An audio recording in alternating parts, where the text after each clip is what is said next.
morning, everyone, and welcome to Metro Board Activities for December 8th, 2022. Thank you for joining us this morning.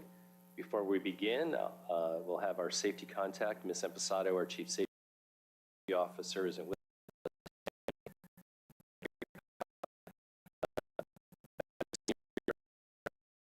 Safety Assurance will be doing the honors. Good morning, Greg. Thank you, Chairman.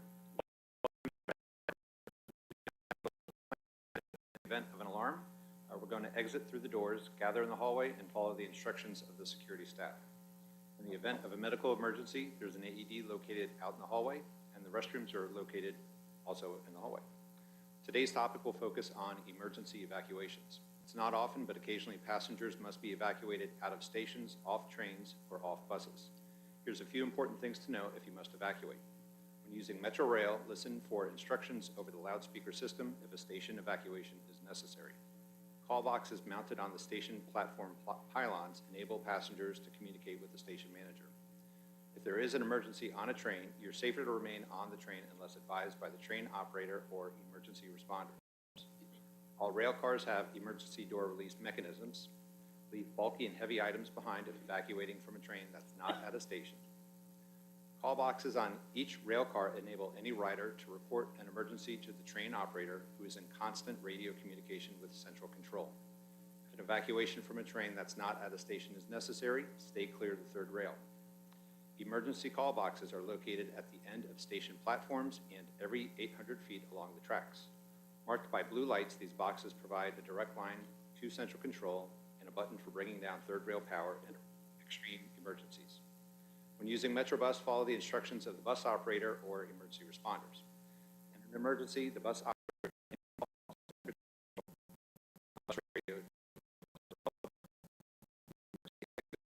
are listed on the windows, escape hatches, and doors. For additional information, see the Rider's Guide at WMATA.com. Thank you. Great. Thank you. Good morning again, everyone, and welcome to Metro Board Activities and to this meeting of the Board's Executive Committee. Thank you for joining us. Since this is our first public meeting of the day, I'll ask Ms. Ellison, the Board Secretary, please. Present. Vice Chair Babers? Present. Vice Chair Ports? Present. Ms. Klein? Present. Mr. Letourneau? Present. Dr. Lowe? Mr. Drummer? Present. Ms. Martin Proctor? Dr. Helfer? Present. Mr. Alcorn? Present virtually. Mr. Chair, you have a quorum.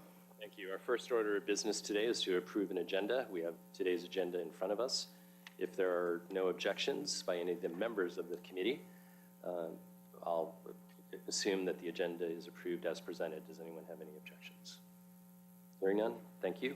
Now on to the approval of the minutes. We have the minutes of our November 17th meeting and executive session. If there are no objections or any concerns to the minutes presented, hearing none, we'll consider the minutes approved as presented. Our meeting today is a little different in what we're starting out with 2 training sessions for board members and alternates.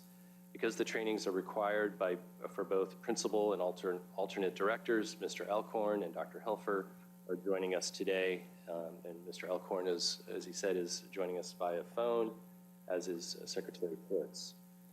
Our first training session today will focus on ethics. The board's code of ethics requires that each member receive ethics training annually, and today's session fulfills that requirement.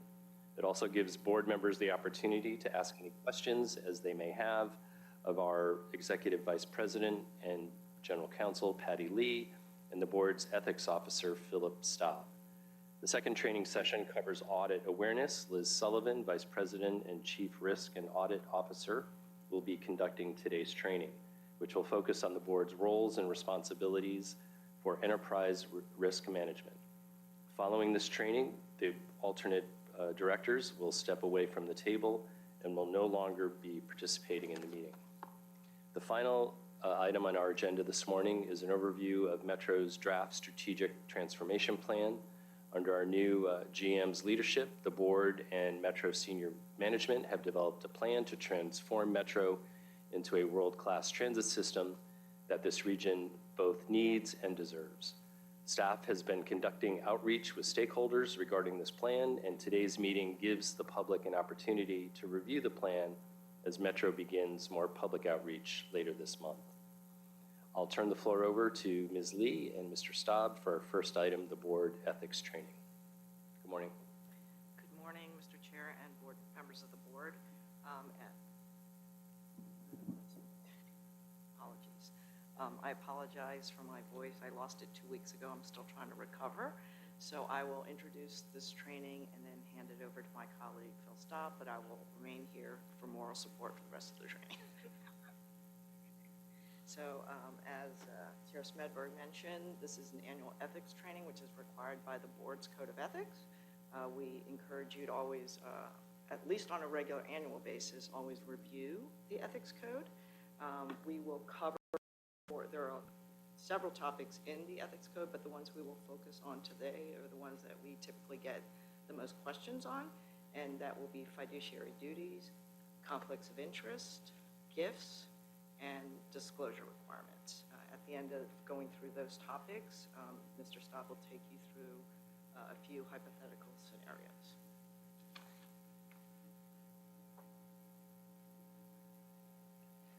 So to whom do the board members owe their fiduciary duties? So both in the compact and in the ethics code, it prescribes that each board member owes their fiduciary duties to both WMATA and to its appointing jurisdiction.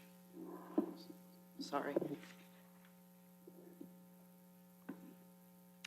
And what are the fiduciary duties? So these are laid out in the ethics code: duty of loyalty, duty of confidentiality, duty of care, and duty to avoid conflicts of interest. Phil will now take you through each of those duties and give you a few examples. Okay, thank you. So each of those 4 duties are defined in the board ethics. The duty of loyalty is defined as acting in the best interest of WMATA and your jurisdiction in good faith, and doing so objectively and independently. The code provides an example, which I would summarize as board members put WMATA and their jurisdiction first before all of their interests. Next, the duty of confidentiality is defined in the code as keeping confidential all non-public information learned through your board service. Though WMATA favors transparency, the board has provided some non-public information, like for personnel matters and negotiation strategy. Premature release of this sort of information could result in statutory violations, such as those relating to privacy or loss of privilege. Next is the duty of care, which the code says is to act with appropriate attention and be fully apprised of all reasonably available information. There are examples of this. They differ somewhat for directors and for alternates, but I would summarize them as doing your due diligence. The code then defines avoiding conflict of interest. Now, I will next cover the code's conflict of interest rules. But in addition to that, the fiduciary duty to avoid conflicts of interest says that board members avoid any action that would diminish the public's confidence in the integrity of the board or of WMATA, and again provides several examples that you see here. This includes circumstances not enumerated by the code, but that would still diminish public confidence. So now I'll move to the conflict of interest rules in the Code of Ethics. It first provides a definition that a conflict of interest is when a board member's ability to perform their duties fairly and objectively would be compromised. So that's always the touchstone. But they also provide in the code a for instance, which is when a board member has a substantial interest or duty in an interested party.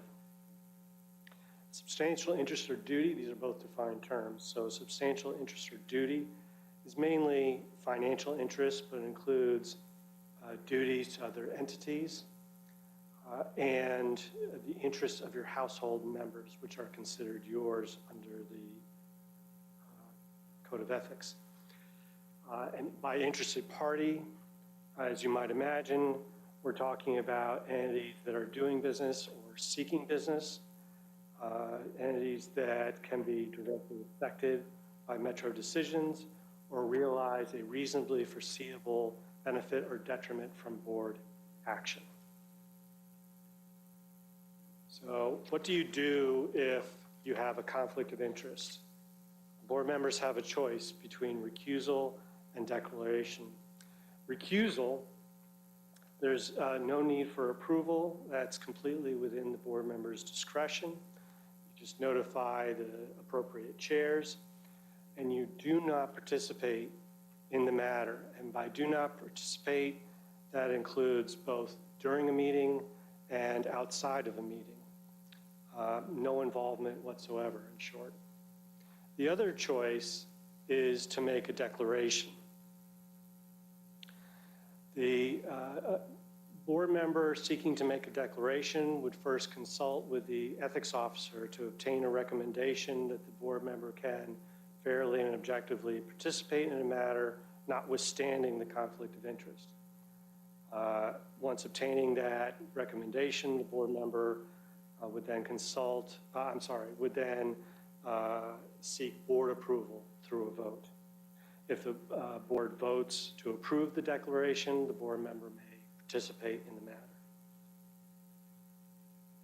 So next, moving on to gifts. General rule in the Code of Ethics is that board members do not ask for or accept gifts from prohibited sources. You probably noticed that that's a different term that I've been using so far, because a prohibited source includes both interested parties and a party offering the gift because you are a board member, such as if the reason why you're being invited to an event is because you're a board member, not based on any personal or business relationship. You should consider that offer a prohibited source. Now, there are exceptions to the general rule that permit board members to accept gifts from prohibited sources in limited circumstances. If you meet one of those definitions in the code, one of those exceptions, and I would say that that's often with guidance from the ethics officer or from the general counsel, the board member would then make a disclosure that's kept in the ethics file. So just to reiterate, we disclose all gifts from prohibited sources. And the same rules apply to your household members, just like under the Code of Ethics. And just before I get to the scenarios, there are disclosures that board members make. First of all, an annual disclosure statement of your interests and updating that disclosure whenever there are changes during the year. As I mentioned, there's also the gift disclosure in the instance of any gift from a prohibited source. Okay, I have 4 scenarios. In the first, ABC Corporation is a WMATA vendor.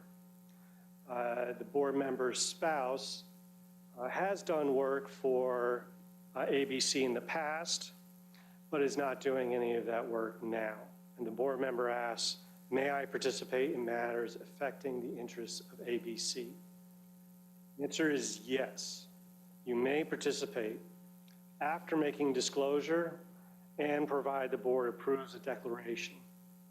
Of course, it would also be your option to recuse yourself if you wish, but the declaration would be available in this sort of circumstance. The reason is Because ABC Corporation is a vendor, it's an interested party. Your spouse's interests as a household member are imputed to you, so the fact that the spouse has done business in the past with ABC Corporation is considered an interest of yours. It's not a substantial interest or duty under the circumstances described here because there's no current work. However, it would create the appearance that your ability to participate fairly and objectively is compromised, hence the disclosure and declaration.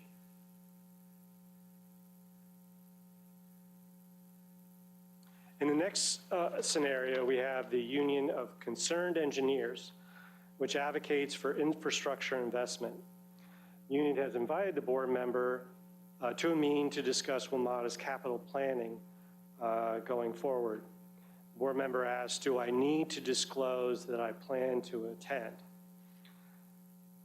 The answer is yes. You should file an amendment that you attend the meeting with a summary of the discussion.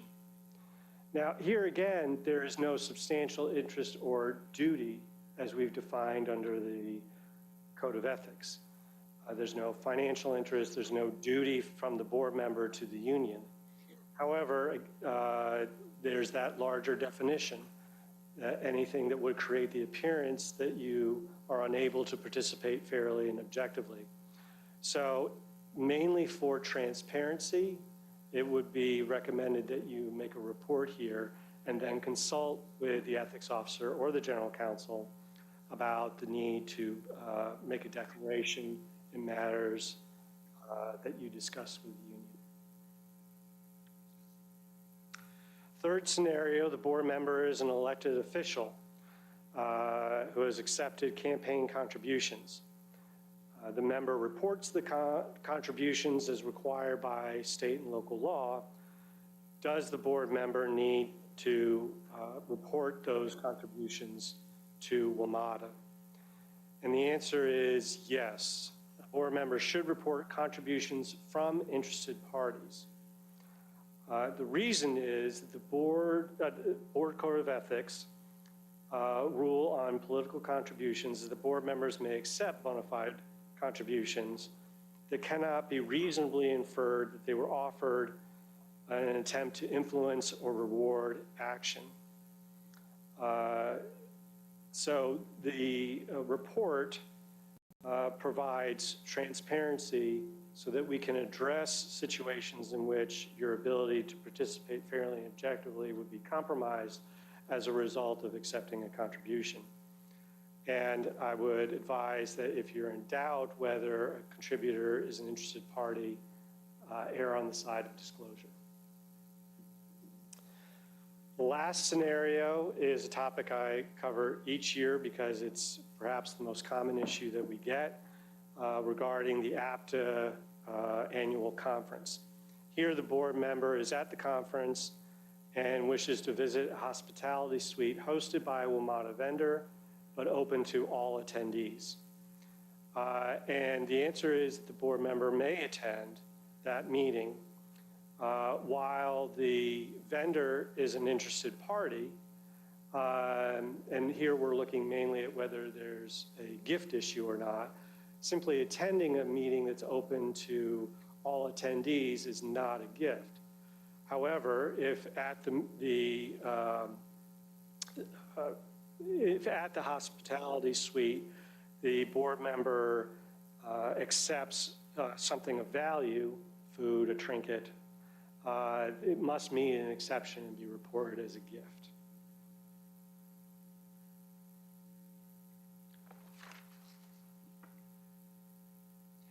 Just to wrap up, our best practices, as Patty mentioned, we encourage you to review the Code of Ethics. There's quite a bit more to it than we've covered today. Please seek advice whenever you have a question. And just like the rule of real estate is location, location, location, the rule of ethics is disclose, disclose, disclose. Thank you. Any questions? Thank you, Mr. Staub. Dr. Lowe. What's the gift limit? One of the exceptions that permits a board member to accept a gift from a prohibited source is a gift of $25 or less, not exceeding 50 if you accept more than one from a single prohibited source, not exceeding 50 in any year. Thank you for the question. Okay, so if I kept like a toy novelty bus or a pen from APTA, that's okay? That is okay. It would mean an exception, but keep in mind that you report all gifts. So it meets an exception, but you still report it. Okay. Thank you. And thank you, Mr. Saab. Mr. Saab, I want to go to the duty of confidentiality slide. Can you? Thank you. This is one that was beefed up, I think, during the last go-around when we had revisions, what, 3 or 4 years ago now, I think. And I just want to understand, so as it applies to us, let's say a board member has information, whether it be a voting principal member or an alternate member, if they have information and say they leak it to the press or a WMATA staff person, whether it be in executive session or otherwise, would that would in a sense be a violation of this and could potentially have sanctions placed on them, or they would be restricted from having information given to them. Is that how we read this? Is that correct? Thank you, Chair. Yes, that's largely correct. I would just handle those situations that you described separately. Certainly, disclosure of non-public information to a third party, such as the press, would be inconsistent with the duty of confidentiality. But you also mentioned an executive session. So if you're in a closed session, sharing information within that session would be consistent with the duty of confidentiality. And the consequences to any board member violating the duty of confidentiality would largely be up to the board's ethics committee and in consultation with their appointing authority. And then even an action like this, if it were addressed by the ethics committee, would have to be reported out publicly. Is that correct? Yes, there is a public part of any time the ethics committee deals with a concern under the code. And again, this applies to principal and alternate directors. Would apply to any board member, that's correct. Okay, thank you. Anyone else? Okay. Yeah, Mr. Thank you. Chairman, I have a Oh, question. yes, I had my Secretary hand Ports, I'm up. sorry. Yes, go ahead, That's sir. okay. I have my hand up. I wasn't sure if you guys could see it, but Yeah. so if you wouldn't mind, just refresh my memory on when we have to complete the financial disclosure forms. Thank you, Director Ports. We have the annual disclosure starts in the springtime. You'll receive those forms or invitation to submit a disclosure around March or so, February, with a April deadline to complete that. Okay. Yeah, so it's April. And then is there any closing disclosure? In other words, I know in Maryland, you have to file in April, by April, same time as you're talking. But if you were to leave office, whether it be elected or appointed, then you have to have a final disclosure of some kind. Is there any requirement for that? We don't call it a final disclosure. Our requirement is that when your circumstances change, that you amend your disclosure within 10 calendar days. That would be triggered by any change to your interests, not by a change to your membership on the board. Got it. Okay, thanks. Thank you, Secretary Ports. Mr. Alcorn, do you have any questions or comments? Not at this time. Thank All right. Thank you, Walter. Okay, seeing none, thank you, Philip. Appreciate it. Liz, I think you're up next.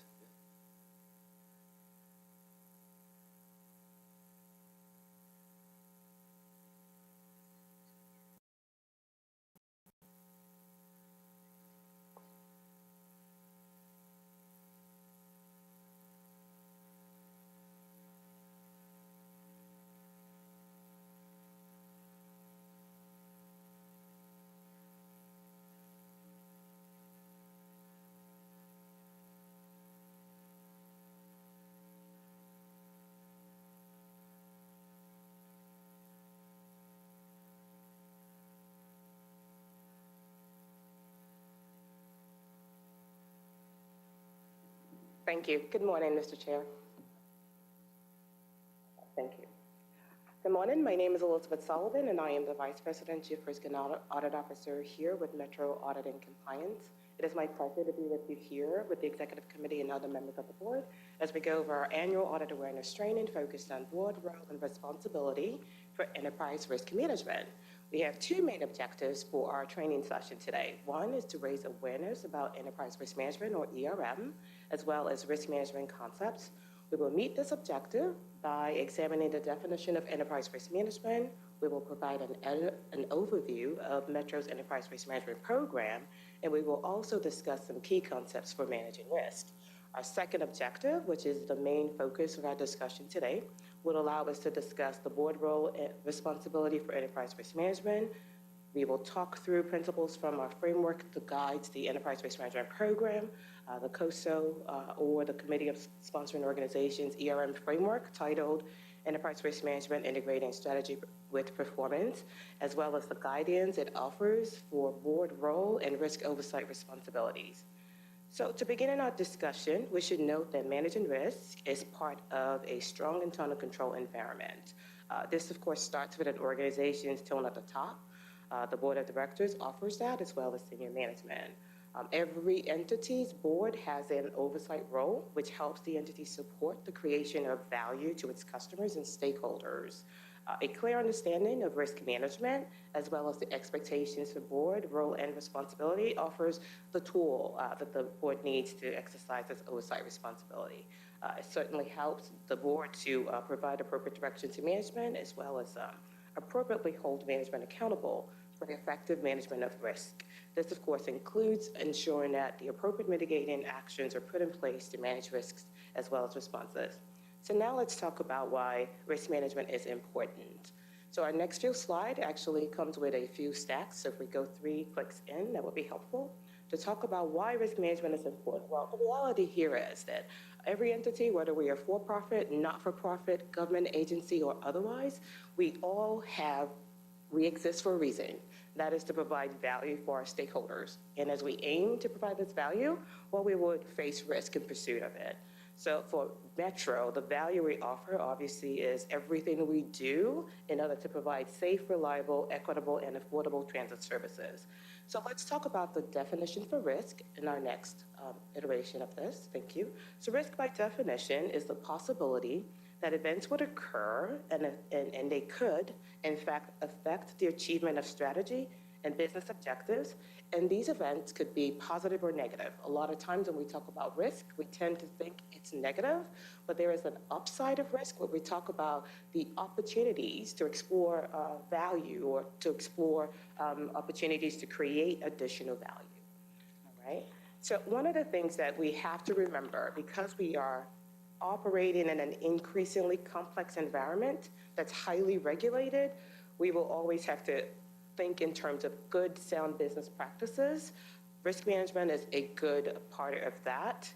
It's more important now than ever that we consider risk, because our organizations are facing uncertainties and opportunities as we aim to create value and work towards meeting our objectives. So building on the definition of risk that we talked about earlier, let's talk about the definition for enterprise risk management, or ERM. ERM is a process that allows organizations to identify, evaluate, and manage risks that could significantly disrupt the successful achievement of mission and objectives. In our training materials, if you look at the screen, we offer 3 different definitions for ERM, or enterprise risk management, for your consideration. Regardless of which one of those that you might prefer, the theme there is clear. Risk management is geared towards the achievement of an organization's objectives. One thing that's also helpful to know, when you think about what ERM is, we might also think about what ERM is not. ERM is not necessarily a department or function, as some may think. It is, in fact, the cultures and the capabilities, the practices that an organization puts together, integrated with developing and carrying out strategy. It also is also a means of managing a portfolio of risk across an organization. So while internal controls, which we've talked about before with the committee, are typically designed to manage risk or respond to risk, risk management is not just about internal controls. Instead, managing risk includes the selection of the right response to manage risks to an acceptable level, sometimes beyond internal controls. Risk management is more than a listing of risks for an organization, but again, it includes those practices that management puts in place to actively manage risk at all levels. So again, looking at those definitions, one that may stand out from some of the things I've been mentioning are the one from our framework, is the one rather, from our framework of choice, the COSO ERM, because it points out in its definition that it's the culture, capabilities, the practices integrated with strategy setting and its performance that an organization relies on to manage risk, to create, preserve, and realize value. So ERM, again, provides reasonable assurance that an organization will meet its objectives. It also helps to evaluate the implications of decisions and actions with strategy and objective setting. ERM, or enterprise risk management, is forward-looking. And what do we mean by that? What we're saying here is that if we incorporate ERM as a discipline into Metro's daily strategy and performance activities, we can enhance early warning capabilities to avoid mission-impairing surprises and focus more on resources to meet the objectives of the organization. So let's move on here as we talk about the specific benefits in our next slide of ERM. Well, as displayed on the screen, I'm sure you would agree that risk management is important to the success of any organization. It helps improve decision-making. It supports the allocation of resources based on risk. It also encourages open and honest communication about significant risks. One of the things we tell our clients internally, management teams, when we're engaged with them talking about risk, is we say we can't manage a secret. So it's really important to think about and talk openly about risk. So discussing about risk transparently or being risk aware is not a weakness at all. In fact, it is a strength. Risk management is what we say just good business practice. So in our next slide, I would like to direct the committee to just a clear overview of the Metro Enterprise ERM program. The ERM program establishes the standards, the processes, and the accountability structure to consistently identify, assess, respond to, through mitigation or other appropriate risk responses, as well as monitor significant risks across Metro. The ERM program applies a systematic approach to managing risk as part of managing Metro business. It's also supported by a framework and a policy, which we'll talk about shortly. The ERM program provides a consistent method for identifying and managing risks to Metro's mission, vision, values, and selected strategies, as well as the related business objectives. The policy requires that we manage risk as part of everyday management of business, as well as all activities that we perform, whether through formal assessments or which we are expected to conduct annually, take on a formal assessment of risk annually as part of our process. Also, we evaluate change, so there is a need to evaluate risk in response to significant change in the environment, and that could be internal or external environment, as well as just, again, managing risk as part of managing the business. Our policy establishes principles and concepts. We offer tools as part of the defined policy and process. There is a common language that's used so that we all understand risk in the same terms. We also have information baked into the process that offers governance as well as guidance for managing internal controls, which we mentioned earlier is typically designed to mitigate or manage risks to an acceptable level. Our Enterprise Risk Management Program provides a methodology to integrate risk management practices across the organization while balancing threats and opportunities. As you would expect from an organization like Metro, very complex in nature in certain ways. So the nature and the types of risks that are faced by Metro would also be diverse. So one of the things that our ERM program allows is for a holistic assessment of risks by incorporating unique elements when necessary. Sometimes you have risks that require a specific expectation because of the type of risk. An example would be our safety risk management as an expectation for safety risks, sometimes unique in nature to follow a specific process as part of our safety management system. The program allows us to leverage the principles of integrated risk management by bringing risk disciplines together to have a holistic view of risks through automation and technology. Risks that may arise from different levels in the organization, so our ERM program also allows us to evaluate risks at different levels. So we have 3 levels highlighted on the screen, as you would see, at the entity level. These are the risks to the organization that have the most pervasive impact to the accomplishment of our mission, our vision, our values, and selective strategies. We also evaluate risk at what we call the process level. Our process level risks are those that emanate from business processes which are really a collection of structured activities and actions that support the achievement of core business objectives, typically at the department or division level. Then another level or layer where we consider risk is our special focus risk area. This would include those risks that have a special focus activity, may have a potential to ascend to special focus. It could be event-driven. It could be a special concern raised by management.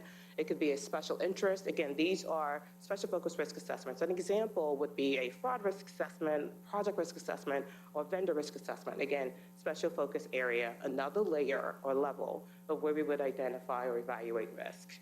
Identified risks are also associated with representative functional areas, as illustrated with the 6 boxes in blue there below, to allow us to have a composite view of risks across functional areas in the organization. So in our next slide, we'll talk about some typical processes, atypical process for the Enterprise Risk Management Program. And this would apply whether we're talking about risks at the entity, at the process level, or at a special focus area. Risks are we typically follow a process to formally identify risks through either a formal approach or an informal approach, like a formal risk assessment workshop, a discussion, or the evaluation of data analysis or reviewing of trends to identify risks. We can also look at historical and external information as a way to identify risks. Risks that are identified or gathered with enough information so that we have a clear understanding of the risk. Also, enough information that we could clearly assess the risk with informed understanding of the risk as well. When assessing risk, it is important, or when identifying risks specifically, it is important to consider known risks as well as new and emerging risks. We always consider, or have to really consider, emerging risk as part of our process because, as you know, the risk you anticipate may certainly not be the most important. So emerging risk is always a part of the process, thinking about emerging risk. The next step, of course, would be assess severity based on a defined criteria. We use a 5x5 matrix that allows us to consider impact and probability factors that gives us a resultant level of risk. Determining how best to respond to that risk, we offer a means of prioritizing those risks to respond appropriately. And then you have ongoing monitoring to ensure that things continue to be in order. You may recall from a statement I made earlier that internal controls are a form of a risk response. Well, a really good risk management process would allow a combination of risk responses, which in addition to implementing controls or mitigation could include sometimes accepting risk, avoiding risk, sharing risk, just like the terms imply, or really enhancing or exploring when it comes to the upside of risk or that positive side of risk, where opportunities can be evaluated to create additional value for the organization.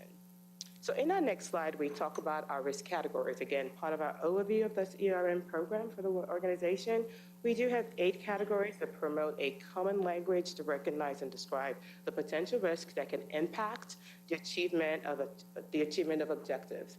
We used to have 7. We recently made the adjustments to 8. Details of this were offered in your reference materials, and I'm sure if you have more questions about specifics of this, we can go over that if you do. But as you looked at them, I'm sure you could appreciate that these risk categories were defined based on the business context of one model.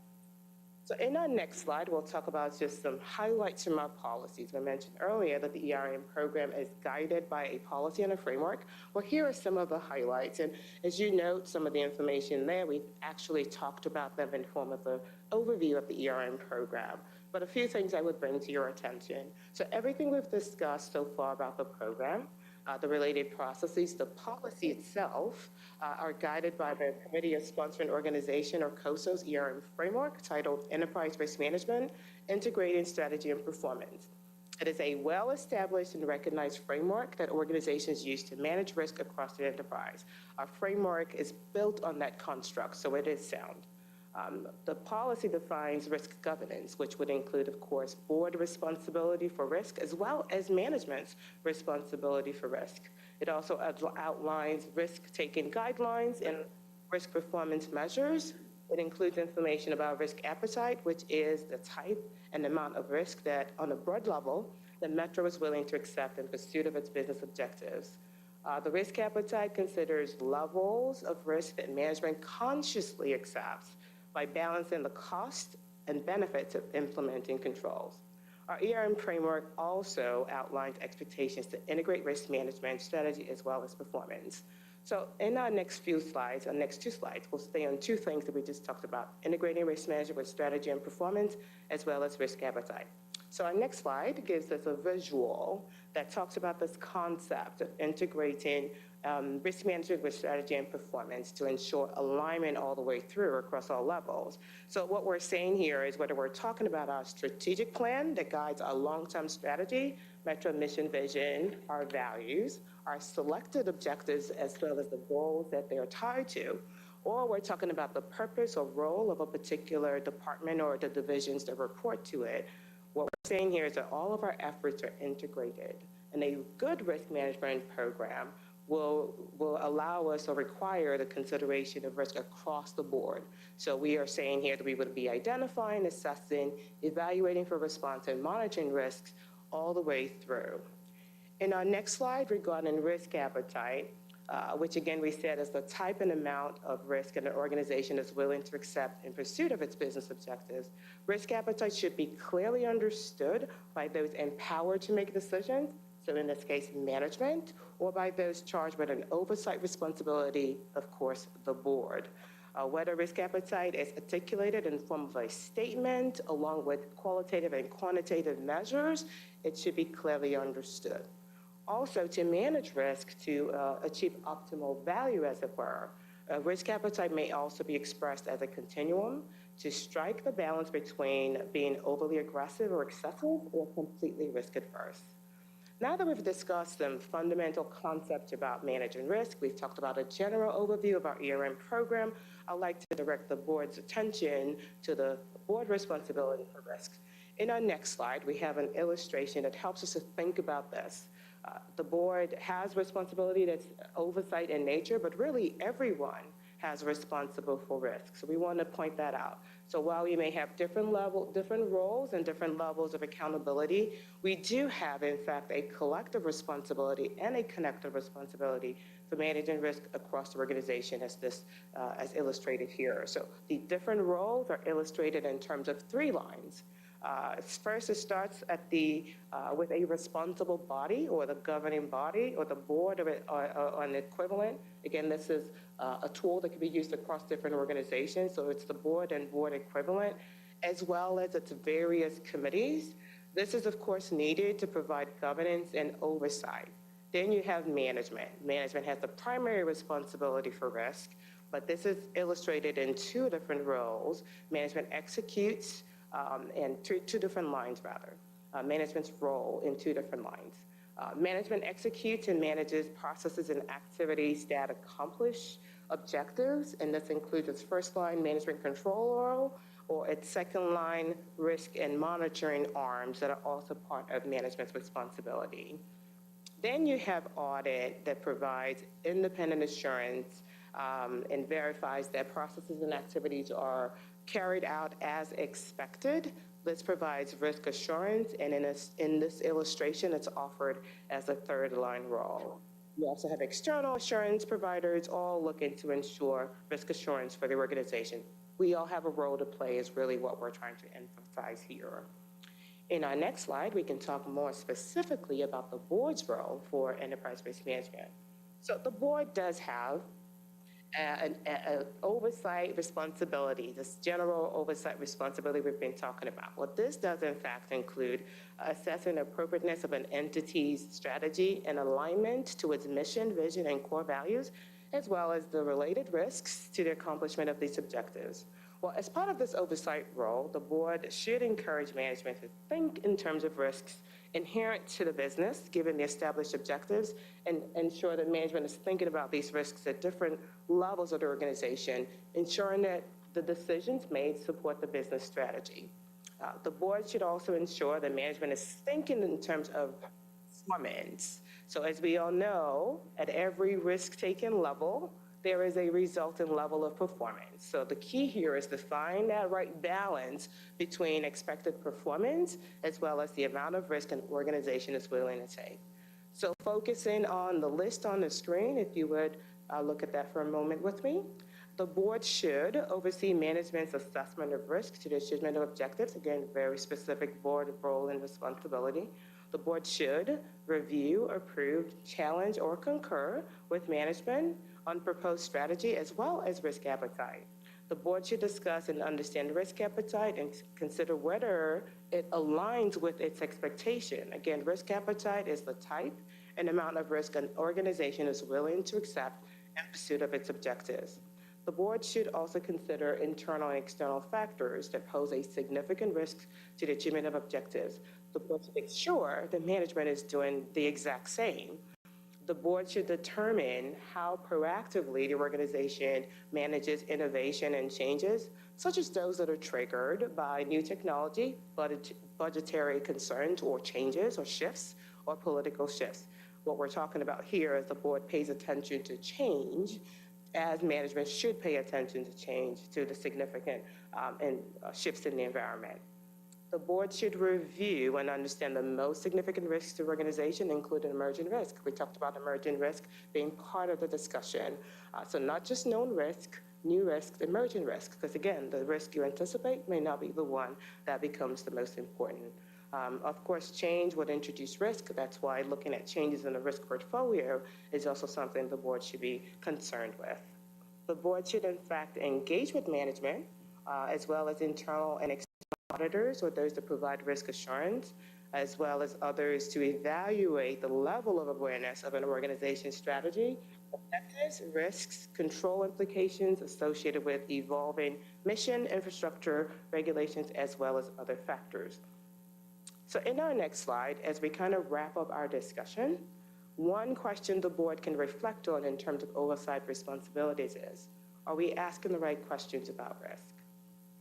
Following on that, in our next slide, before we wrap up, I wanted to mention that our peer agencies, in our next slide, peer agencies met here recently in August as part of APTA's Committee of Audit Professionals annual meeting. Mr. Chairman, you may recall joining us for the transit oversight session of that discussion, that two-day discussion. Well, during our time together with our peer agencies, we spent some time focused on current risks that were important to the industry. While we did talk about quite a few, here are the top 10 that we identified. Being the current chair of that committee, I was privileged to facilitate this discussion. And as you look at the list, I'm sure you're not surprised by some of the risks that are noted here, discussed with the peer group. One of the things I would mention that some of those are risks that we are watching internally as part of our own process, and we continue to monitor the top risks to the organization, which we plan to revisit again here shortly as we continue to align towards our new strategic plan. So in summary, in our next slide, here are some key takeaways from our session today. Managing risk is important to the success of any organization. I'm sure we would all agree. The board has an oversight responsibility for risk management, and part of that responsibility is that the board should review, challenge, concur with management on proposed strategy, as well as risk appetite. The board should also be concerned with the alignment of strategy and business objectives to or with Metro's mission, vision, and core values, and ensure that management is, of course, thinking about the same.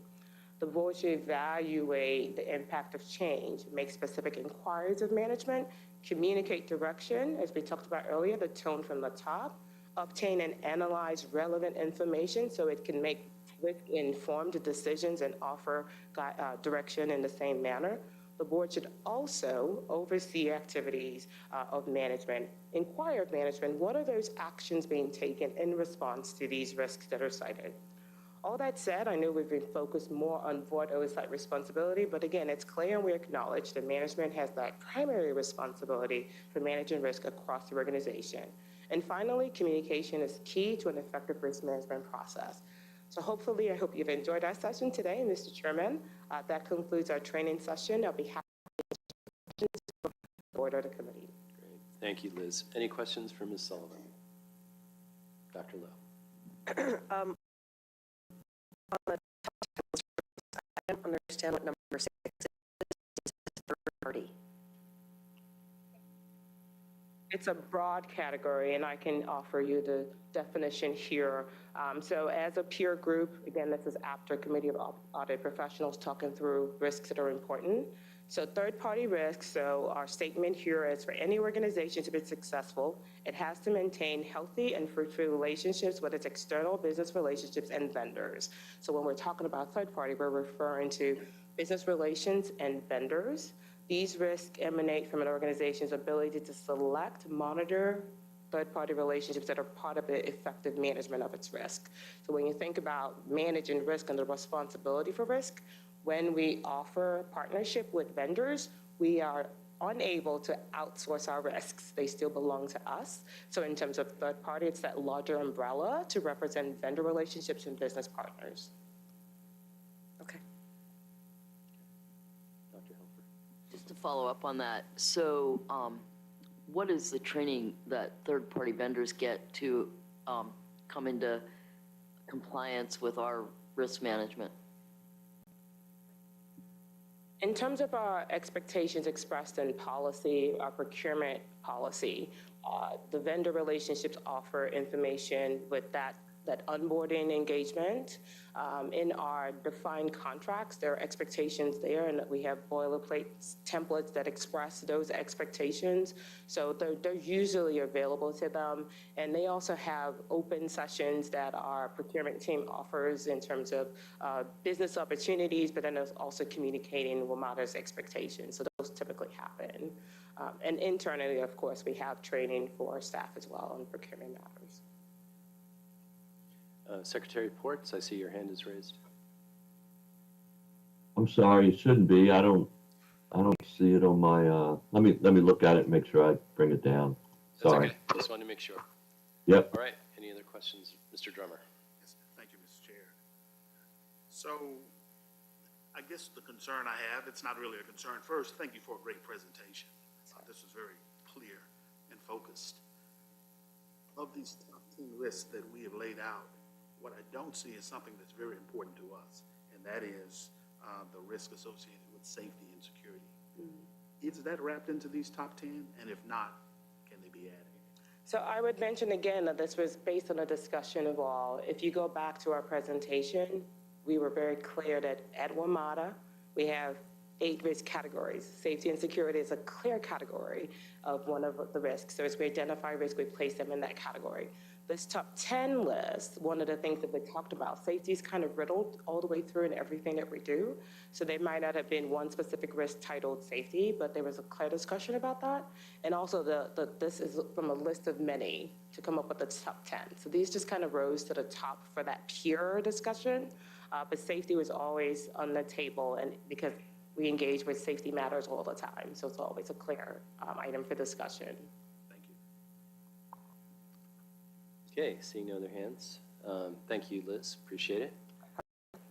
Now I'll thank the alternates as well who have joined us today for these 2 training sessions. Appreciate that. Thank you, Walter. Okay, next we'll have an update on the Strategic Transformation Plan. Ms. Feldbauer.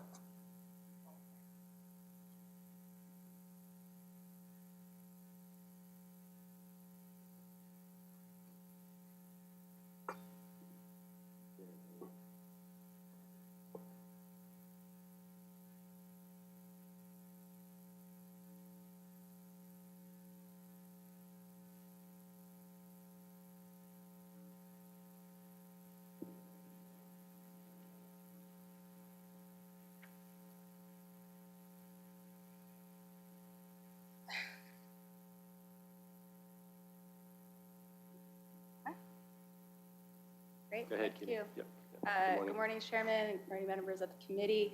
My name is Kimmy Feldbauer. I am the project manager for the Strategic Transformation Planning effort, and I'm really excited to share with you today the development of Metro's new Strategic Transformation Plan, Your Metro, the Way Forward. Over the last few months, we've been working hand in hand with you all, with the Board of Directors, to develop this plan with extensive outreach and input from our staff and our customers.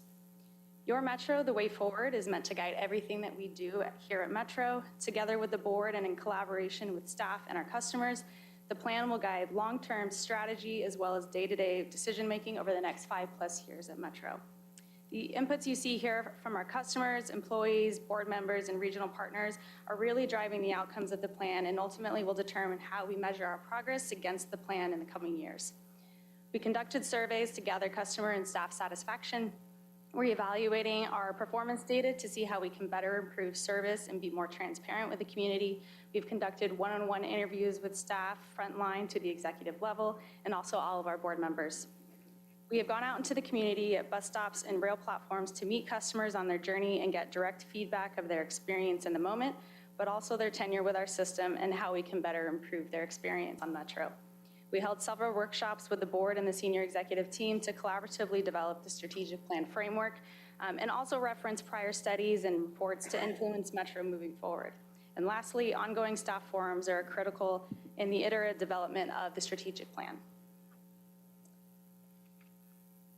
Okay. Oh, thank you. Metro exists to connect people to where they need to go. Ultimately, Metro's mission is to be your Metro, connecting you to possibilities. The strategic transformation plan establishes 5 core values that will guide all of Metro's decisions, and everything that Metro does should be focused on these values. Safe, we do everything with safety top of mind. Customer-centric, we exist to serve our customers and the region. Everything we do is in the pursuit of better service. Equity-focused, we value and benefit from the diversity of this region and strive to advance equity through our services. Ethical, we are ethical and transparent. And innovative, we think boldly and challenge the status quo to continuously improve.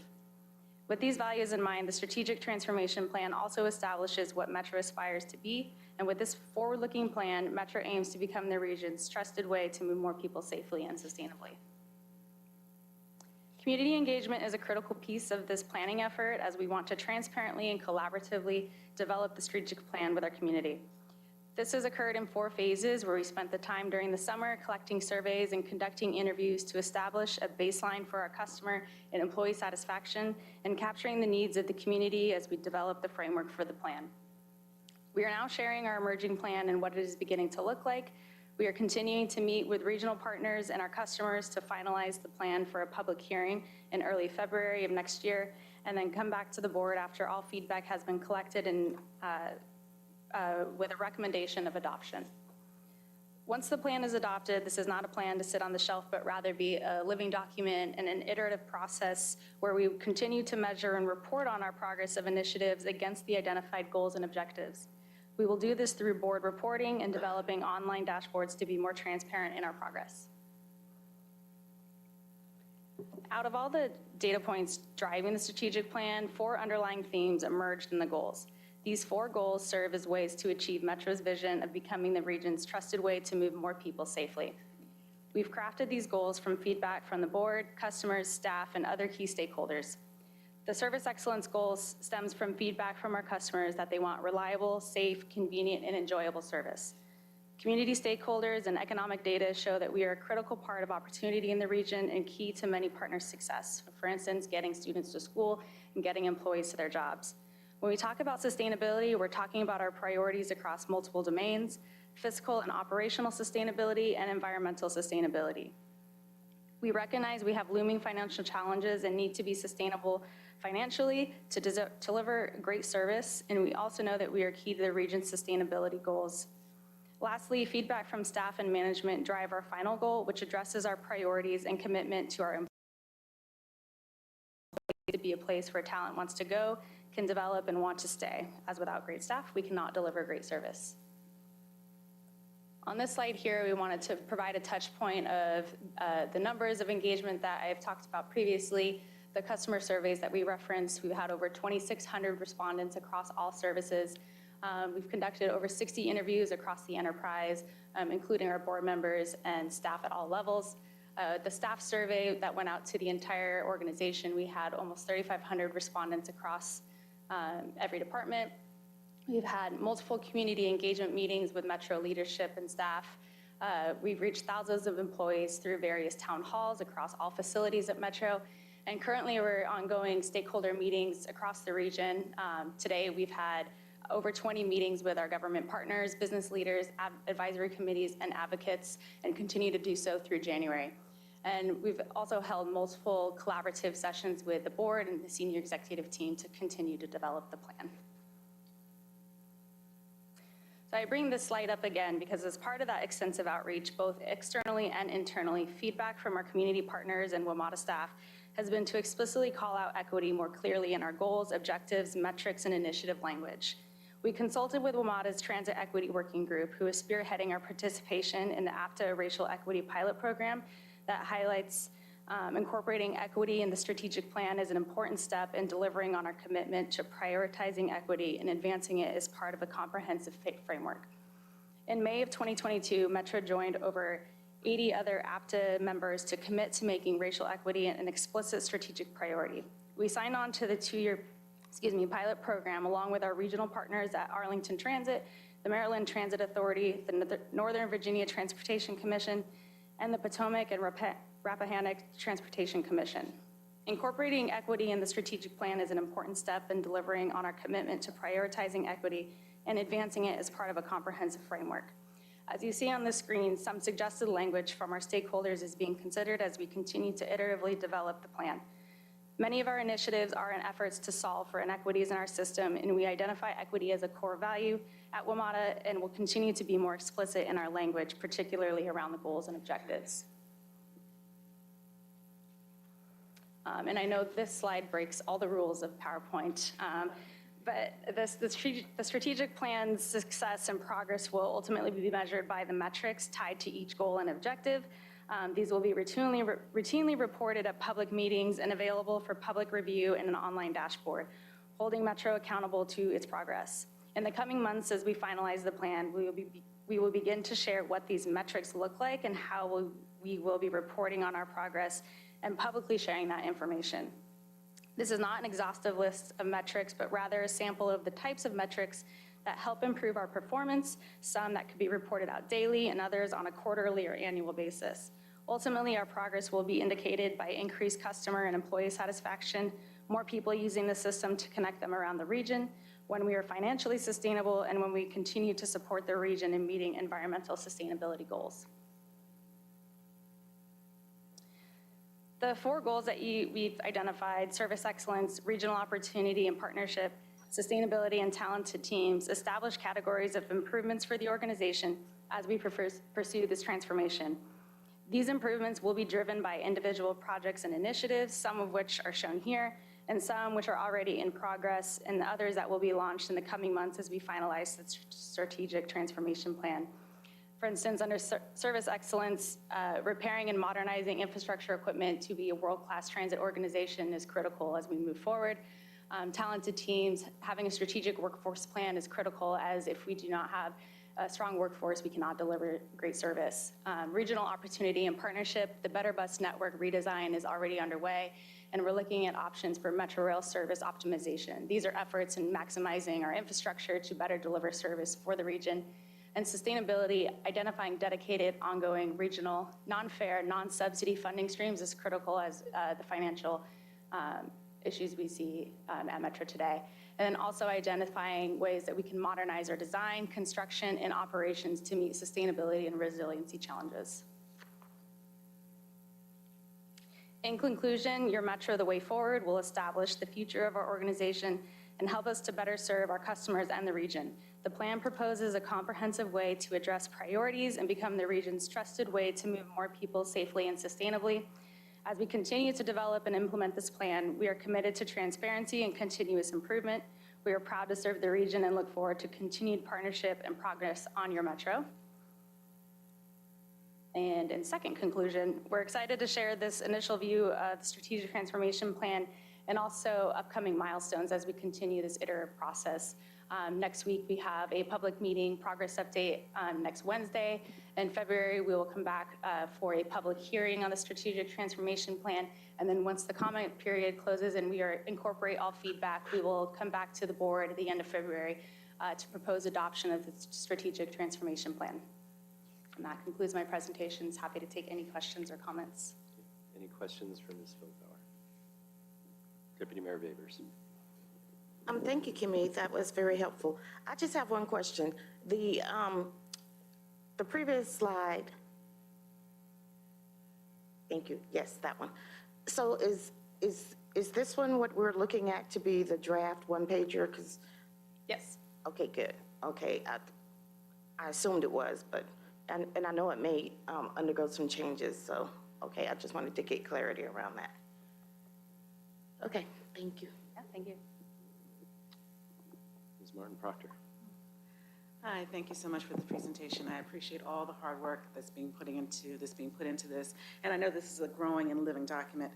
I just had one question that I kind of wanted to have addressed, and thankfully it was also brought up by our alternate, Dr. Bryna Helfer. The District of Columbia, 1/4 disability. That doesn't even include the youth that were probably not necessarily put into the survey done by the CDC. I did not see the word accessibility or disability in any part of this presentation. I was just hoping we could address that. Yes, thank you. And yes, alternate board member brought that up last night in the Writers Advisory Council, and we're incorporating that into the feedback moving forward, and we'll revisit language to be incorporated into the final plan. So noted, and definitely will include your feedback. Okay, we have great resources here. I know that you guys have spoken with our AAC Commission and with our Writers Advisory Commission, and I just want to make sure that we are putting that piece in place because it is a critical part of inclusion and equity. The public safety of all of our residents, even those that are living with disabilities, is a critical part of what the board wants to see moving forward. Yes, completely agree. Thank you. Thank you. Dr. Lowe. I can see that this presentation is evolving as we get input from various people, which is great. But, you know, we're also talking about being ethical and building trust as like a key part of what this plan is about. So I want an expectation set for everyone that given that like different versions of this deck are going out to different groups, that means that that's shaping the input we receive as we go. So we need to expectation set amongst all of us and amongst our entire region that the comment period that we're gonna have in February to collect feedback on this, that's a real comment period because people are gonna be commenting on something that's different than the first draft that they saw. I saw metrics in this slide that were not in a version of this deck I saw earlier this week. So this is a living document that's changing, and that's okay. There's gonna be multiple rounds of feedback here, and we're not like cruising to a final until the conversation is complete. So I just want an expectation set that we're still gonna be collecting real input that's gonna change the final document next year. And Dr. Lowe, that's a really good point. And I hope people appreciate that, certainly. And also a lot of people that have been briefed will have a longer period than a couple days to actually think about the document and its implications. So I think that's really important to also understand. That's exactly because I've already heard from some folks that have been briefed, and as they think about it, we're definitely going to get different types of comments. That's right. Yes. There are months to go on this. This still needs work. Thank you.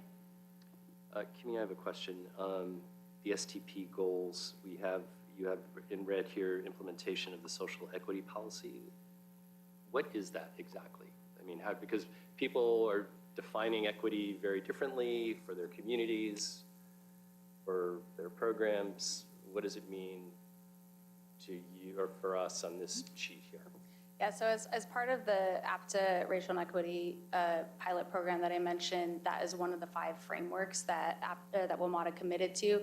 And so that we have a trans equity working group here at Metro that is actively working through what that policy is. And in the next 2 years, one of the goals is to make sure that that is incorporated. So that's why we included it as an initiative under the strategic plan as part of our organizational wide goals and objectives. Okay, so more internal to WMATA as opposed to the external piece, or how is it going to work? Because it's in this bucket here, I assume most of this is external. Yeah, I could argue that it touches on every goal. Everything, And so right. internal and external. So, I mean, our Better Bus network redesign is achieving part of the social equity policy. But also, yes, how we hire, how we do procurements. It could be across the organization, external and internal. Yeah, given the debate, or given the comment we had in the last briefing from Liz, the safety permeates obviously everything.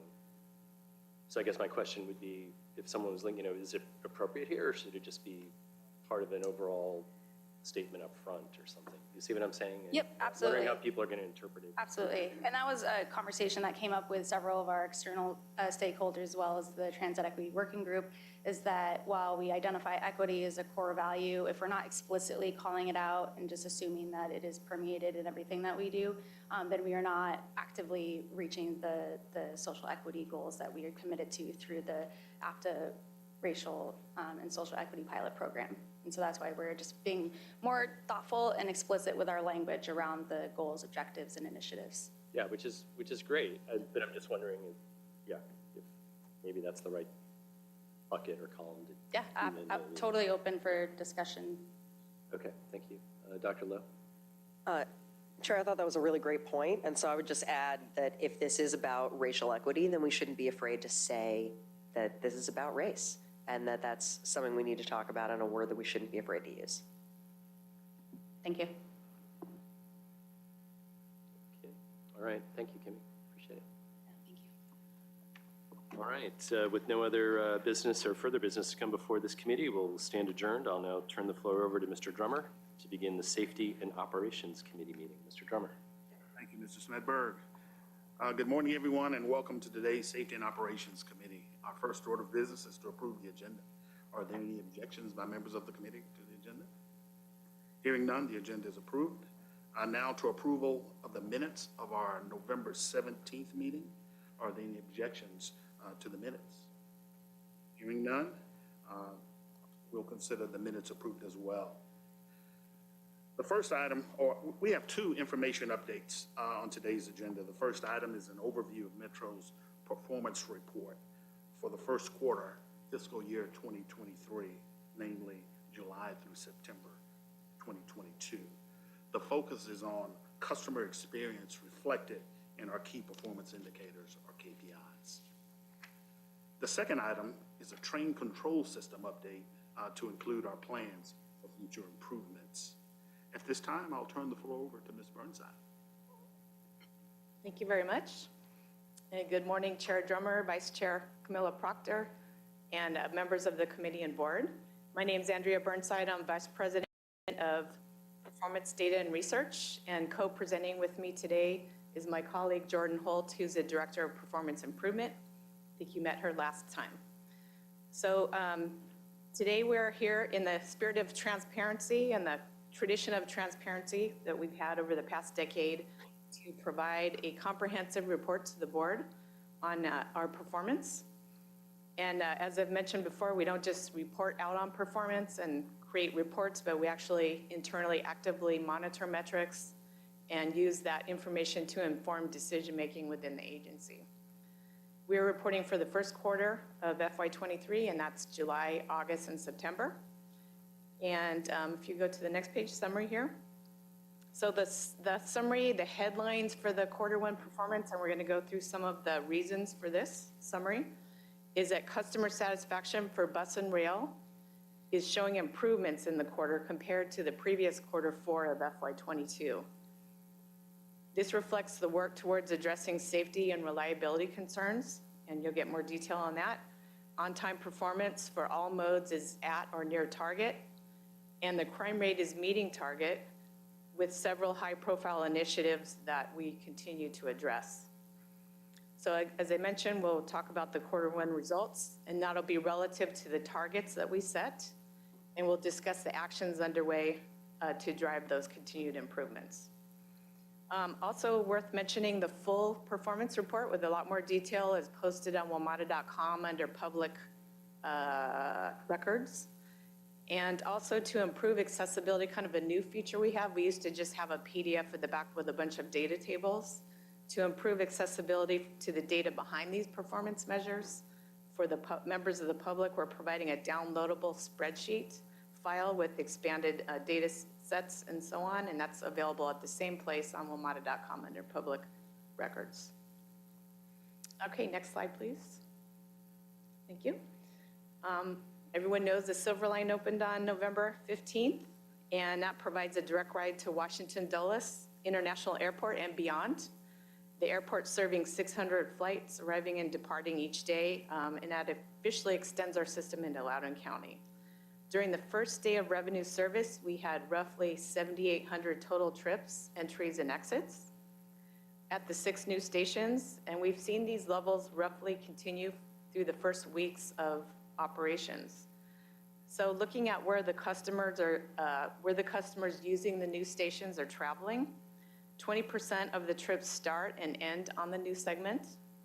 Most common starting or end points for these customers are at these stations is downtown DC, in particular Farragut West, Foggy Bottom, McPherson Square, and Metro Center.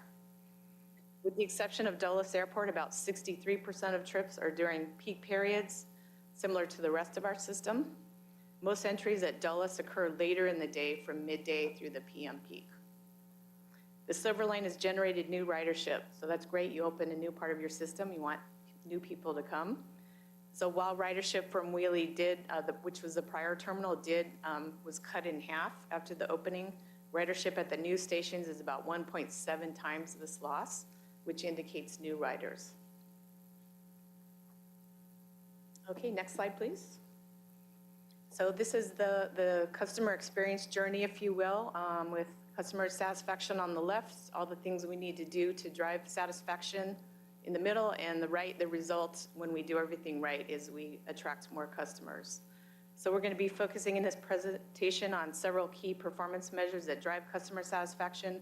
Those are things like service reliability, how often is a service missed, how good is the real-time information we provide, is our service on time, asset availability, what % of the time are the escalators and elevators working and operating, safety and security, how many incidents, how many injuries and crimes are we experiencing, and crowding. And Jordan is going to talk through all those details. So when we have strong performance in these areas, as I mentioned, we will have great customer satisfaction and more customers riding our system. And that we'll talk about like what the results are at the end about ridership. Okay, so next slide, please. So starting with customer satisfaction. While we have more work to get where we want to be, the good news is that customer satisfaction for rail and bus rose almost 5 percentage points, reflecting better service, lower crowding, good all-day frequent service, and strong reliability. And this is the blueprint for moving forward. So starting with the left side of the page here up on the screen, on the rail, we're 73% up from the 60% that we had in the last quarter of, 69, that we had in the last quarter of quarter 4. We've been reducing wait times and delays. We've doubled the 7K series as indicated up here, trains, so that we can deliver better headways, which is also known as time between trains. We've talked about the Clean Sweep program before, and we're maintaining high standards of cleanliness and repair for our stations so that customers enjoy their experience as they travel through our system. And of course, we're continue to add service with a goal for FY23, particularly in the weekday peaks, of providing as much service as possible. Moving to the middle there, we have a bus. 74% of customers were satisfied, and that's up from make sure I got that right, 69% in the previous quarter. To address customer concerns of crime and safety aboard our vehicles, more transit police are being deployed to rider buses, and you can see the stats on the screen for our Operation Helping Hands below that there. Other actions, of course, the current budget makes the frequent service network changes permanent, and we are well into the bus network redesign, which will help us reimagine the service in the near future. And to the right there at Metro Access, customer satisfaction fell in the first quarter, although it often ranks or regularly ranks the highest in satisfaction amongst all 3 modes. The likely reasons for this dip includes pretty much primarily an increase in shared rides, which were suspended during the pandemic due to social distancing concerns. To help improve response time, we're adding more call center agents.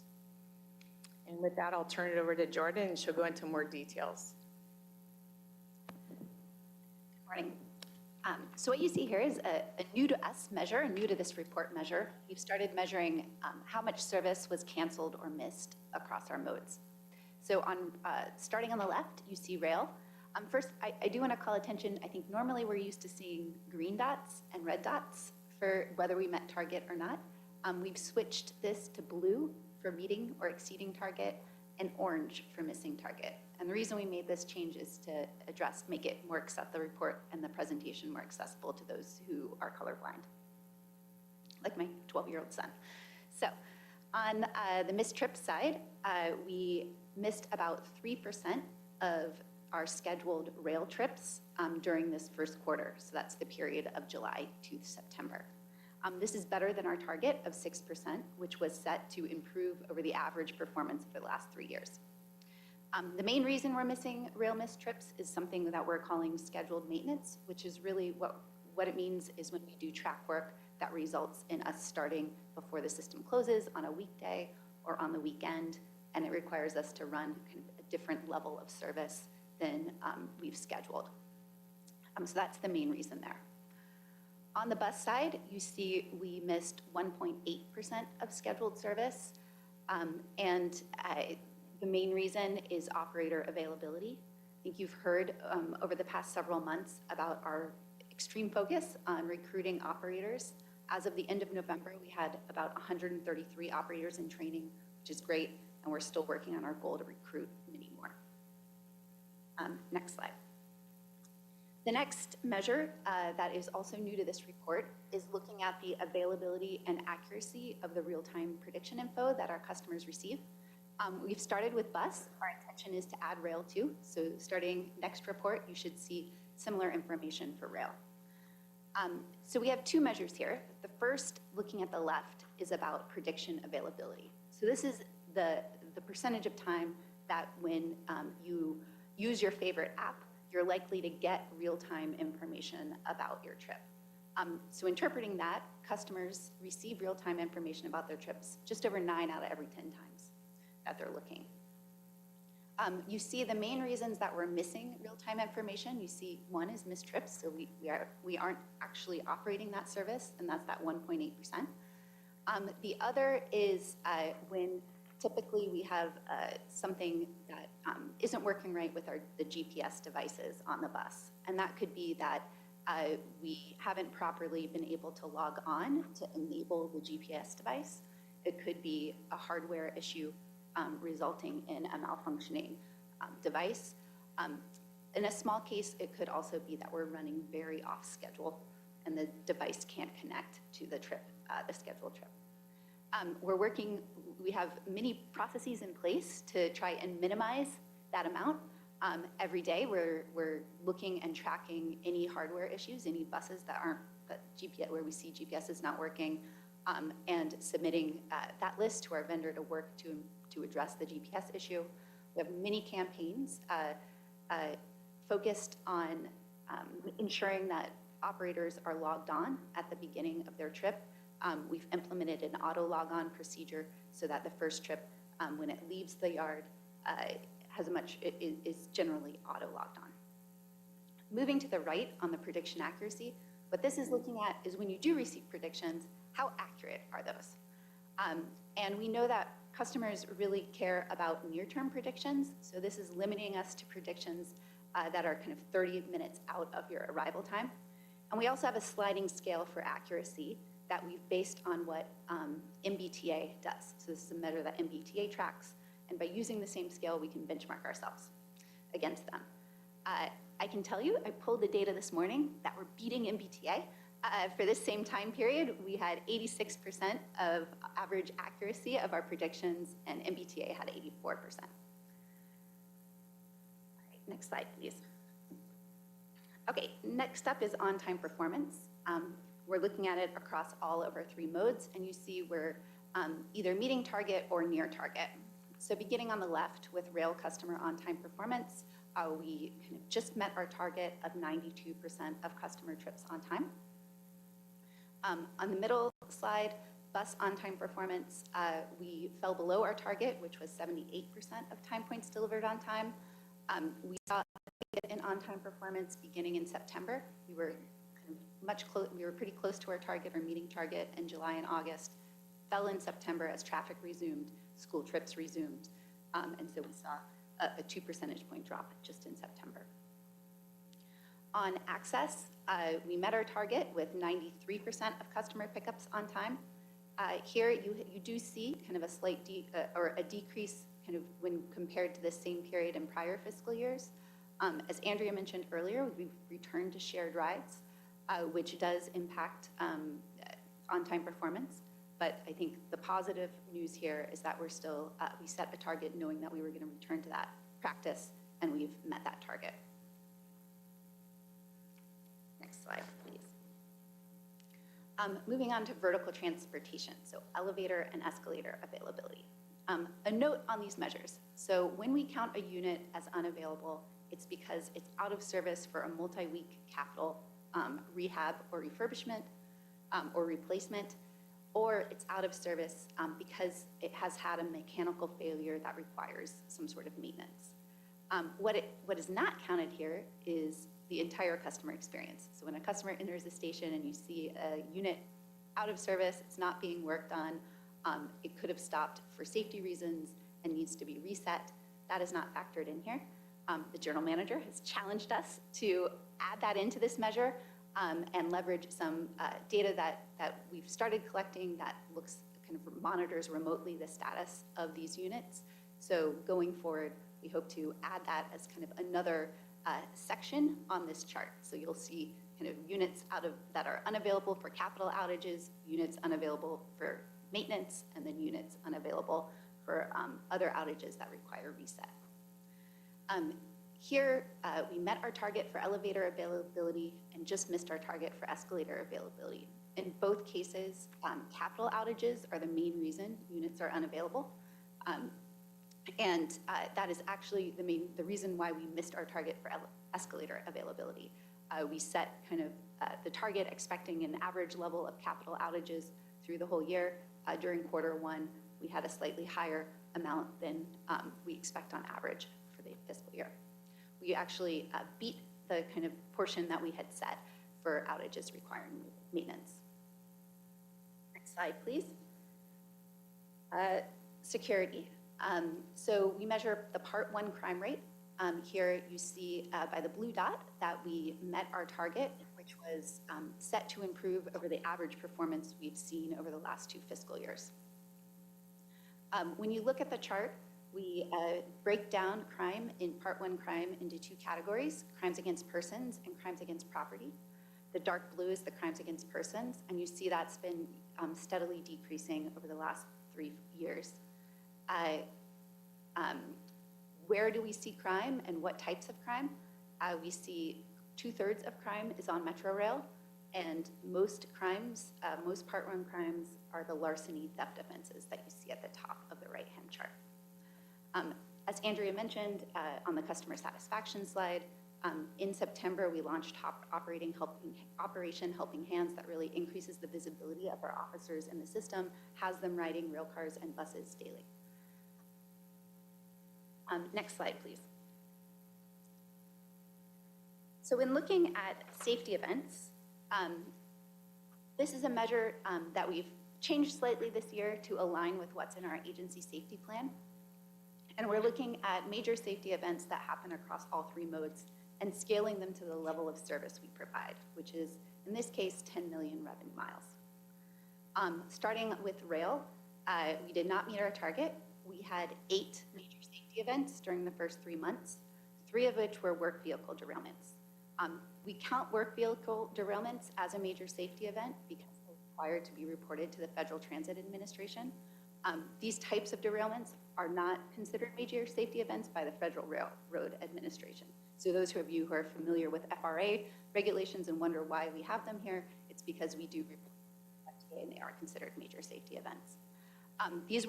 Two of these were high rail vehicles that derailed during overnight work, and none resulted in injuries, and there was no property damage. Looking at both bus safety events and access safety events, you see that collisions are by far the biggest type of safety event that we experience on these modes, and most of these collisions are non-preventable. And what that means is when we investigate the collision, we've determined that there was nothing that the operator could have done to prevent the collision. Moving on to the next slide. Looking at safety from a customer's perspective, the injury rate that we see in our system, you see mixed results here. Looking at the rail system, all of these injuries were slips, trips, and falls, but we saw an improvement over the prior year and relative to our target. I do want to call out, we have some actions that are coming up this winter, particularly to prevent escalator slips, trips, and falls. This summer, we conducted some benchmarking and research to learn how other properties are handling this, and we'll be launching a new campaign this winter based on what we've learned. On bus customer injuries, you see slips, trips, and falls are the top category. You may be thinking, what does that mean? A lot of those are motion related. So they happen when a customer is either walking to their seat as the bus is leaving its berth, or during hard braking events, which typically happen to avoid collisions. We regularly look at the collision and the hard braking events data, map them, trend them, and then send out staff to these to hotspots to talk with operators about risks involved, like looking at intersections, looking at left turns, raise awareness, and reinforce safe driving practices. On the access side, we have launched a recent, in partnership with our contractors, a campaign called Incident Free in 23, and it's really focused on identifying and implementing strong, safe behaviors. Next slide, please. Okay, drilling into customer and employee assault rate. You can see here that we had a total of 23 assaults on employees and customers during this 3-month period. When we scale that to the 10 million revenue miles, that results in 10 or just under 10 assaults per 10 million revenue miles on both modes, which has met our target.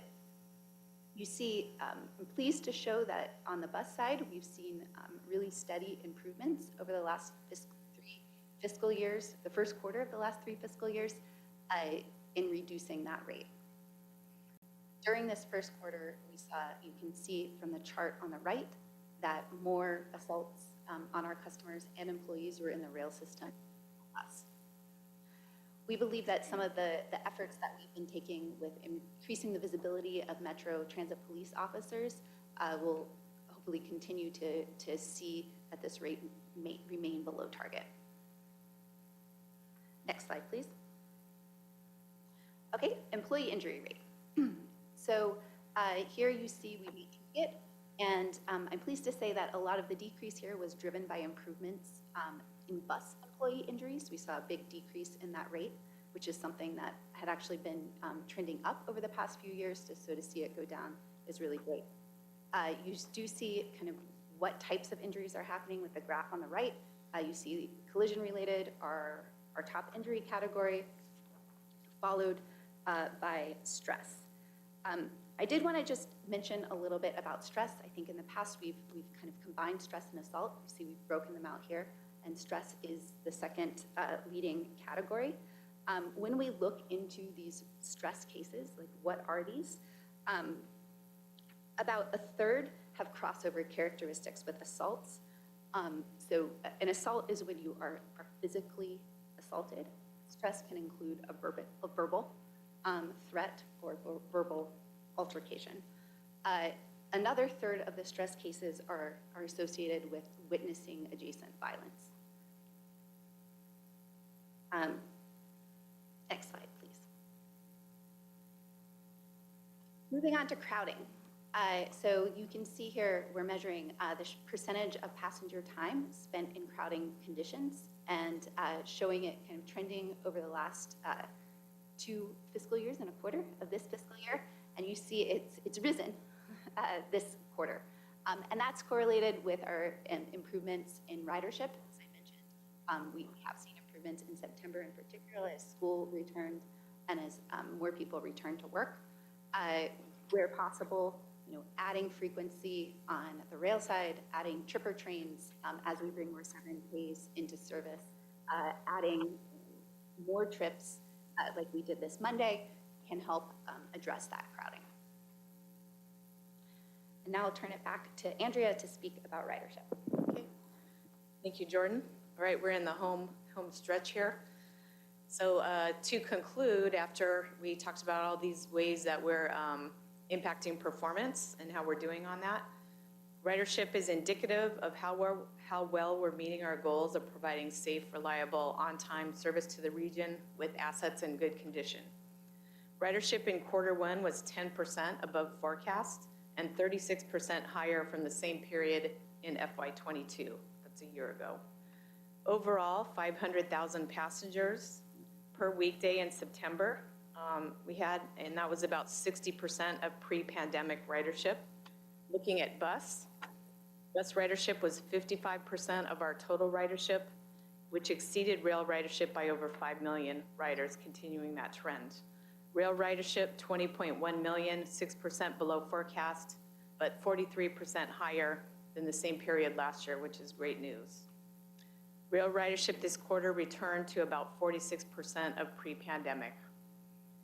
Metro Access ridership is 10% under the forecast and 4% more than the same period in FY21. We talked about a lot of actions we're doing in all the other slides, but just to highlight a couple here, continuing to expand the system to connect the region's transportation network with the Silver Line, Potomac Yards, Purple Line connections coming up in the future, as well as continuing to focus on returning our 7000 series cars and reducing our wait times. And with all that comprehensive detail, I now come to the end and we'll be happy to answer any questions that you have. Thank you. Thank you, Andrea and Jordan. The depth, quality, and scope of what you presented is pretty extraordinary. Thank you very much to pull that out of the report. And most importantly, how you frame that in the customer experience, which is a priority for the CEO and general managers. Big kudos there. I'll now open the floor to committee members for comments or questions. Mr. Smedberg. Jordan, I have 2 quick questions. The gray dots, what are those? Yeah, the gray dots. I was going sorry, I should have what? mentioned that. I left out a key piece of information. Those are where we haven't set a target this fiscal year. And typically, if we don't set a target, it's because we don't have the historical data. It's a new measure. It's a new.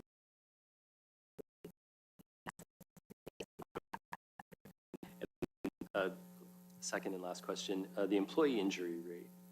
Is there a industry standard?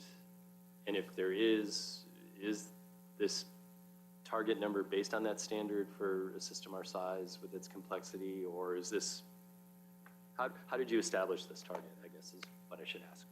Yeah, great. So I will say the standard we use for the measure is we follow the OSHA recordable employee injuries. So it's a standard that all employers follow. So that's what we count as an injury. In terms of how we set the target, we do kind of factor in, so because it's OSHA recordable, we can get some data from the BLS for kind of a transportation industry, what's the average, what's the performance level.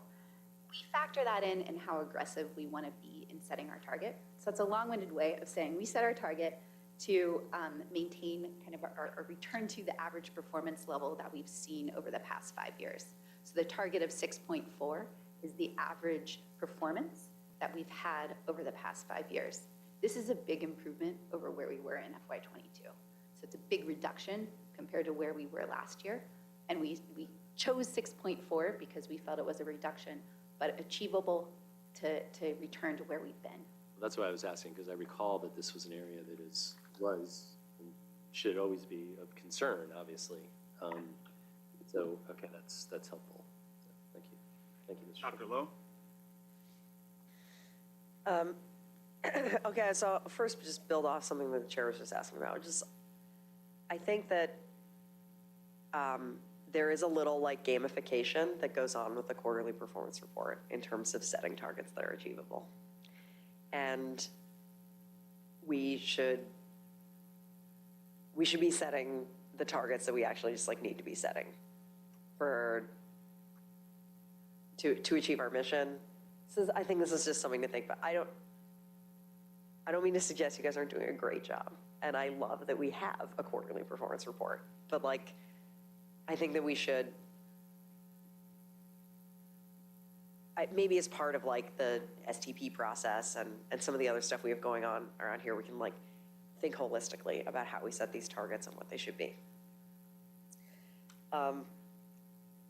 That was a comment. I do have questions. Okay. The first is, I find the bus statistic on missed service it's unbelievable. I'm like, nobody who actually rides the bus can believe this. I want it to be true, but like, can we audit this? Where is this number coming from? I mean, this is just like, it just feels like completely disconnected from what the actual experience of riding the bus is like. So how confident are we in this number? How are we generating this number? How do we trust this number? Sure, I can answer that. Do you mind going back to that slide? This is like the first thing Yeah. I actually, in the slides. I actually think if you could go, to the missed trip slide, but actually, It's could you go to the next slide too? The following one. Yes. So I think if we look over at that prediction availability slide, this, I think, can help answer your question. So how we get at the 1.8% is first we start with, okay, how many trips do we know ran? Do we have data out there for? And the answer to that is about 93%. That's the prediction availability. So we know 93% ran. So the question is, what happened with that remaining 7%, right? Did we fully miss that 7%, or was some of it actually run? And so to do that, to figure out kind of what happened to that 7%, first our control center every day records trips that are missed, and we try and provide customer information about that too. But often they're missed because we don't have an operator. Something happens mid-trip, like a collision that prevents the bus from continuing its other trips, that kind of thing. So we have kind of records of those trips that are missed. So we know that's missed. That gets us to about 1% of that missing total. Then what we look to is to say, okay, we know we have a data source that says, was a bus assigned to that trip? And kind of did it leave the depot? Was an operator assigned to that trip? And so we look at those two things. So that remaining portion of the missed trips, it's either we've confirmed that we've reported that we didn't run that trip, there was a collision, something took it off the line, and we did not have any record of assigning a bus to that trip or an operator to that trip, so it was missed. And we're holding ourselves accountable to our published schedule? Yes.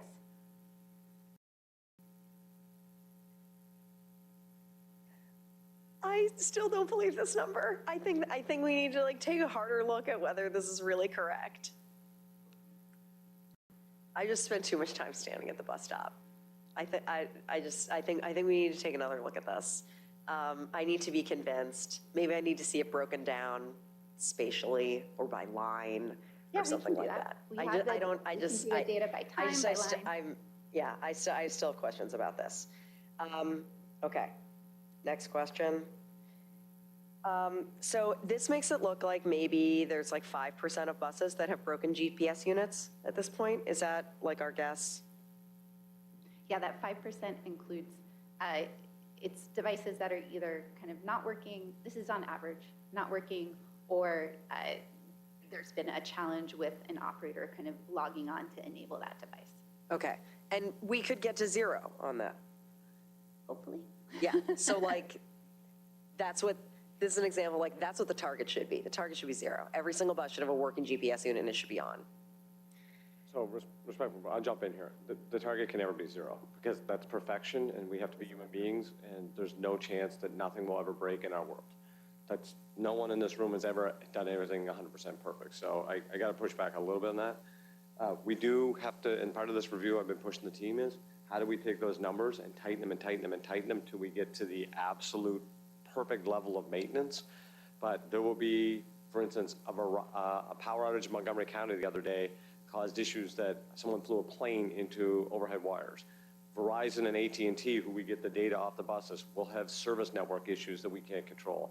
Someone will get sick on our bus, including an operator or someone else, so the half of the trip will get pulled. People drive into our buses all over the district and the region every day. There will be things that this organization cannot control, and we just never will get to that number. But that doesn't mean we, for instance, on maintenance of those devices, are we able to pull that in another % or so? That's what the team's looking at. How to make sure operator performance on login and credentialing is done well. There's a whole campaign on that, and the data has gone from that down. So the reason we've now created this data process and data team led by Andrea is to better drive our business analytics to derive business performance. So this will continue to bear fruit, but I think we just got to be realistic. There is no such thing as 100%. That's extremely, I want us to focus on the things that we can control. Okay, my next question is like way further in the slides. It's about, I'm confused why crimes against persons are down while assaults on rail are up. And is that because the crimes against person category includes that there was a decline on the bus, or is it other crimes? I didn't understand why those two things headed in different directions. Yeah, the crimes against persons for Part 1 crime rate includes aggravated assaults, but it also includes robberies, forcible rape, and criminal homicide. So it includes the robbery. Okay, so like robbery is getting worse? I can get back to you on that. Okay. It seems like maybe like a hypothesis. It seems like maybe robbery is getting worse on rail specifically. We can get back to you on that. There's also just a slight difference in assault definitions. This is the Okay. Part 1. I don't even know crime, that you need assault, to and get the back to others me on not. that. It's just, it is really interesting that we can like slice and dice this in such a fine-grained way, because it does suggest like that this will be really helpful from a business analytics perspective in terms of really fine-tuning our response and what we're doing. So I'm impressed by that. You don't have to get back to me. I'm just starting to see like what this can really do internally at WMATA. This is a powerful tool and not just something that's about like communicating to the public. Although it's nice to make it available to the public.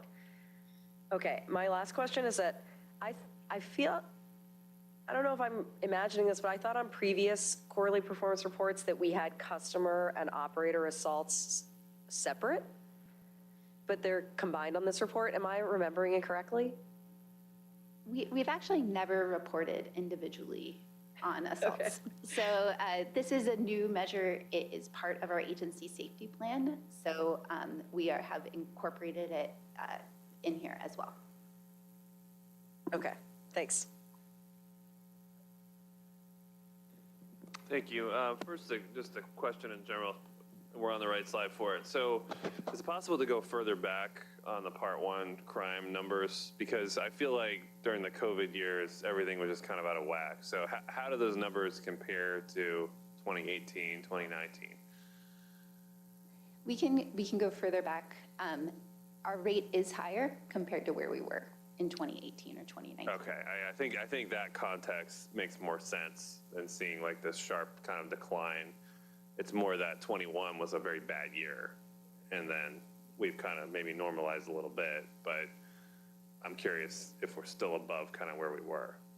And you know, we're talking about crime. We obviously just had a major incident this morning, another major incident last night, which I want to acknowledge and wish all of our folks well that were involved in that.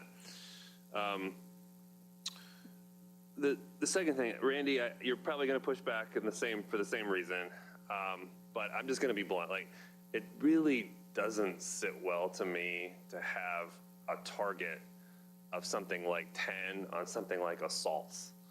Like, I get all the mechanical stuff and the operational stuff and things like that we can't control. And I know crime is going to happen on our system, but I just don't think we, as an organization, can say we're okay with 10 assaults per 10 million revenue miles or something like that. And I know the target and being okay with is not the same thing, but it kind of is a little bit. So I don't know how to handle that. I think that perhaps for those categories, the target is just not really the right way to frame it. Maybe there's a different word or a different way to look at it, or a goal or something, but I don't want anybody to walk away thinking, well, Metro has a target of 10 assaults per blah, blah, blah. So, because for those 10 people in that category, that's really bad. So What about like a trend-based target?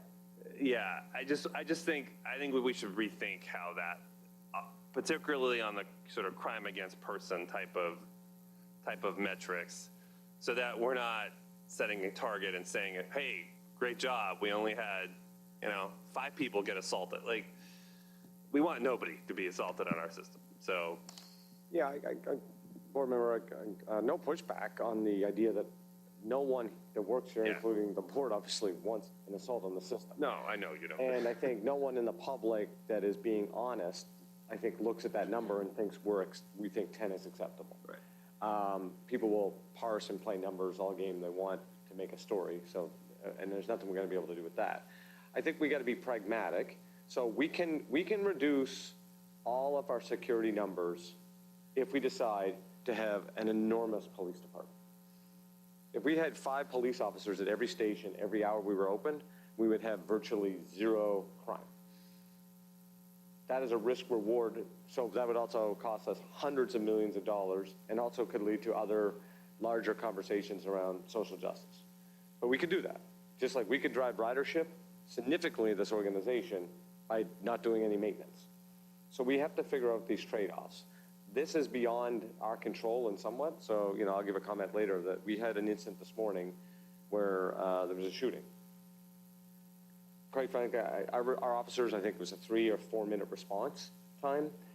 I'm not sure what we are able to do in America right now regarding gun violence as a transit agency. It is an epidemic all over the country. Our region is significantly experiencing it. So I get what you're saying. The word target is not right, so we'll take that back and look at it. But I think whatever we do, we have to be at least pragmatic to say some things will happen beyond our control. And it's just really challenging. So we take the comment well, and we obviously all want it to be 0.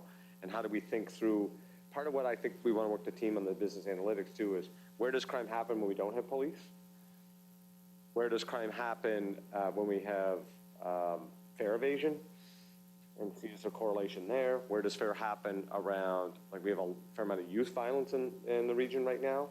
And is there a correlation between youth at stations or on buses? And so that cross tab that board member Lowe mentioned, I think that would be helpful as well, so it can start getting organized in a certain way.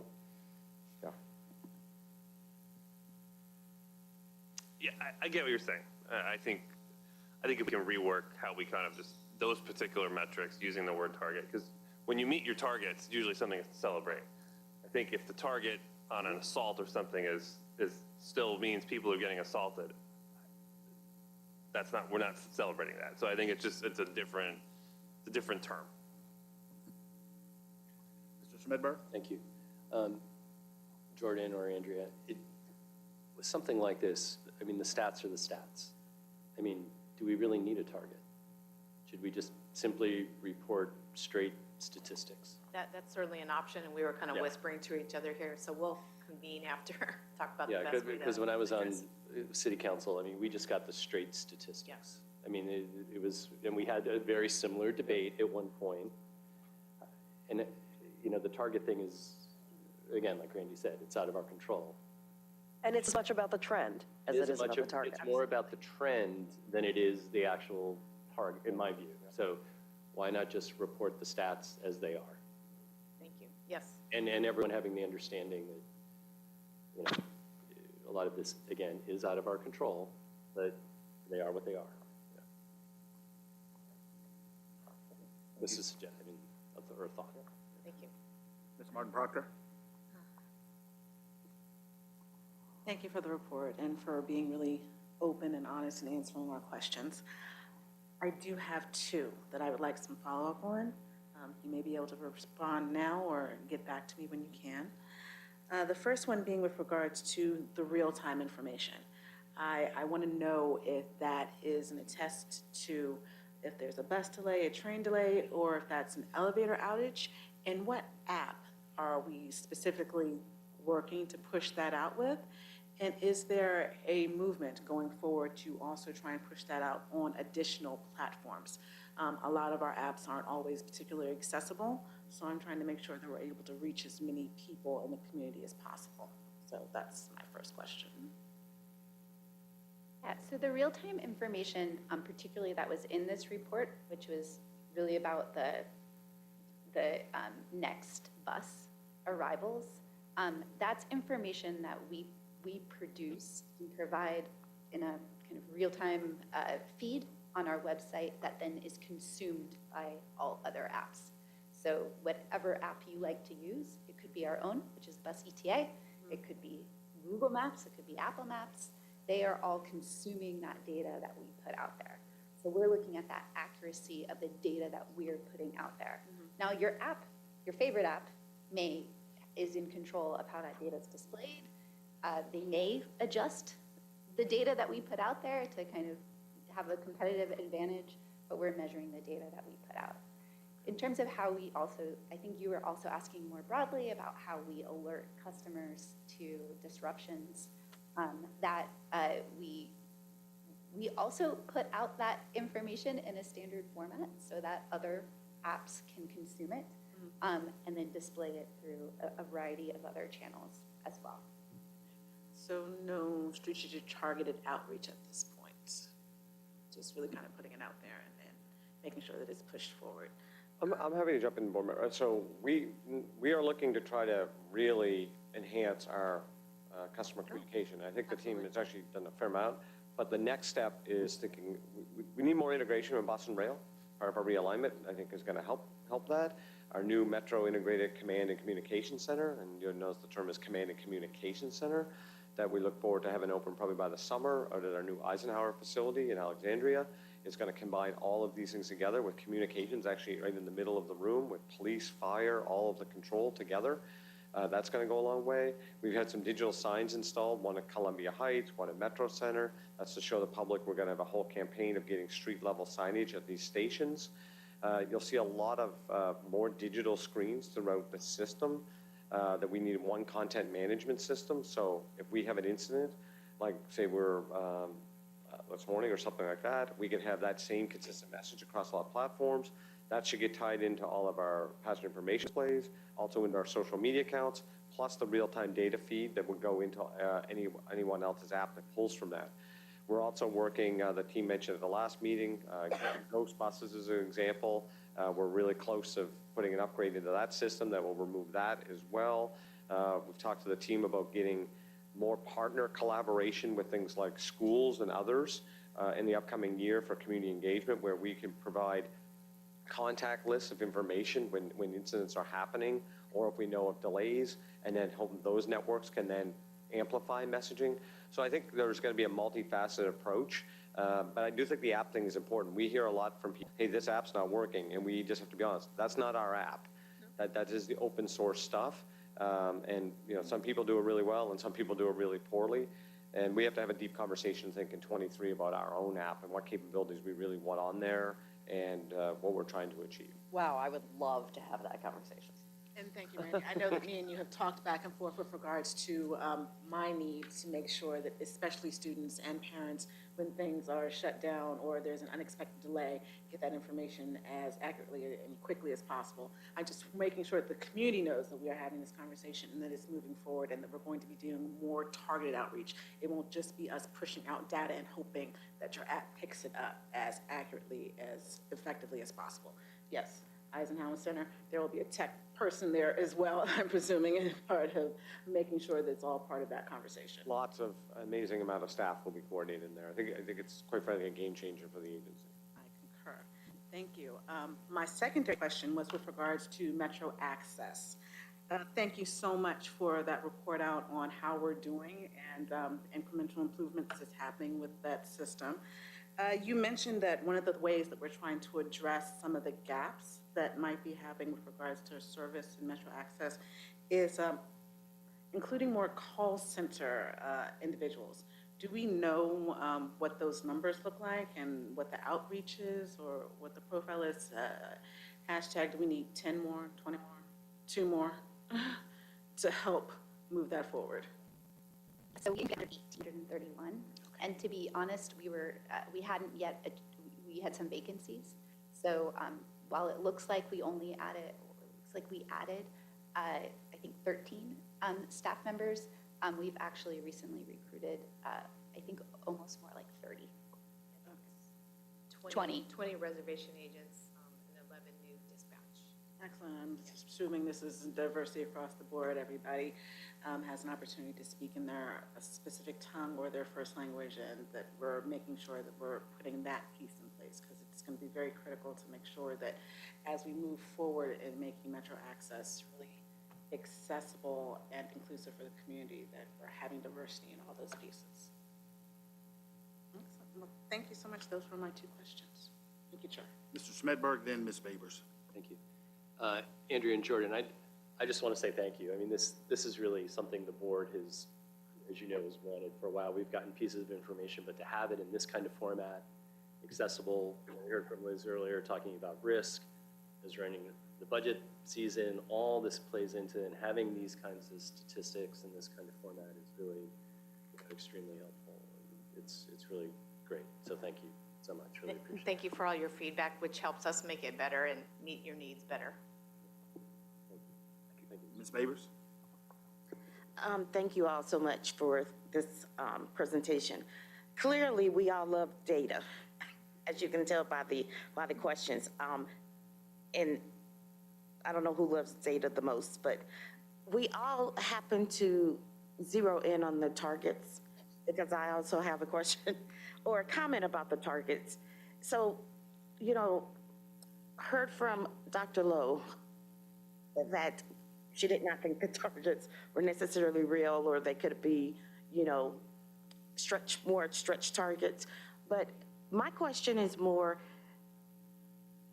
is there an industry standards for these various targets, such as crime and assaults and safety events? Is there something out there in the transit world that says, here's the industry standard? Because when I listen to how you say we get to the target, it was, we take this, we do that, then we take the average, but is there an industry standard?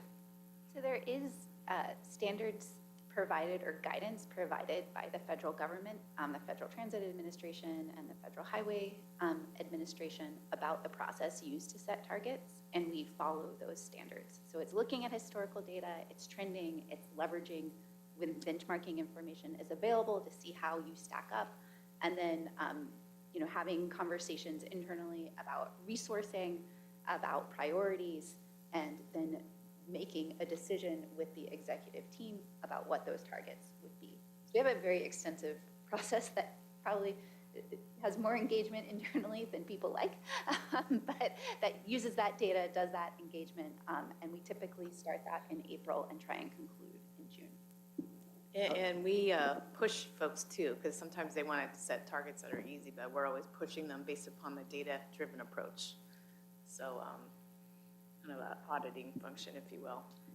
Jordan mentioned the word benchmarking. We do a lot of that. So while there's kind of standards for how to measure it, and I don't know about the exact target, like how to set targets, like what target you should have is really kind of depending on your own trends.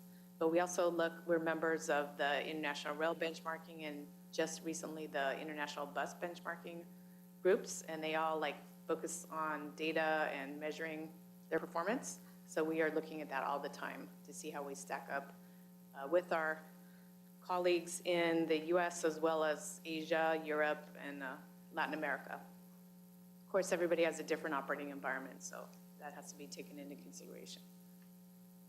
I was just going to add on to that, the part comment and some of these other groups we belong to, and that does provide, So even if it's not the exact same measure, it helps from a methodology and guardrails, if you will. So, Barcelona does it this way, we do it this way. The team, especially people of Andrea and Jordan's intellect and skill set, can kind of normalize those data processes, right? To get into like, what is the closest thing to an apple to apple? But a good example is like assaults. There are agencies that report a police officer assault into the National Transit Database, and then there's lots of agencies that contract out security or policing that don't add those. So transit is not, we all do the same thing, but no transit system is the same. And that has actually been something I've been frustrated since the day I got into transit, but there's a lot of us that want to keep driving this. So there's actually a few companies out there right now that are working with agencies so we can get into more like-to-like comparison. And these are not just operational things. They're things like sick days and how long does it take to hire someone, and like how long is someone's training, and both to be a mechanic or say a station manager. So we want to really drive, and I appreciate, Chair, you recognize the team, because not only is Andrea and the team pushing people to not have soft targets, the general manager on top of the data team is trying to push targets as well. And it's okay, and I'm trying to create a culture here too, where it's okay to not meet a target, because we're learning, and that will take, that could take 3 or 4 years to grow, but that's okay. And that is a cultural shift that I think, I appreciate the board has been embracing that too. We want to stretch ourselves, and failing a goal doesn't mean we failed the organization or the community. And that is, I think, something that we got to keep advocating, because it's easy to look at a slide and say, Metro's not doing well. Well, we tried, and we learned, and that's going to make us better in the future. And that'll help drive empowerment and our safety culture and people's sense of openness. Okay, so thank you for that. And I think it's very important for, everyone to understand that we do not have transit industry targets, and to understand how we get to that. But I do have to comment on Director Letourneau's comment about, assaults and crime, because, in the district, we have a Vision Zero goal for traffic safety. And of course, our Department of Transportation has begged me to please let them have something other than zero. And I said, well, say that again, Vision Zero? I said, it must be zero. And so I'm the one that we're gonna miss it until we get to the point where we don't miss it. But it's like Director Letourneau said, whose family member or who's that 1, 2, 3, whatever it is, person that you're gonna say it's okay? So I absolutely understand where he's coming from. It's just very difficult for employees who are trying to meet these goals, to be able to accept that it's gonna take a while before you meet zero, because you have to do so much, for traffic safety. And I just heard, though, the general manager say, it's okay not to meet a goal. So now I'm wondering why he's not okay with taking that crime and safety goal down to zero. Not sure if you... She's got you there. No, I think Well. what I You would... didn't say goal, you said vision. Exactly. Thank you, so we gotta look at Thank the you. wording here. Thank you. We have a vision of zero. What I would respectfully suggest is, on things that are within our control, we should be doing everything we can to have like a bus that doesn't fail on the street, an operator that never fails a test, or blah, blah, blah, blah, blah. Crime is the one that I think we all have to be a little more pragmatic, that no matter what Metro does, we have crime. Because if we had zero, we'd have zero prisons, and we'd have no criminal justice system. So it's this, that to me is so much larger than Metro, where a lot of these other transit things, we do have, even if we don't have 100% control, we have a higher level of control or risk-reward ratio on this. That's all, I guess, my point was. You could have a vision zero. I just don't think it can be an actual goal. I think it's an amazing vision for us, especially here in DC, to have Right. a vision zero, yes. But that's worded. And I think we're all gonna kind of take that back and figure out some of the best wording to move this forward. Don't let him jump in again. I am going to jump in again. Yeah. He's on the committee. Yeah, I'm on the committee. I mean, I personally, again, Andrea and Jordan, I personally think if the district or the Commonwealth of Virginia or the state of Maryland or County of Fairfax, whatever, whomever wants to have a vision 0 or a goal of 0 or whatever it is, that's great. But I think for us, it's more important to understand trends, where things are happening, if there's things we need to do at certain bus lines or at certain stations. You know, that to me personally is more important than whether we meet a goal of, 2 or whatever it is. That to me is the more important piece of the, this crime thing. And maybe it's even a separate, well, I guess it should be part of this report, but, well, whatever. The target It could made be my a point. downward arrow. Yeah. So I have one more question before someone else jumps in, like Matt over there was trying to. And I'm going to take it to a different question. So when we talk about bus availability or accuracy, how would we recommend that the riding public for buses specifically, if the bus just does not stop for you? I have had that happen to me twice, and the bus was not full. He didn't even come over by the curb, and I'm over there waving my hands. And it's getting chilly. So I was not happy, but I didn't know. I was like, well, who do I report this to? And I don't have a bus number. Yeah. Well, no, Randy, I'm not trying to, reach out to you, to your level. I'm just a regular rider. So, most regular riders don't have access to you. So I would, how do we report that? So you report it to our call center, and you can do that through calling, through email, I think probably tweeting as well. They also have other social media, and they will record it. Even if you don't have a bus number, that's fine. Your bus stop, the time of day, the route that you're looking for, that goes in our database. It gets sent to bus operations to investigate and speak with that operator. So we call it no-show, and that is one of the categories of customer feedback that we receive and that we act upon. But is that included in the in that availability number? That is not included in that. Okay. That's looking at was real time.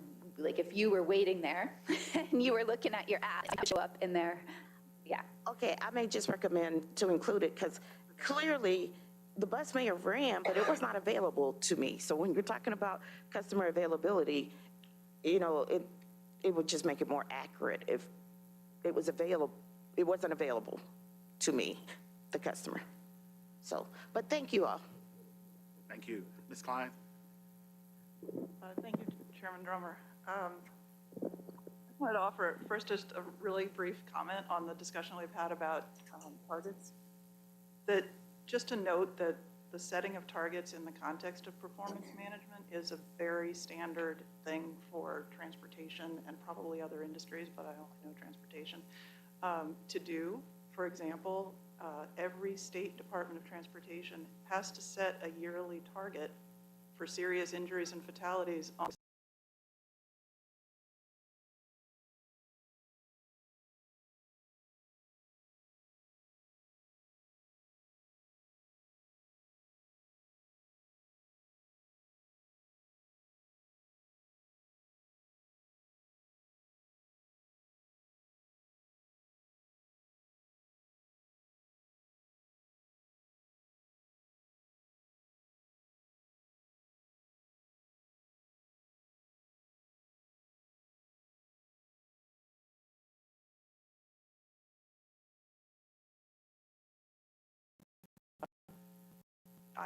and they do. They do not all set 0, even though I'm sure that they would like to. They go through a data-based process of what they think is, some are more stretch goals than others, stretch targets than others, but this target setting process is sort of a standard part of performance management, and I think that, so I almost feel like this is a very important part of the process, setting those targets and kind of understanding what might be feasible and how can we stretch and such, but also setting a goal or a vision that may be different from the target could be a valuable, where are we trying to get to and when kind of thing.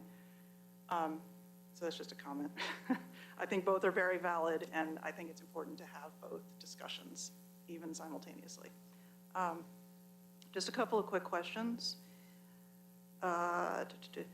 Regarding Dr. Lowe's questions about the missed trips and how it doesn't seem like an accurate reflection of reality, I'm wondering, so the data by route is available for the public online, is that right?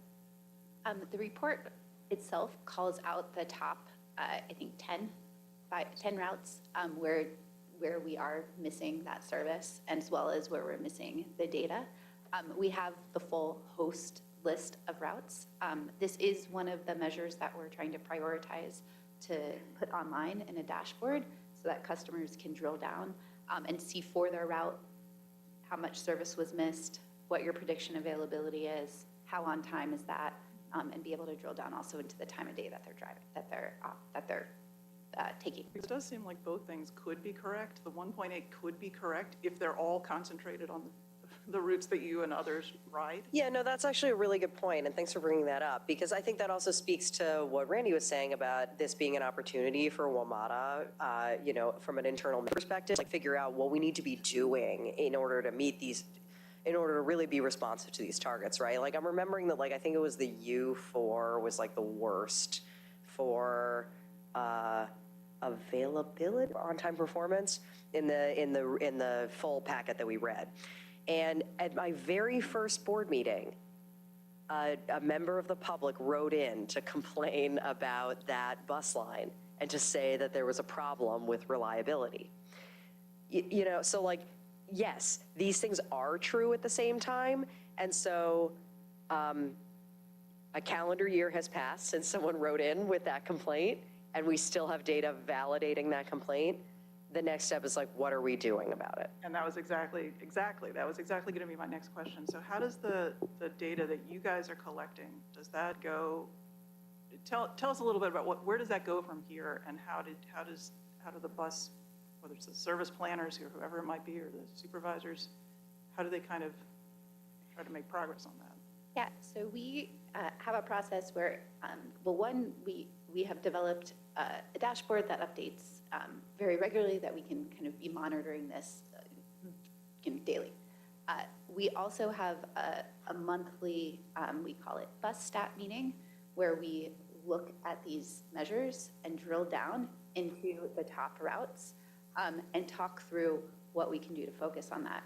We also have a meeting, kind of a data-driven planning meeting that we do quarterly, because our opportunities to change our bus schedule are less frequent. So we're looking at the data there too on particular routes where we may need a scheduling solution. And so are using, just to be assured, we are using this data, looking at it regularly, and using it to understand where we need to prioritize. And presumably at the next opportunity, making whatever changes are needed to be made, hopefully. Exactly. And my last question, I just want to drill down a little bit more to understand what's going on with Metro Access. The reintroduction of shared rides, I'm assuming that so a person who's then scheduled to share a ride is going to have a longer trip time than they would have if they just had their own ride. And their schedule numbers, like the times that they're supposed to be picked up and dropped off, are adjusted to account for the fact that it's a shared ride. So on-time performance can still be on time. The person can still be on time, but the travel time is longer for the customer. Is that right? Yes, I think because you're adding that shared, so if you think about an individual ride, what could cause a driver to be late is kind of traffic or that kind of thing. When you have a shared ride, you add kind of another variable in there, that it could have taken longer for that initial customer, to board the vehicle. And so that is why we say, you can see as we return to shared rides, there's a bit of a drop off in on-time performance. Okay, got it. So I guess I'm sorry? Yeah, well, the satisfaction number was noticeable. And I guess I was just trying to sort of understand. So it's something to keep an eye on from the customer perspective, because on both bus and rail, we are really seeing an increase in frequency and on-time performance and such. And so that, I just think that we need to keep an eye on this as well. I will say, on-time performance, how we talked about how crime was really high when we only look at those 3 years. On-time performance on Metro Access also is very high for those 3 years. When we look back in FY18, FY17, we were closer to about 90%. So, it was very high during the pandemic period, and we're seeing it come down still above, but where it has been in the past. Okay, that's helpful. Thank you. Thank you, Mr. Smedberg. Sorry, and Lucinda, I want to apologize. I didn't know you had another question. I'm sorry, I thought you were through. Sorry. Can I make a quick comment on on-time performance, and then I know we'll move on, but I think this is really important because we're going to go through this every quarter, and I think I mentioned this before, but I want to review clarity. We can increase on-time performance, just like I mentioned about ridership, very high. We'll build longer runs in the schedule. Then the customer quality of the trip goes down. We got to be really careful as an organization, and I ask the community and customers, therefore I guess our media to try to contextualize as well. Every measure has a corresponding reaction. So we could drive OTP on X bus lines by 10%. The trip is 58 minutes, we'll make the trip 112 minutes, right? So this is what the airlines do, right? Flight takes 45 minutes, it's an hour, we meet our FAA numbers by 95% every time. That's how the game works. So we have traffic to manage, and now traffic patterns are changing. So now the next run cuts will try to adjust for different traffic flows coming out of the pandemic and where we're getting stuff. Then we'll get construction on a street that takes one lane for, say, a crane or something for 4 months. That will impact. So we just got to be real careful, because at the end of the day, the customer experience is a balance between frequency, reliability, and on-time performance. And trying to find the Goldilocks between those, I think, is what the team is working on every day. And I just want us to make sure when we do that, it's not just OTP, just like it's not just ridership, and it's not just financials. It's trying to figure out how they all work together. I know you all know that, but it's communicating. Thank you. Yeah, I think DDOT would also be really interested to know, kind of like where there's like stuff outside of WMATA's control that could make a difference on particular lines. Okay, thank you. No other questions or comments? Andrea and Jordan, thank you very much for this robust discussion. Thank you for your teams and the hard work you're putting in, and for considering a lot of the input that you received today. Thank you. We'll now transition to our train control system update. Chair, as they're coming to the board, if you don't mind, I'd like to just make a note of the two members coming to the board, so congratulate them. So both Tiffany Jenkins and Shania Wilkerson, both are recent promotees here at Metro. So Tiffany is now our Senior Vice President of Signals and Communications, and Shanita is now our Senior Vice President of Rail, and that just came out 2 days ago. So I wanted to use the opportunity to recognize them in front of the board today and congratulate them again.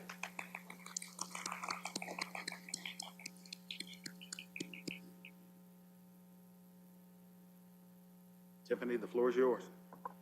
All right, well, thank you all very much, and thank you, Randy, for the recognition. I guess we don't have to do our name intros. So we thank you, Mr. Chairman and Madam Vice Chair and members of the board for having us here today.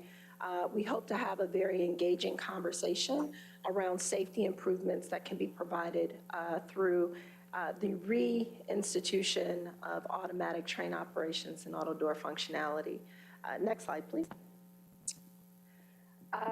So I want to walk us through kind of briefly the history and background of how we've gotten to this point today. At inception, Metro was built with the intent of operating what is known in the industry as a grade of automation 2, or an automatic mode of operation. Since the unfortunate incident in 2009, the decision was made to disable the automatic train operation functionality and operate in a degraded mode of operating, or manual mode, grade of automation 1.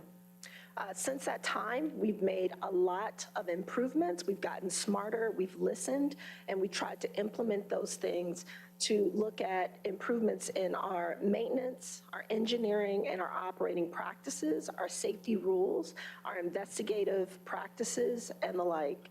So since 2012 in particular, we've made a lot of investments in our State of Good Repair program, which now brings us to a point that we think it's time to have the conversation about reinstating the grade of automation 2. It can provide and will provide engineered improvements that provide additional safety improvements for our community, that is our riders and our Metro personnel. Next slide.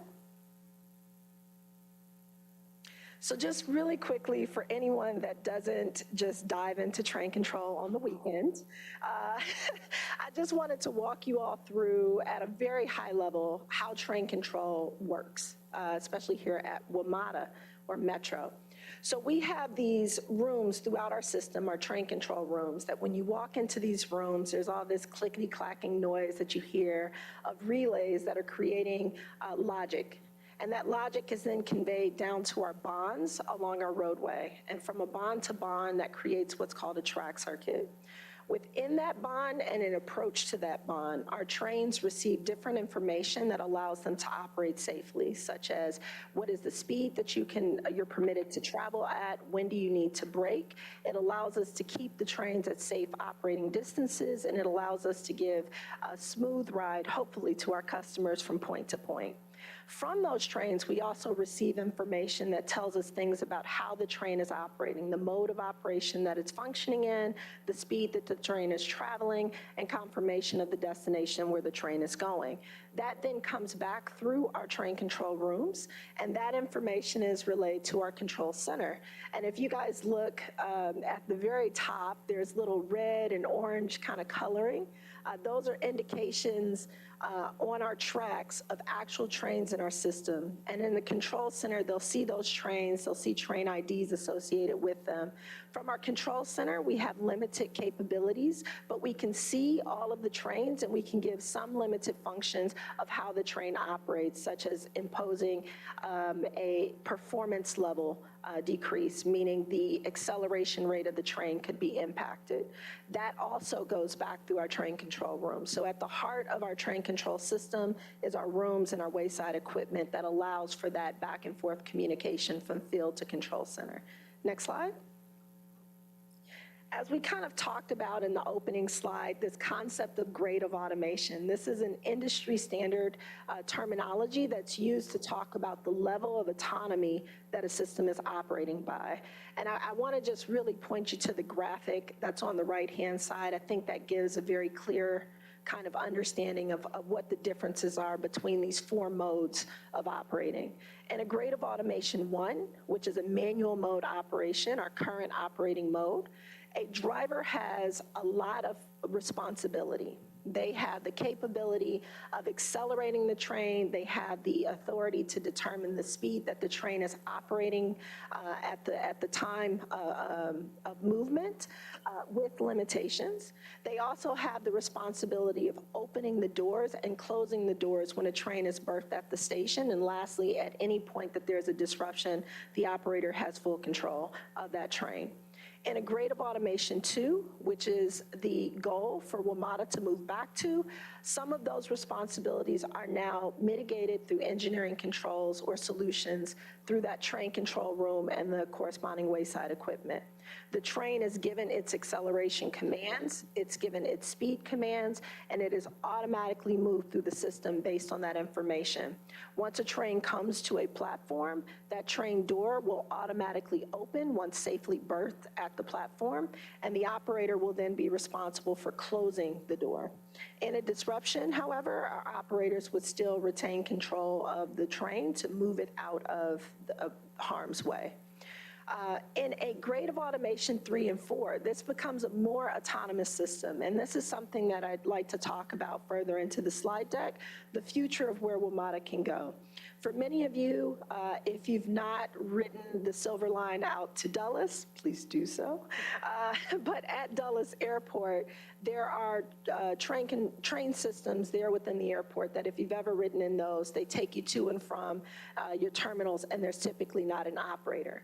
Those are trains that are operating with that higher grade of automation 3 or 4, where there is no train operator required, but the use of train operations for us within WMATA system or operators will always be necessary. It is our ability when we're talking about a higher grade of automation to reimagine use of the train operator. Whereas in our current environment, we rely heavily on customer-to-customer support. When a customer is in a state of distress, a train operator could, in a grade of automation 3 or 4, walk through that train, provide further assistance to that customer until we can get them to a place of safety and offload them from the system. The thing to note here, and I think this does go to disabled and ADA compliant assistance to give customers more confidence when they come into our system, is that when we go to a grade of automation 3 or 4, the need for platform doors is an absolute necessity to provide safety for the customers and also safety for the operators. And with that, I'm going to hand it over to my colleague that'll talk you through some of the safety issues that we're having in grade of automation 1. Thank you, Tiffany. So over the years, we have put in place many operational and maintenance improvements to work through the safety issues on grade of operations 1. Just to go through a few of them, we have revamped our operating controller programs. And in part of that, we have created focus groups, listening to the operators and controllers, trying to see what we need to do to make things better and safer for them. Through that, we have implemented system-wide reductions in maximum speeds. We have created very robust campaigns throughout the authority to ensure that we are bringing more awareness to what is going on out there. In the maintenance side, we have replaced all the Osram Generation 2 track circuits. We have instituted a loss of shunt to identify possible track circuits. And that is a proactive approach to things. We have developed more robust preventative maintenance inspection programs. But one key thing that we have done is implemented the SMS system to improve safety reporting and investigations, which gets down to the root causes. So with that, we have seen a huge shift in identifying some of our key factors. Prior to that, we were looking at many undetermined factors, but now we have realized that human factors are the leading cause of most of our overruns. And to give an example of that, for transparency, this week we had a red signal overrun. Yes. We had a red signal overrun on Main Line, and we're still investigating that. But to paint a picture, we have a brand new operator who, of course, may be a little nervous. It is his first day out alone. Of course, you're excited about it. New job, i.e. right here today. i.e. right here today. And so he's operating. He gets to Smithsonian. He communicates with the control center. He gets permission to properly berth on the platform and service the station. He does all that. He opens the doors. He sticks his head out. He looks down the platform. He verifies that it's safe to close the doors. He closes the doors. He sits back down at the console. At this time, his train has 0 speed commands. But what happens? He takes a point of power and moves the train past the station. Let's reverse that back into an era when we are in GOA2, automatic.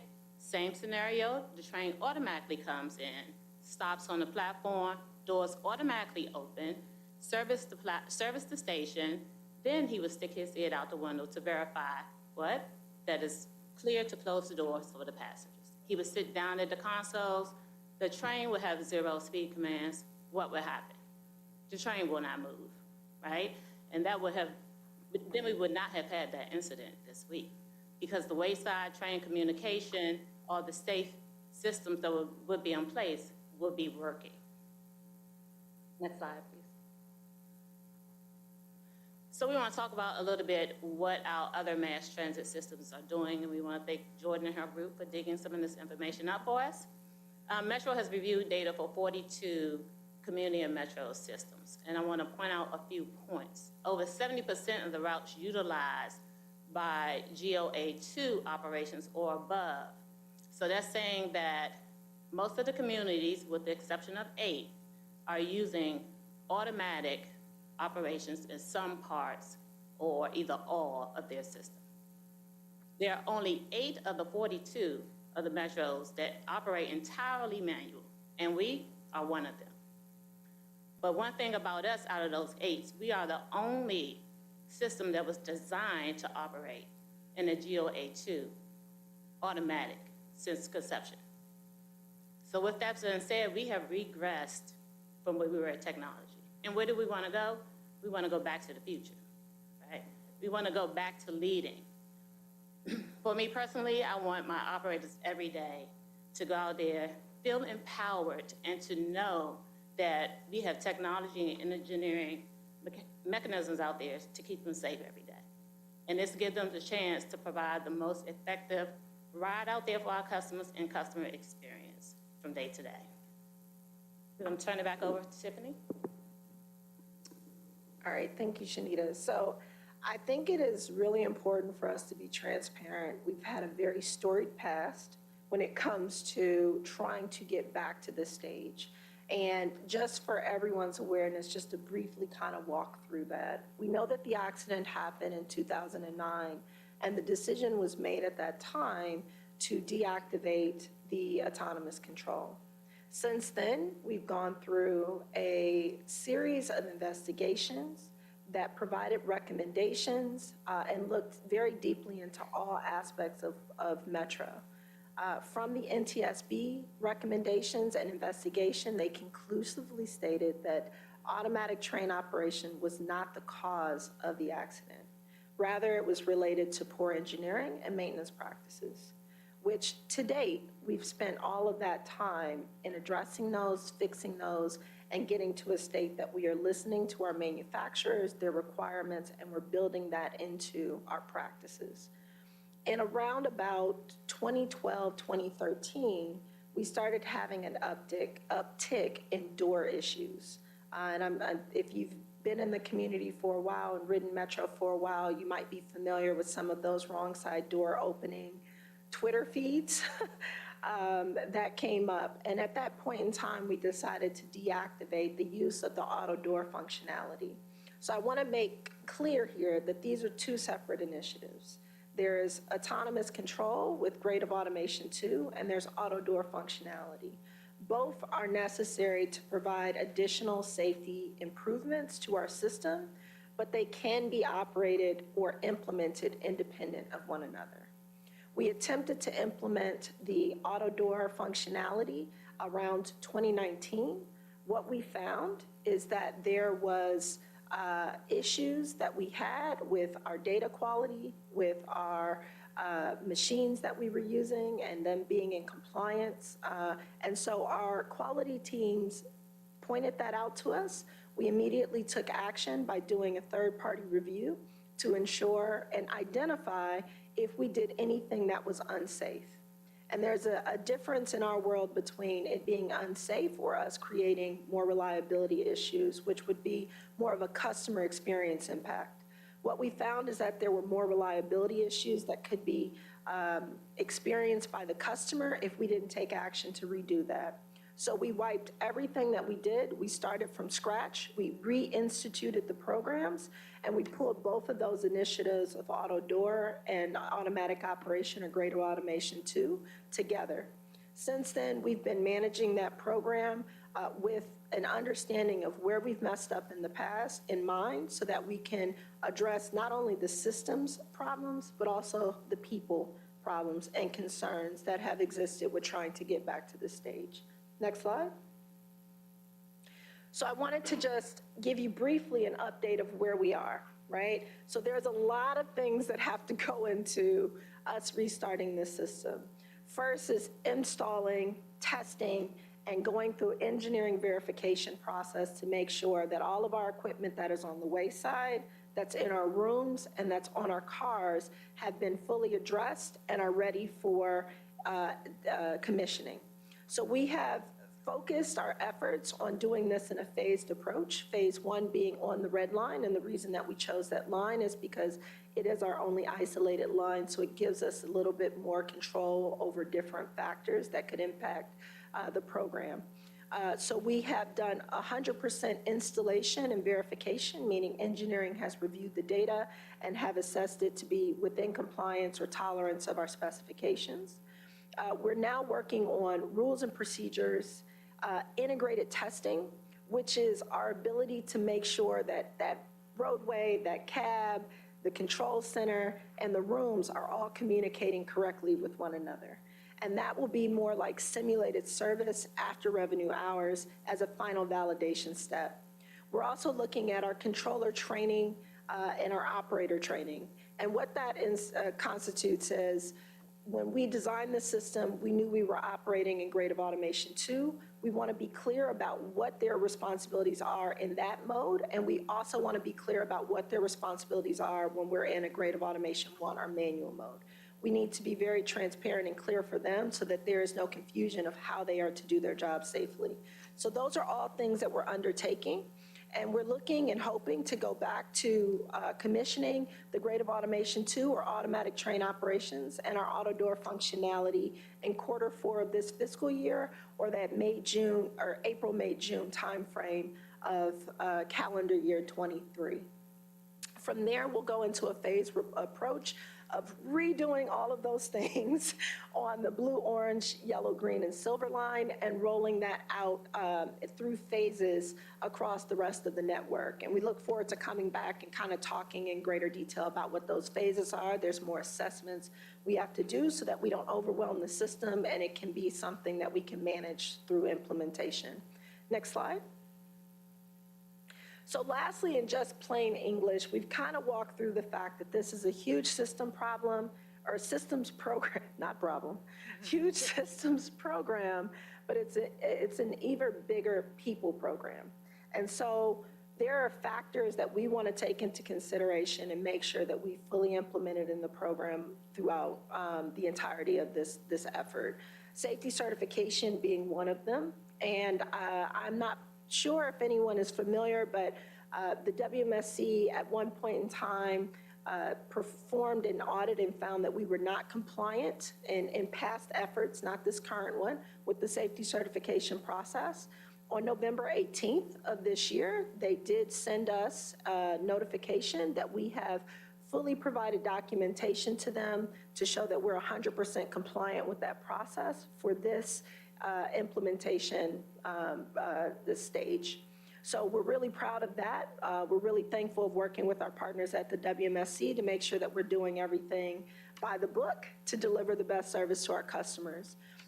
Through the staff coordination, one of the things that we learned in the past is that the operators and the controllers felt like their words, their issues were not being heard. So we've done a very big and robust engagement campaign as a part of this, and we're continuing those efforts going into these next few months of conducting things such as focus groups, listening tours, video informational campaigns, and fact sheets. And we're working on putting all of that information together. We're looking forward to meeting with the union and having good discussion around this because we want our operators and our controllers to feel comfortable. At the end of the day, in my role, my primary customer is our operations team. They need to know that they have everything they need to safely do their job so that they then can safely deliver to all of our public. And we want to make sure that that is fully built into our understanding of managing the program. Another just quick point that I'd like to raise is that through this effort, we've not operated in grade of automation 2 for many years. And so with that, there's power consumption issues that we've seen. Interestingly enough, this year, Metro was noted globally as being the highest power consumer of any transit system, which is very interesting because we're not the biggest. But this is something that right, I was shocked too. So this is something that we want to track with this, and we want to see what sustainability improvements can be provided through this engineering solution. And then lastly, it is one thing for us to come to you and tell you that we're ready, but we really want to have third-party review of our engineering practices and peer review from APTA so that there is additional groups that are saying, we've done our due diligence to bring this back safely for the community. And those are things that are well underway as a part of this effort as well. Next slide. So lastly, I just wanted to leave this group with a little nugget about where the future of signaling needs to go. So the system was opened in the 70s, which means the technology is from the 60s. And as much as we love, retro technology, there comes a point where we have to get away from rotary phones and we have to go to iPhones, right?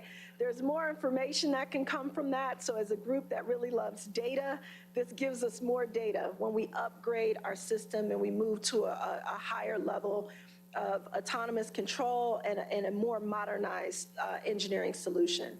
CBTC, as it's commonly known, is a radio-based communication system. It allows for greater information to come to and from the trains. It is also one that has been recognized as a global solution.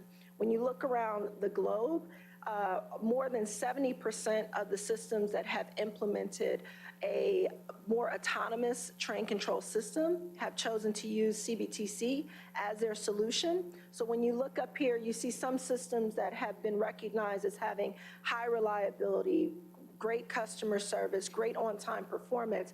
Those systems utilize fully or in part and moving to move more of their systems or parts of their system to CBTC technology. In fact, in the last 10 years, of all autonomous control improvements that have been made or implemented in train control across the globe, over 90% of those modernization efforts have used CBTC. Lastly, with this, our peers here within the states, many of our peer systems are moving to CBTC technology. So we are one of the last ones getting in the game with this, but it is definitely a need because as we progress, we want to have better data, bigger data that allows us to be more preventative and proactive and less reactive, and provide a safer and better more connected rider experience for our customers. Next slide. So lastly with this is just to give you next steps. So we're hoping to begin testing on the red line in Q4, as I indicated earlier, and then we're hoping to come back in Q2 of FY24 to have more conversation around the program, how it's progressing, and talk in detail about that next generation or CBTC system. Too many acronyms. So thank you. Are there any questions? Thank you, Tiffany and Shanita. Before I query members of the committee and other board members, I'd like to ask a few questions myself, and I'd like you to go back to the chart on understanding grade of automation. Okay. With a graphic. Could you go back to the GOA? So I think it's 3. Yeah. Yes. By the way, this is an excellent graphic. It really homogenizes all of these complex moving parts you've discussed with us today. So I want to approach this from an enterprise risk management perspective that we talked about earlier today. And from that perspective, you had options. I'm sorry, Don, I need to interrupt you. The amount of sidebarring that is going on right now is disruptive to this important topic. I know that no one is doing this personally, but it's happening here, it's happening there, and it's not doing service to the topic. Can we pause for a minute, resolve whatever is happening over here and over here and over here, and then do this work? I'm sorry to interrupt you, Don, but this is so disruptive. I think what we'll do, thank you. And I think what we'll do is proceed. And are we ready? Yeah, we're ready to proceed. We'll proceed from this. Okay. But thank you. Thank you. So from an enterprise risk management perspective, we had options. One option would be to stay with grade of automation 1 and then jump to the future, next generation communications-based train control. Another option would be for us to proactively, as we have done, which I'm really thrilled about, moving from GO1 to GOA2, and then in the future move to the communications-based train control. In other words, I understand why we're going to GOA2 because it really helps us from a safety perspective and on. But do we have a timeline when we think we're going to make the next step? Sure, yes. So that is something that we've been working through, developing an implementation plan first, which is to identify kind of all of the factors that have to be considered for rolling out a CBTC solution. Within that implementation plan or timeline that we are projecting, and these are very early stages, is that for a full integration within the system, it would be around 15 years. But there are staggered integrations that would happen. So there are parts of the lines that you would turn on to a CBTC. And throughout the course of the program, there's going to be portions that are in ATO or automatic grade of automation 2, and portions that are in a CBTC solution until we fully implement over that 15-year period. I think some key factors to that, just as points of note, is that these are things that have to be tied to the procurement of our rail vehicles, which is why it's also very important that this starts now, because we have the ability with the procurement of our 8Ks to really coordinate with them to make sure that there is space that is allowed for the technology that has to be installed. Without that coordination, in most instances, systems tend to shy away from going to a CBTC solution because prices shoot up astronomically when you're not coordinated with the railcar vehicle purchase. So that's a factor that will impact our ability to deliver. But we've considered that in the 15-year timeframe, and that's why we think that that is a timeframe that is one that we should be able to hit with enough buffering room in there for those considerations. Chair, I just want to jump in an incredibly important point. On top of all the technical elements that Tiffany elderly said, the other really important point is it's not funded. So we have engineering and planning money for CBTC. It is not funded, and it's billions of dollars. So this will be what we put together as we talked about having our strategic transformation plan, and then this next document development, which is what do we all want Metro to be, and have an honest regional conversation about the long-term funding of Metro. So if we want to get into communication space train control, Tiffany and the team have been talking about how this integration to platform screen doors, which is the next level of safety and much higher level of quality, like the best in the world, not funded. All of our fleet that would match that, not funded. So this is a very important conversation. That's why to get to level 2 is important, because it's at least back to what we were supposed to do and a much higher level of safety and quality. Then it's what does the next generation look like? Because we are starting to get more signal failures because our system is old. We might look new compared to what Boston, New York, and Philly, but the bones are actually older. And so the team, Andy and his team over the last 5-6 years have done an enormous amount of structural state of good repair work, but we still have a fair amount of system state of good repair work. So the quality of our system is operationally safe, but to go to that higher level is going to be billions of dollars of investment. Very helpful. So is it safe to say that we're going to move to a grade of automation 2 and then jump in the future, or are we going to continue to move through 2, 3, and 4 to get to So the jump really is to move to that 3 and 4. It is to go to CBTC. So it would be from a grade of automation 2 to CBTC. The level of 3 or 4 is really going to be a business decision. Either require platform screen doors, and it is about the system that you put in place and the procedures that you put in place. So I'm not sure if that provided clarity for that, but we would move from 2 to either 3 or 4 with the implementation of CBTC. Okay. Very helpful. Thank you. Committee members? Okay, Dr. Lowe was first. We'll go ahead, Dr. Lowe. No, I Okay, Ms. Barnes-Proctor. Early. You had your hand up, sir? Chair? Okay. Just really briefly, ladies, thank you so much for your presentation. I thought it was excellent. And I just have one comment and 2 questions. Please always try and keep ADA and accessibility at the forefront. The train route and the bus routes are critical specifically for that segment of our community. My second question is, you spoke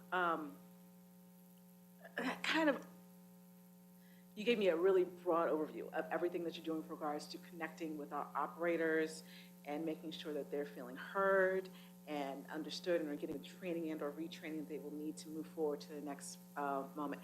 How can we help support somebody that you say that they're your constituency, they're our as well. We want to make sure that our operators are on board with this, that they're happy about it, that this is the direction that they want to go in, and that we're supporting them in making that transition. Well, I can start, and then I'll hand it over to Shanita. I mean, I think with this, there's a lot of tough conversations that need to be had to clear up misunderstanding of what the actual technology is. So we are looking for people to champion those discussions, to help us get out, to be visible in the system, and have those conversations. And so if that is something that members of the board would be interested in participating in, I think it is a wonderful opportunity for our community here within Metro to see not only us, but also our board members who are supposed to question the things that we're doing and make sure that we're covering our bases out there in support, because you all feel that we've done our due diligence and we're ready to provide to our operators and controllers.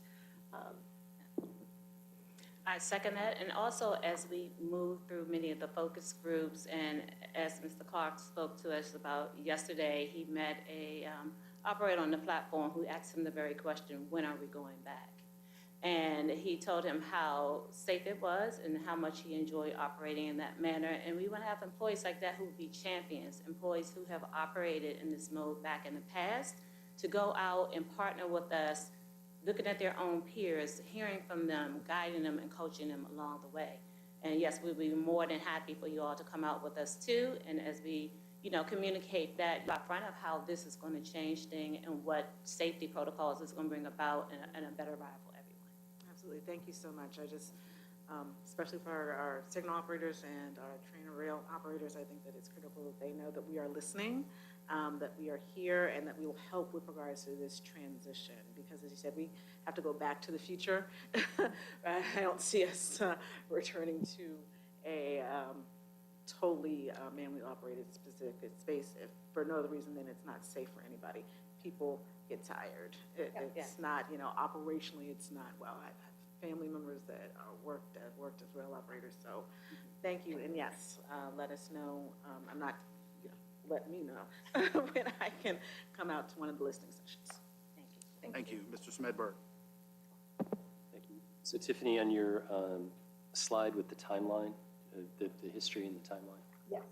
So the very last item, the projected return. So just to be clear, that's spring, right? Yes, Q4 so of the that's fiscal that year, April, not the May, calendar June. year. Yes, right? April, May, June of Yep.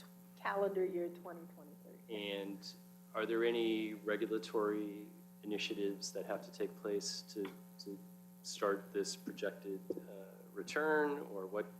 Tell us a little bit. Sure. No, that is a great question. We obviously have to partner with the WMSC.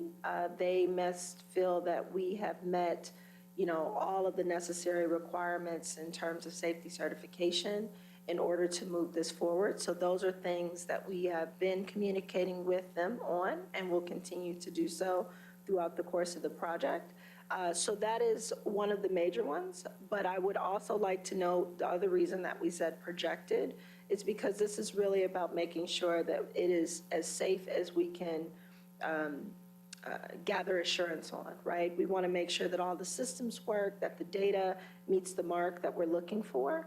And so if at any point in time we're running through our testing and we see data that just does not feel right to us or does not meet the muster, then we're going to err on the side of safety. And we're going to move at the pace that our equipment, our verification process, and our safety certification process allows us to do so. Now, the equipment we have currently, does it allow you to only do certain lines or certain times of the day? It's not a 24-hour thing? No, that's also a great question. So we have a pretty, homogeneous system. There's really only two different types of vendors, manufacturers that we have within our system. So it's really a business decision as to when we want to implement automatic operations. So that's something that we have to have further conversation with our new leadership on and just make sure that we're fully aligned on when. But once we've been through testing and verification, the system could work on not 24 hours because we need maintenance time, but the system can work on a continuous basis, yes. And one last question about that graph, or about this slide. The return to program relaunch and these other, return to GAO program deferred, is it safe to assume that they received regulatory approval or went through a process to get approval? So another great question. So the regulatory process was different back then. We had different oversight, we had different requirements. But at the time, I don't think that they ever actually made it to that point. When they attempted to launch the program and they went through testing, there were issues with just coordination of our operators, again, comfort of their desire to move back to that. That wasn't really built into the understanding of the program, and so that created an issue back in 2014. And then in 2018, when we attempted to start this program up again, what we found was that there was a lot of state of good repair improvements that we needed to make. And so we paused the program again to focus resources and funding on improving the infrastructure first. Thank you. Thank you. Dr. Lowe? It is so nice to meet both of you, and this was a really impressive presentation. I have been hearing about ATC off and on for years, and I learned so much from your presentation just now that helped clarify a lot of information and misinformation that has kind of circulated around me for a long time. So thank you. This slide, it's handy this is up. I mean, my take is like, this is a slide. This is not this timeline reflects, I mean, really serious issues, like really succinctly when you raise that there are issues with people, issues with processes. So the right thing now is not to like invent a time machine to 2009 to relitigate any piece of this, of what has happened since then, but to look forward at what we can do now. So I have more confidence knowing that we have new management and that we have a new team working on this that's aligned with the new oversight that we have. And that things really will be different as we go into the next calendar year to take another run at this goal. What the WMSC has always emphasized is that things need to be data-driven. And I'm hearing that from you. So that also inspires confidence that we're going the right way and that we're going to get to the finish line. I think the only other thing that really stands out to me in this is that it is always, an alarm bell goes off in my head every time I hear WMATA is the only one that does X. So my confidence is also increased by knowing that we're taking a global look at transit best practice, at what our system was designed to do, and that's what we're working towards, as opposed to swerving off in the direction of further exceptionalism. So that's something I think we need to strive towards at WMATA across every practice. And I'm really excited to see that happen regarding train control. Well, thank you. I would say, you know, especially on the last point that you raised, train control is such a specialized industry, right? There is limited resources, there are limited manufacturers, and so tapping into the global industry, as you say, not trying to move towards exceptionalism, but really learning from our peers and those that have come before us to see what pitfalls you've had, what successes you've had, and building our program based upon those conversations and data is really the realm that we're existing in now. We've gone to a much more heavily data-driven approach with all of our train control improvements and programs. And so really excited that there's appreciation for that, and really excited to come back and have further conversation as we continue to make improvements throughout our system. Thank you. So thank you. Thank you. Ms. Babers? I just want to say that based on this presentation, it's very clear why you two were recently promoted. Excellent presentation from engineers. And I don't say that to say anything about any engineers in the room, but, you know, it was very layman, which was appreciated. So my question is, one of the things that we said was that we know we have to get a safety certification, and so of course that means WMSC is going to be involved. Have we had conversations with them already about this timeline, and they seem to be willing to support that? Sure. So the WMSC has been invited to every meeting that we have related to this project. So they come to safety meetings, they come to weekly meetings. There's a lot, we meet and talk a lot. We all know that that's what WMATA stands for, right? So they come to a lot of our meetings. And there are concerns that they still have, that we still have to work through, but we want to have those conversations. We want them to question our processes. And so that's why the timeline is projected. There are unknowns that we may run across, but what we want to do throughout this process is be as transparent as we can about where we are, what we're experiencing. They participated in some initial conversations in the development of our integrated test plan. They gave us some really great feedback. They provided some information. We're looking to address that and incorporate that understanding. So as much as possible, we are trying to partner with them and address concerns so that we can, as a unit, as a team, I come from sports, I believe very much in team, we can hit that timeline. But if at any point we run across those issues, we will absolutely share it with our leadership team, and which will then be shared with you all in the public. Okay, great. And I will have to use what WMATA really stands for.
Yeah, almost all of my questions have already been answered, which is good. So I just wanted to ask a question that I think I know the answer to, but I'm asking it anyway, which is, so you alluded to the fact that there were a lot of great questions. I should have brought water, but yes. Thank you. Thank you. Yes, so I think that there is a couple pieces to that, if you'll allow me to just kind of go through it. So one, there has been leadership shift, right? And that was prior to Mr. Clark coming on board. But then Mr. Clark came on board. And we've had even further leadership shift and alignment of our teams to make sure that the full life cycle management of our equipment when we put it into the system can be monitored and addressed in a timely fashion. So with this current reorganization, that's really the intent of it.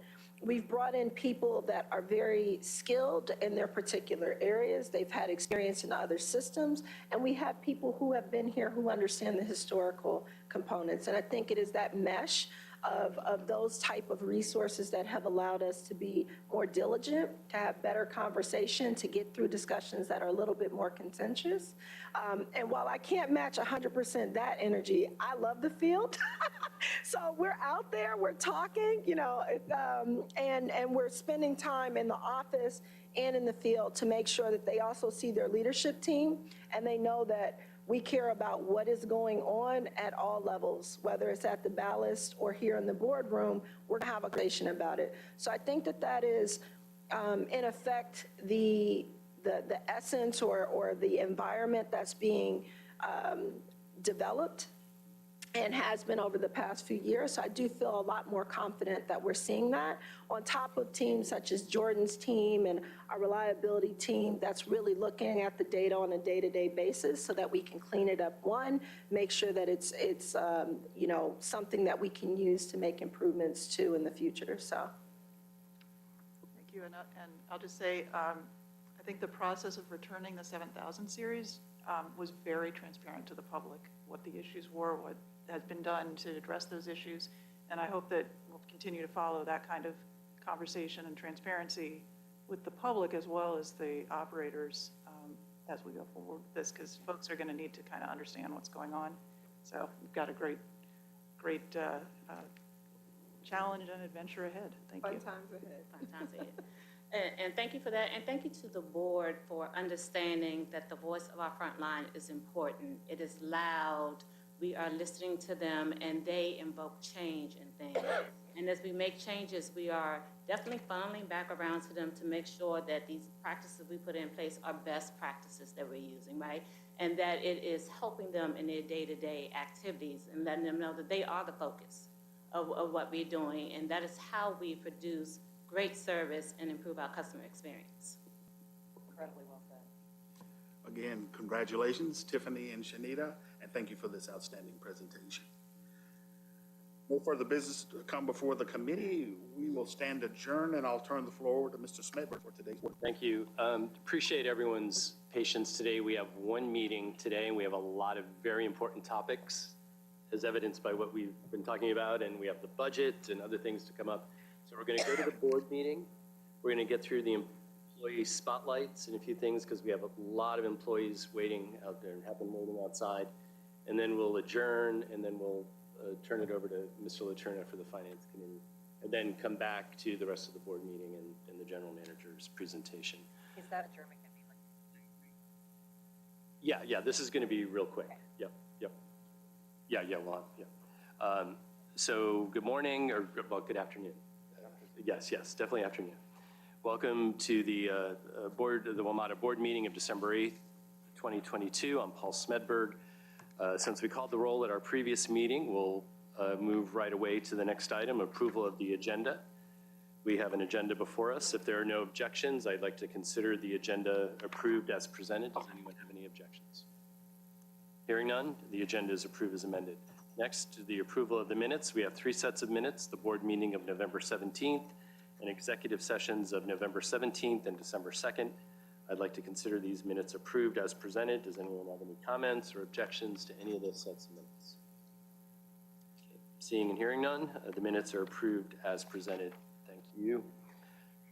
And we're at the employee are coming in right now. And next we'll move to the employee spotlight once everyone's in.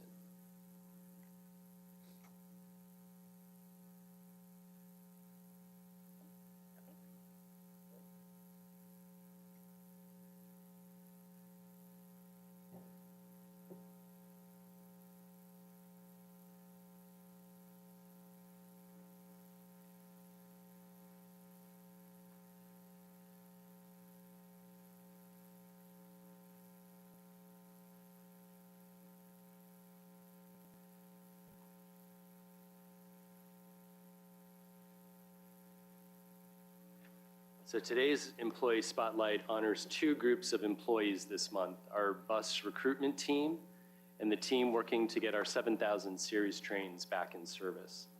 I'd like to note, we'll do the photos at the end like we have done in the past once we've concluded the recognition of each group.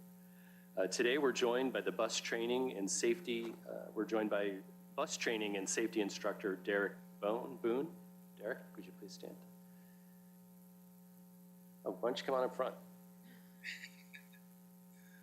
No one gets to hide in back on this. Bus operator and LPI, Keith Winston. Keith? Is Keith here? Oh, Keith's not here. Okay, thank you. Director of Bus Training, Elmer Coppage. Elmer? Why don't you come on up front as well, please? And Talent Acquisition Recruitment Manager, Steve Boney. Steve?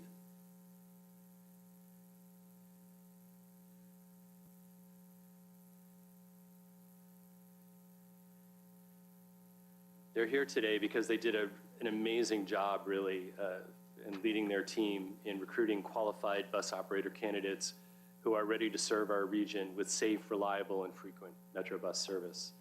There have been numerous bus recruitment events, but it's worth noting and mentioning the Washington Commanders tailgate event in October, when the team's efforts resulted in at least 300 interactions with game attendees. In 2 days, 28 of those individuals applied for vacancies based on their game day conversations with our team.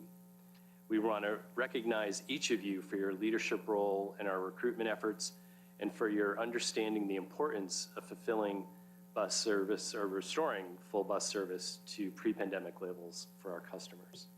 The new bus operator candidates you recruited are helping to fulfill our commitment to the region. So thank you very much. Really appreciate it.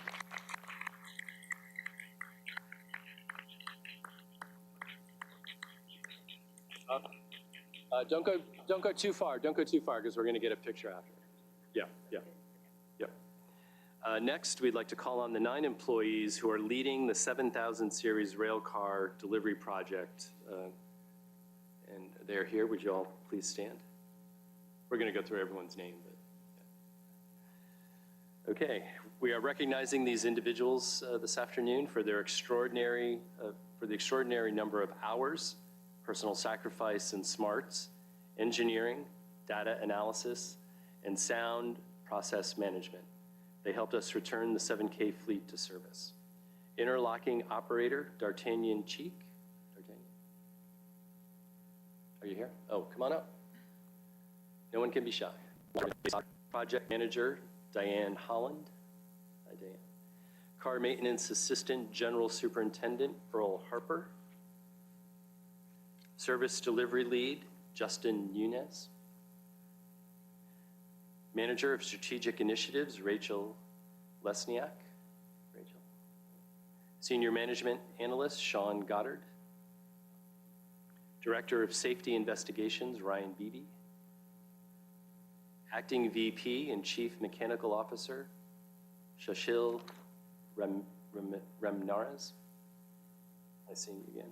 And VP and assistant chief safety officer, Jamie Johnson. The board extends its sincere appreciation to all the men and women who have worked tirelessly to carry out the 7000 series car return. We want to thank each of you for your leadership and your tremendous contributions that have enabled us to relieve crowding in the system and open the Silver Line extension in time for the Thanksgiving travel. Now we'll have the board join each of you and all the honorees for the photos. But thank you so much.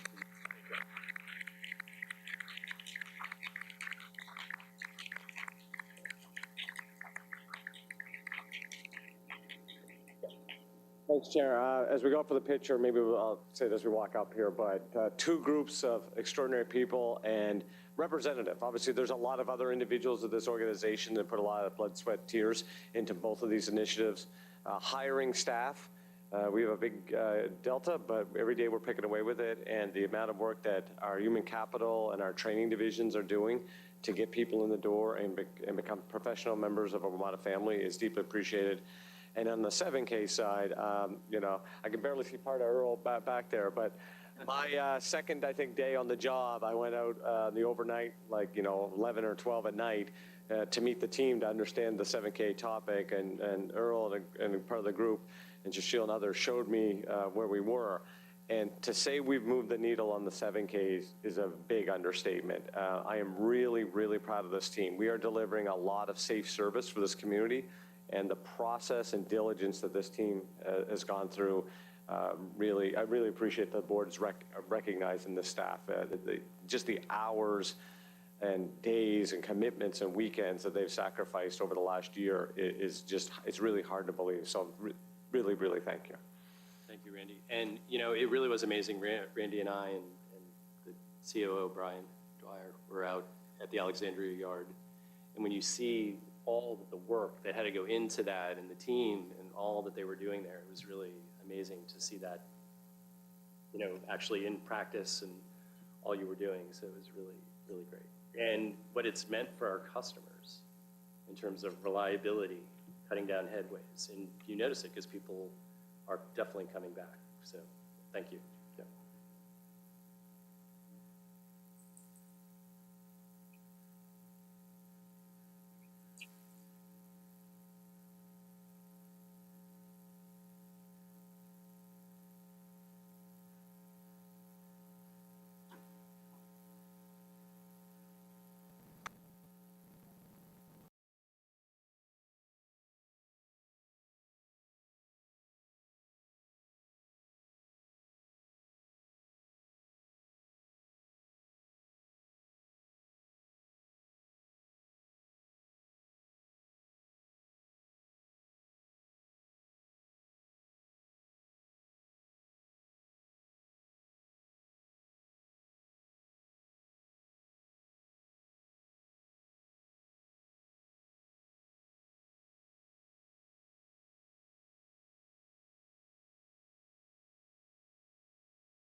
And reports by our advisory boards. First, we'll hear from customers and stakeholders. I'll ask staff to read the comments submitted, and then we'll move to in-person comments, if any. Thank you, Mr. Smedberg. Our first comment is from Benjamin and Molly Cairn from the District of Columbia. Dear Metro Board of Directors, while we appreciate WMATA's zero emissions bus goals you have adopted, I urge you to hasten the timeline. As a new United Nations report published at the end of October warned, the window for limiting climate emissions is closing. Given that transportation is the district's second leading source of greenhouse gas emissions, accounting for 21% of such emissions, WMATA will play an essential role in our response to the threat of climate change. For starters, I ask you to heed the DC Council resolution passed earlier this year urging WMATA to buy only electric buses going forward instead of waiting until 2030 to achieve its goal of 100% zero emissions bus purchases.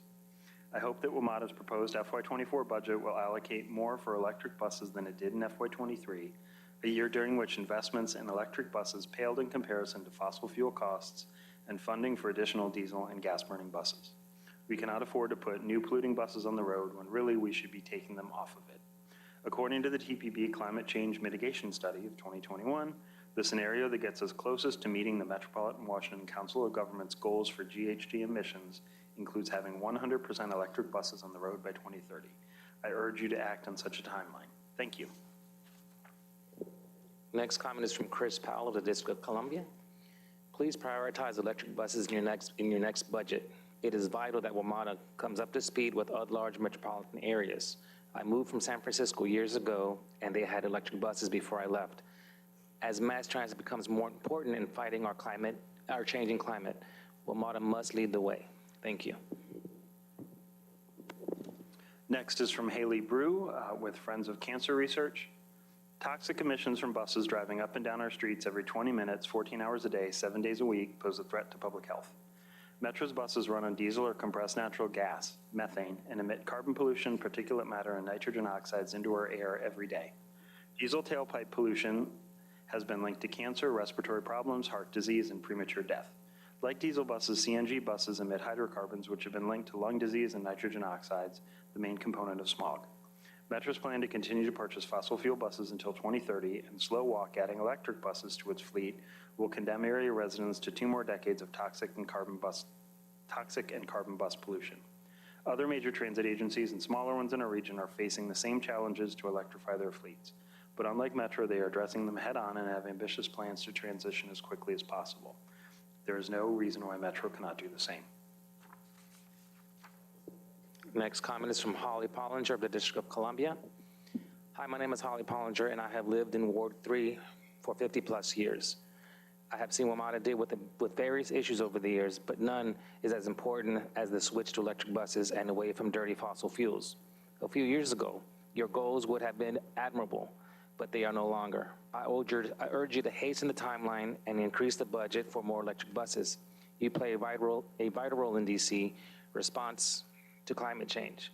The handwriting is on the wall, and you can lead the way by example. Please heed the council's call to buy only electric and have 100 electric buses on the road by 2030. Thank you. And our final comment comes from Michael Barrett from the District of Columbia. Friends, I chose DC as my second city in retirement because a vehicle is unnecessary. While COVID reduced the number of bus stops in service initially, I use the system daily now for short and long-haul trips, including my Metro trip on the Silver Line to Dulles yesterday. My other city, Milwaukee, provides free downtown rail service called the Hop. No worries, no money, no transfer, no change. Hop on. I love DC. Make bus service fee-free for all residents, guests, visitors, and commuters. It's a marriage made for all of us. That concludes our previously submitted public comments. All other comments that were submitted will be posted online. Thank you. Thank you to everyone who submitted comments and for those of you who joined us in person, but I know we had a few people in person, but they're no longer here, so we have no in-person comments. Please note, beginning in January, the board will expand the ways in which we accept public comments to in-person via voicemail and by video. While we appreciate your emails being read at our meeting, we would like to hear those comments in your voice. You will still have 2 minutes, regardless of the format.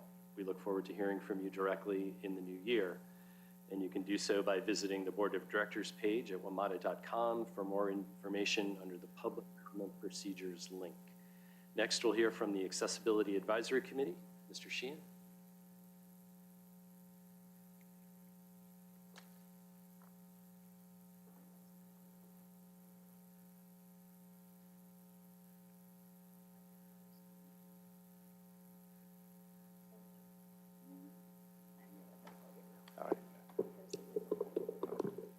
Thank you very much. Feel like I've run a marathon. It's been quite a day. All of it's data-driven. You have my report, so I won't go over that and save some time. I want to congratulate you on the reports that we've been given today. You've got a lot of talented people. I noted that most of those reports were given by women, so congratulations on that. The area that I would like to talk about deals with the budget or proposed budget. One of the areas that we're looking at right now and that we see with respect to the fixed route system is that there is going to be a 5% increase on the bus and rail system. We note that there is a reduction for individuals who use SNAP so that they will have a reduced fare similar to the fares reduced for people with disabilities and seniors. But when you have a 5% increase in the fares for bus and rail, that means that you're going to have a double that for a 10% increase for people who use Metro Access, who are using SSI or SSDI funds and are on very limited incomes for Metro Access. A 10% increase for these people is not fair, and there was extensive discussion as far as equity is concerned. So I would like to recommend that we look at a fixed fare. We already have that at 9:30 after 9:30 at night and on weekends. Why can't we apply a fixed fare to the Metro Access fares. I don't think it's quite right that you have a 10% increase for those individuals who must use Metro Access to get around. Also, if you look at the fare simplification issues that are out there, using the fare calculator, you get people with disabilities who might be paying $3 to get somewhere and then $5 to get back. The fare simplification of a fixed fare would be much easier to understand. There are just too many combinations of how that fare is calculated on Metro Access, and it confuses people, and I think one of our goals is fare simplification. All of that can be done by a fixed fare for Metro Access. I think that we could look at the numbers since July when we have had fixed fares on the weekends and after 9:30 at night. Is it sustainable? I think it is, and I'd like to see us look at that very seriously before the budget is adopted. I'd like to thank the board for work that it's been doing. It's been an exciting day with lots of great reports. Happy holidays to all, and we look forward to a good year in January. Thank you. Thank you, Pat. Always appreciate your comments. Yes, Oh, and is there something I'm else? sorry, any questions? I was going to run away. No, yeah. Mr. Clark. Thank you, Pat. I really appreciate you sitting on a fairly long day, and I appreciate your comment. I know Tom Webster is scheduled to join the AAC on January 3rd, and really look forward to going into detail with you on the fare component. Beautiful.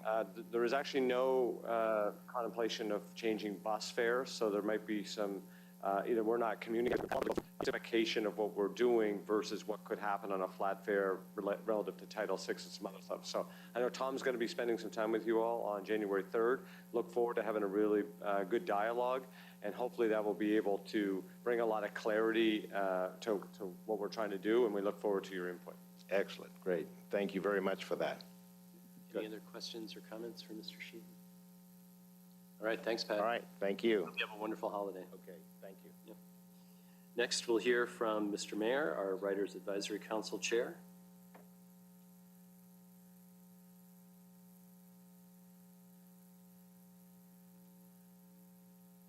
Good afternoon, Brian. My notes say good morning, but it is good afternoon. Chairman Smedberg and fellow members of the board and General Manager Clark, thank you so much for having me. I will be brief, also in large part because our monthly meeting was in this room 16 hours ago. Nevertheless, it was a very substantive and informational meeting. First of all, we had Kimmy Feldbauer came and spoke to us about Metro's strategic transformation plan and briefed us on the 4 primary goals and the initiatives currently taking place and that will need to take place in order to make sure that those goals come to fruition. There were 2 of them that popped out. First of that was the service excellence pillar of the strategic transformation plan and the necessity to include accessibility as an important value. And thank you very much for including that in the presentation today. And thank you very much, Directors Martin Proctor, Helfer, and Lowe for your comments on ensuring that that happens as well. The other important goal was the talented teams, which we were pleasantly very thankful that that was incorporated into the strategic transformation plan because it highlights it's an important goal, and the metrics that were used to judge whether we're on track to ensure that WMATA is a great place to work. I think one of the things that highlights this, and I don't want to jump around too much, but we were also briefed on the FY23 Q1 performance. And one of the KPIs was how often service was canceled or missed across the various modalities. And for rail service, the number 1 reason was maintenance, makes sense. But for bus, the number 1 reason by and far was the lack of available operators. So this specific stat within the performance report, about the recruitment, hiring, training, retention, professional development, and appreciation of our human resources is just incredibly important for our organizational KPIs. So we were very thankful that that was included. Our second presentation last night was from Jordan Holt and Andrea Burnside about the FY23 Q1 Metro performance. Very interesting stuff, and we appreciate the due diligence to have those key performance indicators that are meaningful, measurable, and we also provided a lot of feedback about how to improve those metrics and what they actually mean for the average riders across the system. Our annual report committee briefed the RAC as a whole and presented some common themes from what we're hearing from riders. Of note, and not to be too redundant, but fare evasion is still something that's on the minds of a lot of people, particularly on Metro Rail. Thank you, General Manager Clark, for your work to address this through education, public awareness, enforcement, and of course, potential capital improvements, not only just to increase fare recovery, but also to ensure that people utilizing the system are using it for transportation purposes. Some other concerns include largely around consumer behavior, some things like smoking, littering, loud music and noises, and general sense of safety, a lot of which has been addressed just here this afternoon and this morning. And lastly, I wanted to thank very much the General Manager and his staff for the release of the FY24 budget. I won't comment on the capital side of things or about the service optimization yet. But as it pertains to at least the fare policy, we're very grateful about the simplification of the fare structure, the elimination of peak versus off-peak, a more standardized mileage rate above the base rate, and of course the inclusion of an income, a low-income program, I think will help make our system more equitable and accessible for all. I've instructed members of the RAC to consider the budget, the FY24 budget, as holiday reading. In preparation for the new year and all of the budget deliberations and conversations and outreach that we'll be doing that. Thank you very much, and I'm happy to take any questions. Brian? Okay. Tracy? Yeah, just one. I'm interested to hear that the Riders Advisory Committee is talking about fare evasion on Metro Rail, and you just gave us kind of like a top-line summary that conversation happened and that the committee is concerned. Can you give us a little bit more insight into, what you guys talked about and, what the concerns are and how you feel about what Metro is doing right now? Most definitely. So it was a relatively brief conversation, but generally speaking, I think it falls into a couple of categories. There's obviously this innate sense of fairness that is of concern to people who are paying versus people who aren't paying. And then there's the individuals who aren't paying, they're using the system for reasons not necessarily related to transportation. So that was briefly. In terms of some of the stuff that's been done, we're really excited in future meetings to learn about, for example, the projects that are being done at Fort Totten and the applicability of it throughout the system and the effectiveness. So I think we're still, just trying to get more information on the Metro Rail side. Obviously, we know it's a more difficult situation to handle on the bus side, and there will be no fare evasion for bus in DC, for example. So that's not something that we really even talked about extensively. Okay, thanks. That's really interesting. Appreciate it. It's not necessarily what I was expecting to hear, but that's why I'm here to listen. All right. Thank you, Brian. Thank you so much. Hope you have a great holiday season. Next, to move on, I want to take this opportunity to welcome back a previous board member, Michael Goldman. Good afternoon, Mr. Chairman. Good afternoon, Michael. He was previously or recently reappointed to the Metro Board as alternate member from Montgomery County. So we're going to swear him in today. Michael previously served as a principal member from 2013 to 2021. He is an attorney who has practiced in the area of international and transportation law since 1972. He represents U.S. airports and U.S. and foreign airlines in regulatory matters before DOT and FAA, international civil aviation negotiations between the U.S. and foreign countries, aviation-related matters, legislative matters before Congress, and litigation in state and federal courts. Michael is currently an active member of the District of Columbia Bar and the American Bar Association sections on administrative law, and the Forum on Air and Space Law. He is also a member of the Aero Club and International Aviation Club in Washington, D.C. He holds a JD from Harvard Law School and a BA from Temple University. Michael, if you would please raise your right hand and repeat after me. I'm ready. I, Michael Goldman, I, Michael Goldman, do hereby solemnly swear do hereby solemnly swear that I will support the Constitution of the United States that I will support the Constitution of the United States and that I will faithfully and bear true allegiance to the state of Maryland and that I will be faithful and bear true allegiance to the state of Maryland and support the Constitution and laws thereof, and support the Constitution and laws thereof, and that I will, to the best of my skill and judgment, and that I will, to the best of my skill and judgment, diligently and faithfully without partiality or prejudice, diligently and faithfully, without partiality or prejudice, execute the office of alternate director of the Washington Metropolitan Area Transit Authority execute the office of alternate director of the Washington Metropolitan Area Transit Authority according to the Constitution and laws of the state. according to the Constitution and laws of the state of Maryland. Congratulations and welcome back. Thank you again, Mr. Smedberg. I look forward to seeing you in person after the first of the year, and I wish you all a happy Hanukkah and a Merry Christmas. All right, thank you, Michael. Okay, next we're going to go to a brief recess. We'll take a 5-minute bio break. We're going to and then return. We're going to recess the board meeting, and we'll go right to finance. So we give the budget and the general manager the time that it's due, and hopefully meet the press deadline. So, all right. So 5.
Welcome back, everyone. We'll now move to our Finance Committee meeting. Mr. Letourneau. Thank you, Mr. Smedberg. Good afternoon and welcome to the Finance Capital Committee meeting. Thank you for joining us. Our first order of business is to approve the agenda. If there are no objections, we'll consider the agenda approved as presented. Are there any objections by members of the committee? Seeing none, the agenda is approved. Now approval of the minutes. We have the minutes of our November 17th meeting. Are there objections to the minutes as presented? Hearing none, we'll consider the minutes approved as presented. We have one item on our agenda today. It is the general manager's and his team's presentation of the FY24 operating and capital budget. So this week is the first time that the public has gotten a look at the general manager's budget. It's the beginning of a several-month-long process for the board to deliberate, to ask questions, to work through the budgets, to talk to our jurisdictional partners, our stakeholders, and our riders. In spring, we have also discussed our financial projections for FY24 and beyond, which of course plays a large role in the decisions that we have to make. I'm excited to be here. I appreciate all the work that's gone into this from the team and from the general manager. It's been a very collaborative process with the board.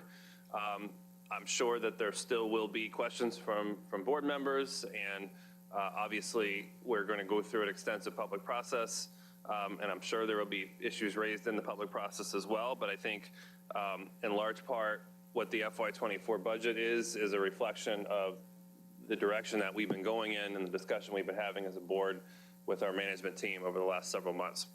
So I will turn it over to Randy to kick it off.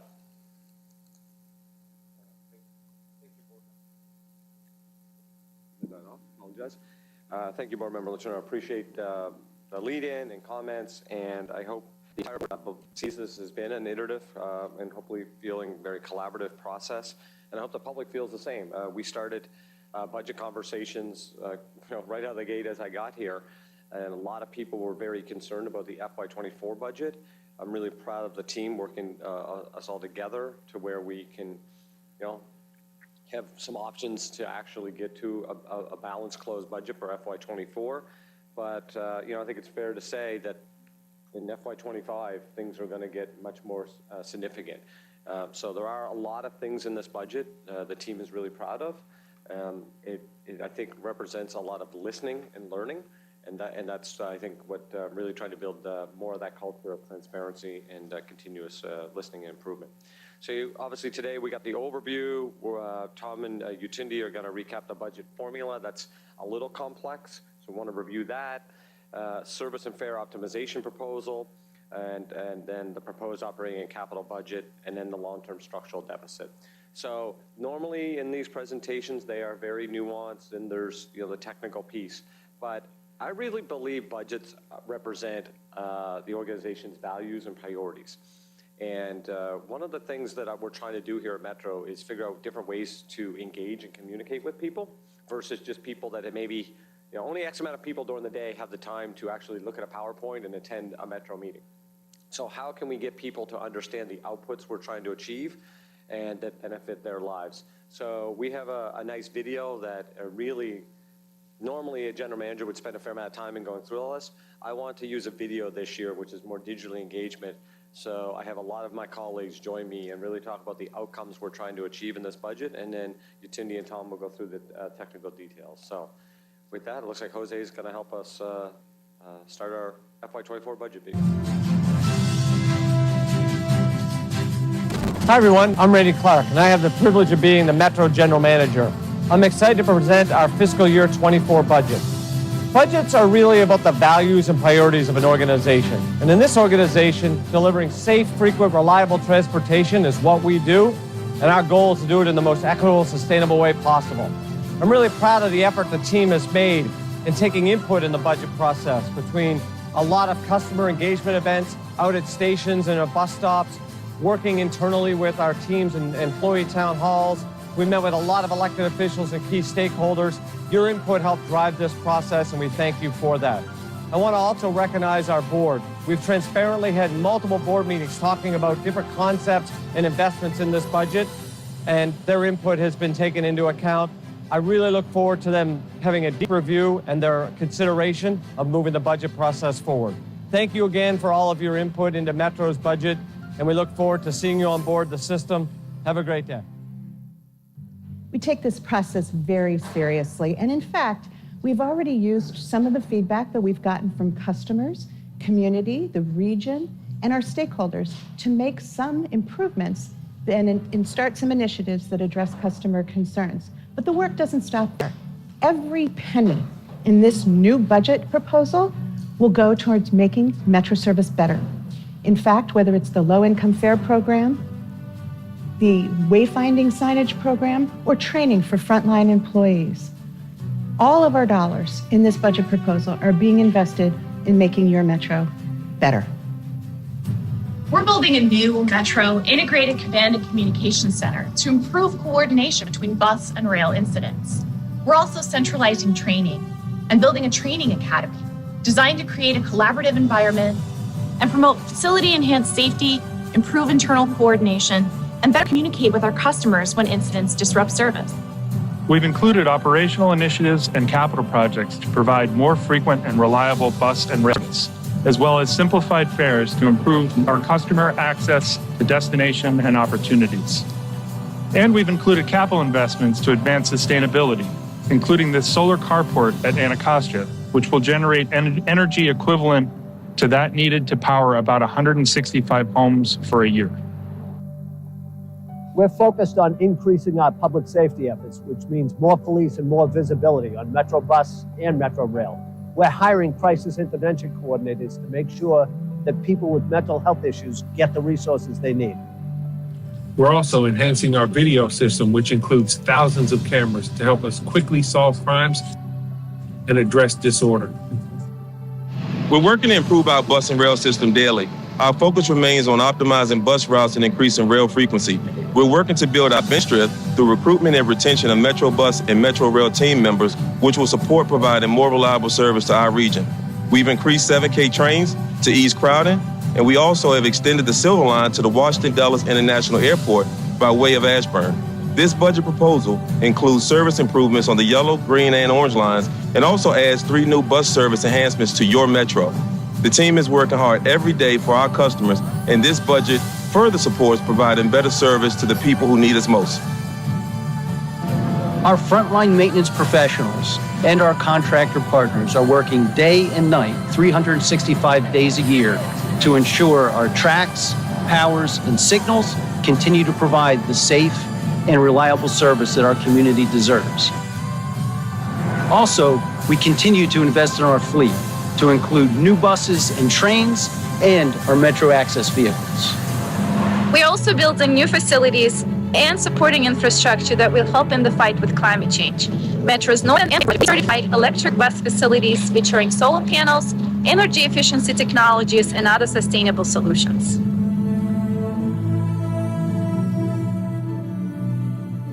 We build talented teams at Metro. We are looking to recruit the best of the best and provide a workplace culture that is showing our employees that they are valued, supported, and make them proud of their accomplishments and contributions towards making Metro a connector of our region. The proposed FY24 budget is a great opportunity to provide more frequent service to customers, simpler fares, accessibility to transit through a Metro-led low-income fare program, safety, a state of good repair by responsible oversight of our system, and modernization and electrification of our vehicle fleet. While we are fortunate to have a number of funding sources for FY24, FY25 will present some long-term operational outlook challenges that will require more serious discussion about what our region wants Metro to be for our future. Well, I hope you enjoyed the highlights of our fiscal year 24 budget. But the job's not done. We still need to hear more from you, our customers, and our community. So please attend or listen in to upcoming board hearings. Follow us on social media or WMATA.com. Please let us know if we got your priorities right for investing in the future of Metro. It's your community's transit system, and we need your input. Thank you. Enjoy your day, and we'll see you on board.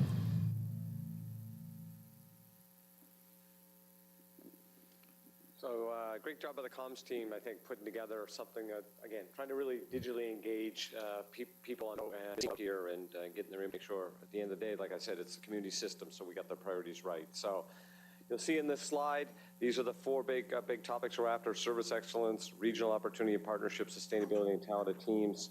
And I won't go through every single one, but a lot of the stuff we've talked about numerous times here, really focused on our values of safety, working better together, delivering for the community. Really, really excited about the things that are in this budget. So with that, I believe, Cindy, you're going to take it from here.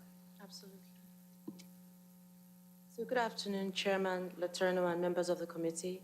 My name is Yetunde Olumide, Chief Financial Officer and Executive Vice President.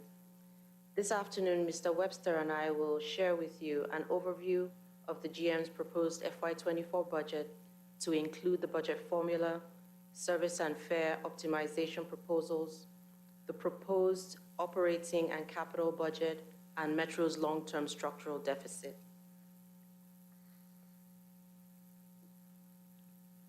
The operating subsidy is funded by the region and is used to cover the system's expenses not covered by passenger fares and non-passenger revenues. By statute and board policy, the subsidy can grow no more than 3% per year per compact partner, excluding specific one-time or extraordinary items. Therefore, the FY24 subsidy starts with the FY23 subsidy increasing by 3%, which provides the base subsidy for FY24. In addition, subsidy requirements for items that are exempt from the 3% cap, such as board-approved service increases and operating expenses for capital projects, are added to the base subsidy. In FY24, these legislative exclusions total $24 million to fund proposed bus and rail service increases and Potomac Yard operations. The FY24 base subsidy and legislatively excluded items total $1.25 billion. This is an illustration of Metro's approved historical subsidy formula. These inputs determine each locality's allocated share of their respective state's base subsidy, as well as legislative exclusions. The weighting of these inputs for the respective modes are shown in the parentheses. In FY24, the inputs that are changing and impacting locality subsidies include on Metro Rail, new census data from the recently published 2020 census. This impacts the density-weighted population calculation. As an example, if a locality's population increased at a rate higher than another locality within the same jurisdiction, the result would be an increased share of the required Metro Rail subsidy for the jurisdiction with the higher population growth, and vice versa. New max fare increased to $6.50, and mileage tier simplification to a flat 40 cents from the tiered structure. On Metro Bus, the density-weighted population calculation has also been updated with the 2020 census data. Updates have been made for revenue miles and hours to reflect bus service plans. On Metro Access, paratransit trips and trip times have been updated to reflect last year's actuals. Due to data sources, not all the inputs change annually. Later today, staff will share an in-depth subsidy presentation with the JCC. Excuse the scary slide, but this chart shows how the 3% subsidy growth is allocated within the region. On the left, Metro's base growth is limited to the mandated 3% cap. Moving to the middle column, at the regional level, the District of Columbia, Maryland, and Commonwealth of Virginia base shares each grow by 3% respectively, adhering to Maryland and Virginia statutes. Finally, on the right, within the Maryland and Virginia the historic board-approved subsidy formula described on the previous slide is used to allocate the localities' respective shares of the Maryland and Virginia amounts. The full subsidy per jurisdiction is available in the appendix of this presentation. And now, Tom will walk you through service and fare proposals. Thank you and good afternoon. I'm excited to be here this afternoon. Today's budget proposal advances incremental Metrobus frequency and access improvements while we at Metro and the region launch the Better Bus Network Redesign Program. More frequent Metro Rail service with efficient transfers and quicker access to more destinations for customers, and proposals to launch a low-income fare discount program and a significant simplification of Metro Rail fares. All of this to improve service and the experience of our customers, encourage ridership, and advance equity and access to opportunity. We know that Metro customers want frequent, fast, reliable service all day. This is confirmed by our customer surveys and analysis of customer travel behavior.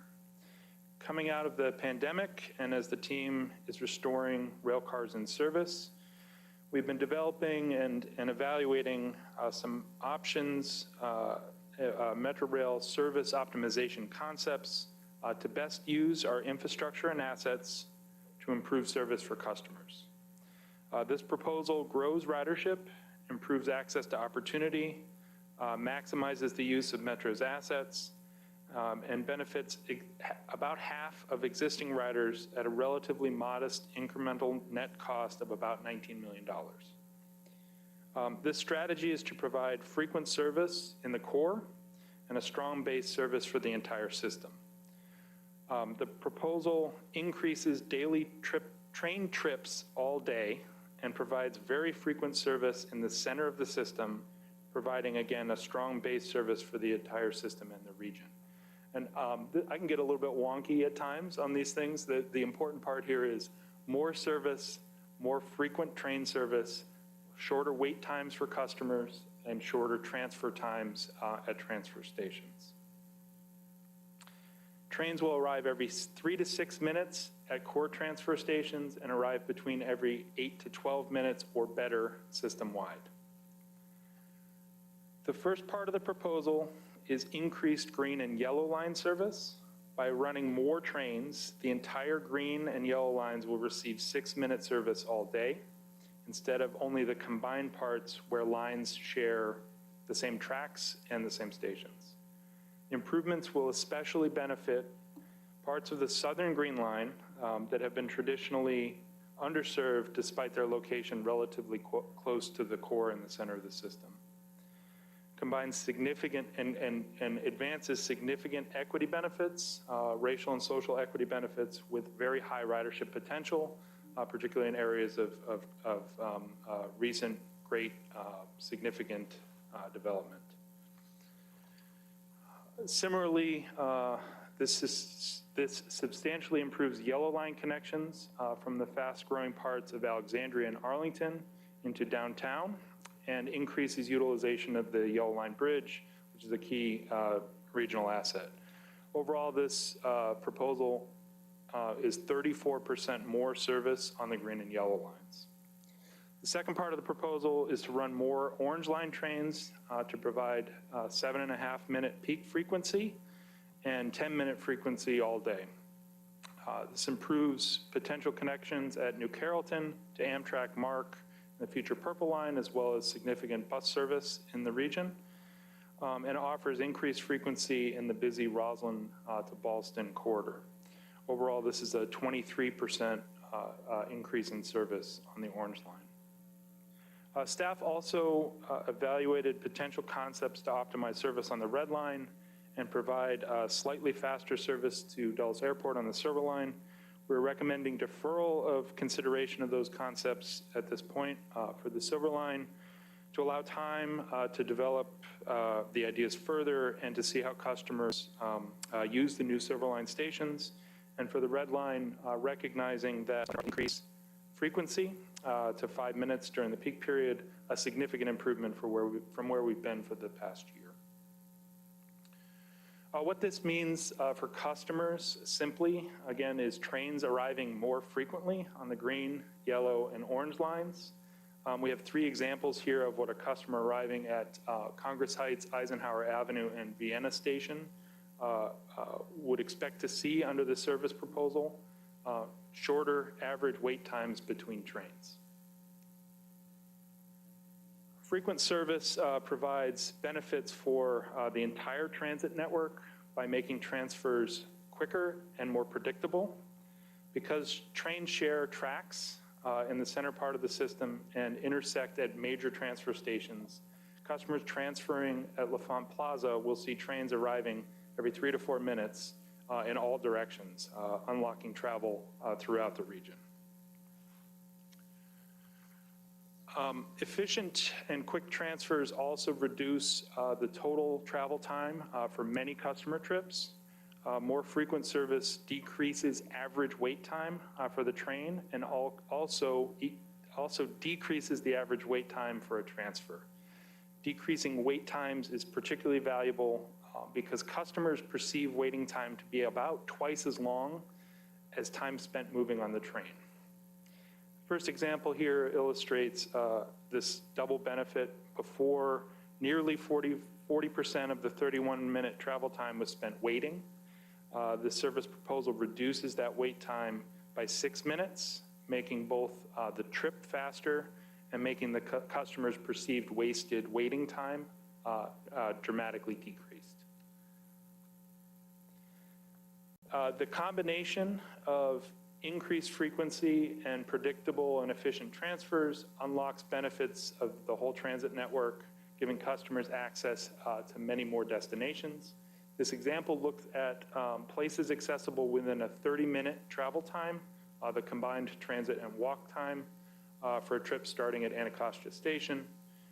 Frequent service and quicker transfers mean more destinations, more access to jobs, and more opportunity. Improved Green Line service reduces time spent, again, waiting for the train. And improved Yellow Line service opens up travel via transfer to Pentagon City, and Crystal City. This example customer has 30-minute access to Foggy Bottom, Farragut North, and Stadium Armory on the Blue, Orange, and Silver Lines. And transferring to the Red Line would also open up access to NOMA. This next example is the same kind of access example within 30 minutes of a customer starting at Braddock Road. With more frequent Yellow Line service and transfers to other lines, this customer now has access within 30 minutes to Farragut North, Union Station, Eastern Market, Capitol South, Waterfront, Navy Yard, Smithsonian, and Federal Triangle. Overall, the objective here again is to run more trains all day, make service more frequent, reduce travel times, expand destination access, and grow ridership.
With these changes, we would be offering more frequent all-day service, including trains arriving every 3 to 6 minutes in the core and 8 to 12 minutes or better system-wide. Compared to where we are today, we would be running 62% more daily train trips system-wide and double what we were. Regional low-income fare program administered by Metro will support equity and transit access in the region for those least able to afford the cost of travel. This proposal would be offered to eligible low-income customers based on their enrollment in the Supplemental Nutritional Assistance Program, or SNAP, a 50% discount similar to Metro's existing reduced fare programs for seniors and riders with disabilities. This program is estimated to result in approximately 1.6 million additional trips and have a net budget impact of about $4 million.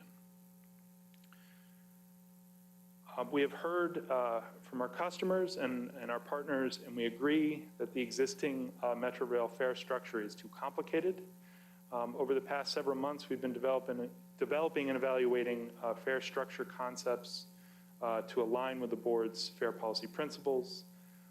Concepts considered included a flat fare structure, a zone-based structure, and simplification of the distance-based structure.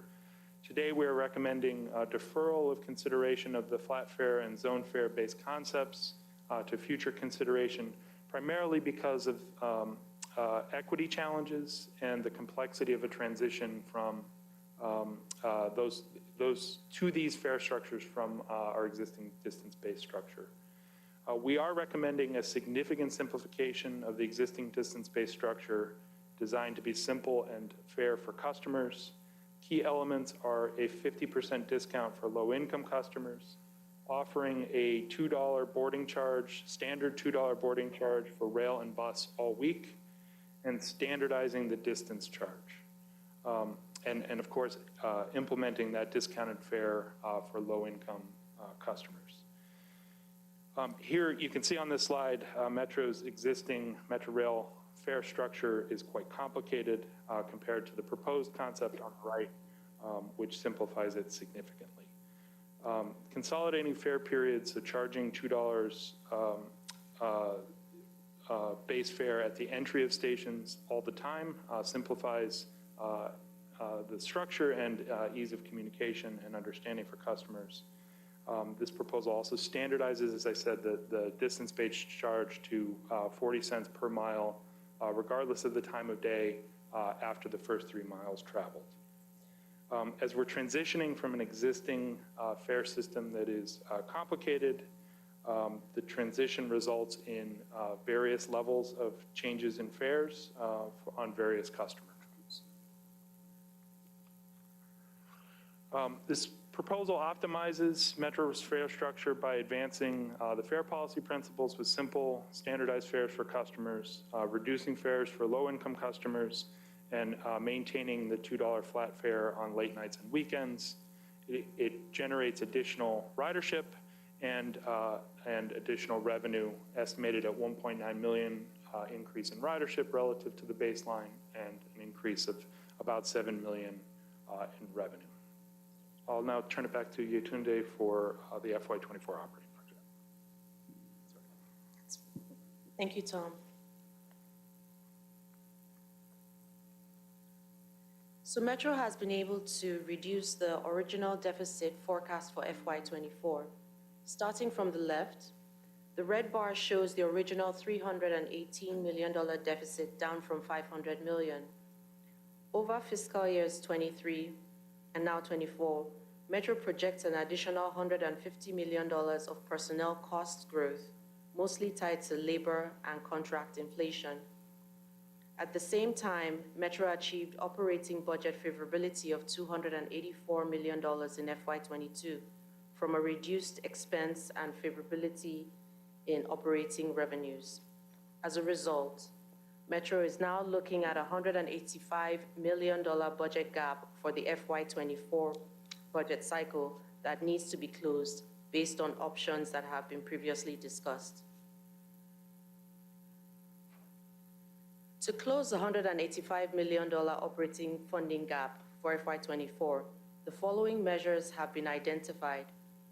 Passenger revenue increases of $11.4 million as more riders return and the introduction of new fare evasion reduction initiatives. The FY24 estimated recovery was increased from 65 to 70% restoration of pre-COVID ridership. Non-passenger revenue increases of about $17 million include increased advertising, joint development opportunities, and parking revenues closely aligned with rail ridership growth. Expense reductions total $10 million, including $7 million in operating efficiencies, such as the call center consolidation, software licensure streamlining, pandemic-related sanitizing, and vacancy reductions. The fare optimization proposal simplifies and standardizes fares for all customers, offers a low-income fare option, and preserves the $2 bus and late-night weekend rail fares. The remaining gap of $139 million is mostly covered by the Infrastructure Investment and Jobs Act, IIJA federal funding for maintenance.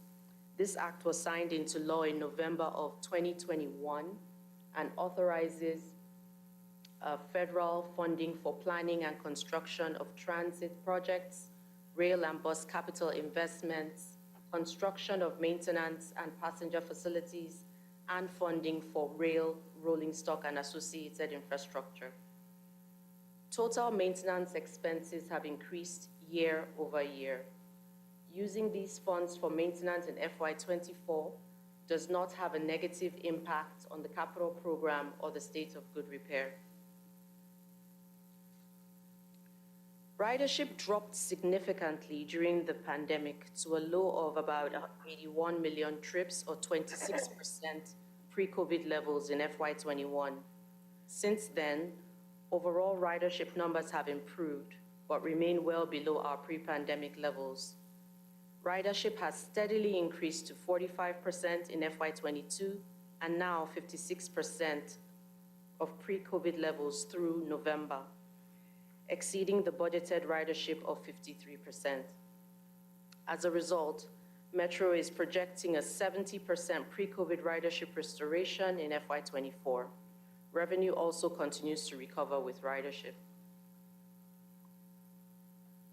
To sum up the gap closure conversation, the anticipated $185 million operating funding gap will be closed through a combination of recovering ridership, revenues from non-passenger sources, revenue from fare optimization initiatives, expense management, and increased federal formula funding for maintenance.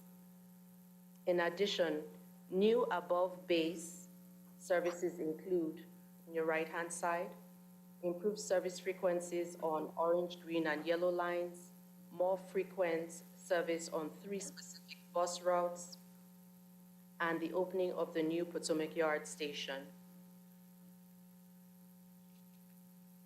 This table shows a comparison of our FY23 budget to our proposed FY24 budget. The passenger revenues will increase by $105 million, primarily driven by improved ridership and fare optimization.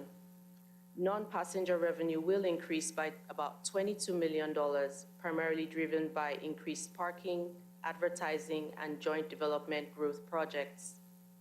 Personnel expenses increase by about $50 million, or primarily driven by increases in contractual wage adjustments and related fringe costs, but these are offset by using the IIJA federal funding formula for maintenance. Non-personnel expenses will increase by about $25 million, primarily driven by increases to paratransit support, as well as higher market-related energy costs and inflation. The base subsidy will increase by $36 million, or 3%.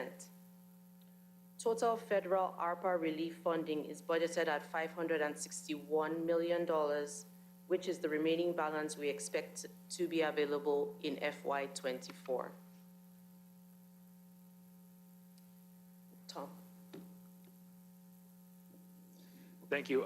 We'll now cover the capital improvement program. So through Metro's capital improvement program, we are reinvesting and investing in the system through replacement, rehabilitation, maintenance, and modernization programs. Zoom tight. Sorry. So initiatives and investments that customers will see and feel include some of the topics we've already discussed today. So enhanced passenger information and customer information that modernizes the way we display and provide status and other information to customers, new paratransit and rail vehicles, new electric buses, the opening of Potomac Yard Station, improvements to enhance bus service, such as dedicated bus lanes in partnership with our jurisdictions, and of course, continuing efforts to modernize, replace, and maintain escalators and elevators. Importantly, we will be continuing very significant behind the scenes. Sorry, I've lost the slides. Okay, very good. And in infrastructure and facilities, significant programs include the bus facility projects mentioned earlier at Bladensburg and Northern, where we are replacing old antiquated facilities with new modern LEED certified electric bus facilities. We are advancing the planning of the replacement of Western Bus Garage, similarly replacing an old garage with modern electric facility. We're continuing our water leak mitigation program, bridge and structures rehabilitation programs, tunnel ventilation, as well as our new rail car heavy repair and overhaul facility.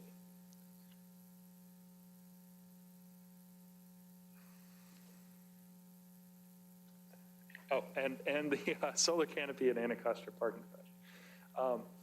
Thank you. So the overview again of our capital program, we have a 6-year capital program, a 1-year capital budget, as well as a 10-year financially unconstrained capital plan. And this is focused on modernization, replacement, rehabilitation, and maintenance of our system, also advancing improvements for sustainability, resilience, safety, reliability, and accessibility. Just touch briefly here, recognizing that there'll be time for board consideration and discussion of investments by category. I'll just hit a few highlights. In the 6-year period, we'll invest, or planning to invest, $2.8 billion in rail cars and rail car facilities, new 8,000 series rail cars, rehabilitation and maintenance of our existing rail car fleet, as well as that new rail car heavy repair and overhaul facility. In rail systems, so in train control, in both the maintenance and rehabilitation and replacement of the existing train control systems, and again, that planning and engineering for future modernization of the signaling system. Power improvements, again, replacement, maintenance of existing power infrastructure, upgrading with an eye towards sustainability and power management, as well as communication systems to support both bus and rail. In track and structures, again, continuing ongoing reinvestment in track and rail and infrastructure, as well as bridges and other aerial structures, pedestrian bridges, rail structures. In stations and passenger facilities, so many things visible to customers and to our partners, and then many behind the scenes things that support those facilities. Importantly, continuing reinvestment in escalators and elevators, canopies over stations and over those escalators, passenger information displays, lighting, and other infrastructure and equipment behind the scenes. Importantly, we're also continuing the planning effort for the Blue Orange Silver corridor capacity and reliability study with the goal of having a locally preferred alternative identified in time for competition for infrastructure investment. Jobs Act funding over the next few years. Really critical long-term project, again, funded for initial planning, very likely a generational type investment for the future of Metro and the region. In bus and bus facilities, so again, investment in replacement buses, moving towards electrification of the fleet and the incremental capital costs associated with those buses, replacement bus facilities and electrification, and importantly, improvements to bus customer amenities, bus stops, bus shelters, and investments with our jurisdictional partners in bus priority. And then in business and operations support, so investment in administrative facilities in terms of replacement facilities and rehabilitation, investment in the modernization and digitalization of our information technology and customer supporting and operational supporting IT equipment, and then additional investments in things like service vehicles and our environmental compliance programs. Overall, proposed capital budget for next year, the forecast for investment for next year of $2.2 billion, as well as $12.4 billion for the 6-year period, inclusive of debt service for dedicated funding backed bonds. The total for next year planned at $2.388 billion, with $14.4 billion for the 6-year period. This is funded by our federal partners and through regional investment, formula grants, PRIA grants, system performance funding from the jurisdictions, and then the $500 million in dedicated funding, reimbursable projects that are jurisdiction directed and funded projects, as well as debt that is supported by dedicated funding. Structure of our program, again, largely replacement, rehabilitation, and modernization. We do this through major catch-up capital investments, major projects, as well as ongoing forever life cycle reinvestment in maintenance and rehabilitation. We are confronting continuing challenges in the capital program, both in terms of cost increases due to inflation, construction cost increases, supply chain. We have a great deal of uncertainty in the long term in capital investment and capital funding for the sustained state of good repair and modernization of the system. And of course, we are constantly looking for potential emerging needs, rehabilitation, replacement, and of course, any safety requirements that may arise. With an eye to that, prepared for investments that may come up that weren't anticipated. To mitigate and to modernize, looking at continuing to maintain strong controls over overhead costs and timeliness of project delivery, modernizing our standards and requirements for facilities and infrastructure and equipment, continuing to evaluate options and alternatives for addressing our capital needs, so not assuming that one solution is the only solution to a problem.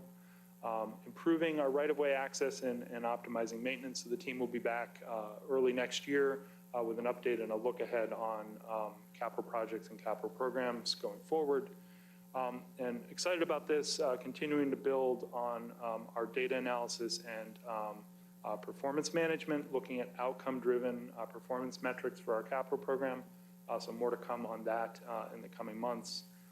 And of course, always working to improve our awareness and availability of condition data for our assets to inform capital investment planning.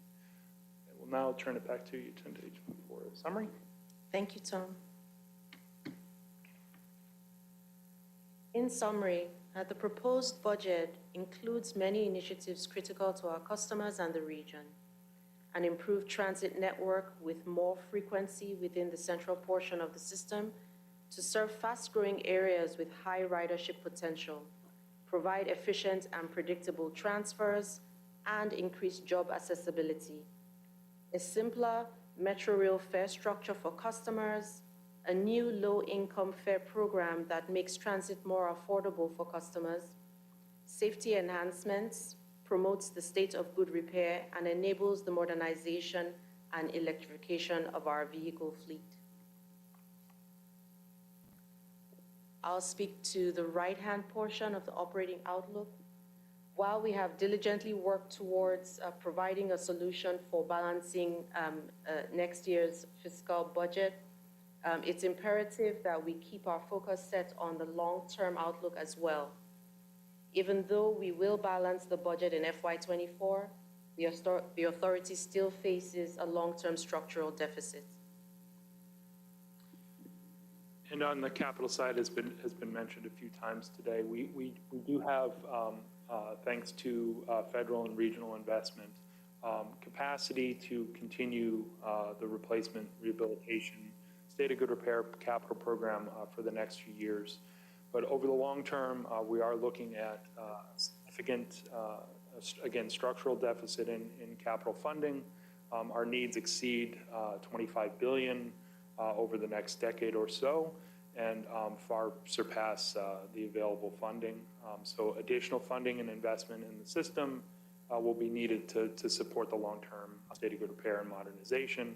And we've listed a few very significant examples here, but the full deployment of our zero-emission bus program, improvements and modernizations to our bus and rail transit stations and customer amenities, the rail signaling system modernization that Tiffany and Shanita spoke to earlier this morning, again, billions of dollars beyond the scope of our existing funding, rail system capacity improvements, rail fleet expansion, and then regional and partner investments for roadway improvements and bus. There have been significant initial investments in that, but the scale of the opportunity there is such that it is a massive potential investment for this region.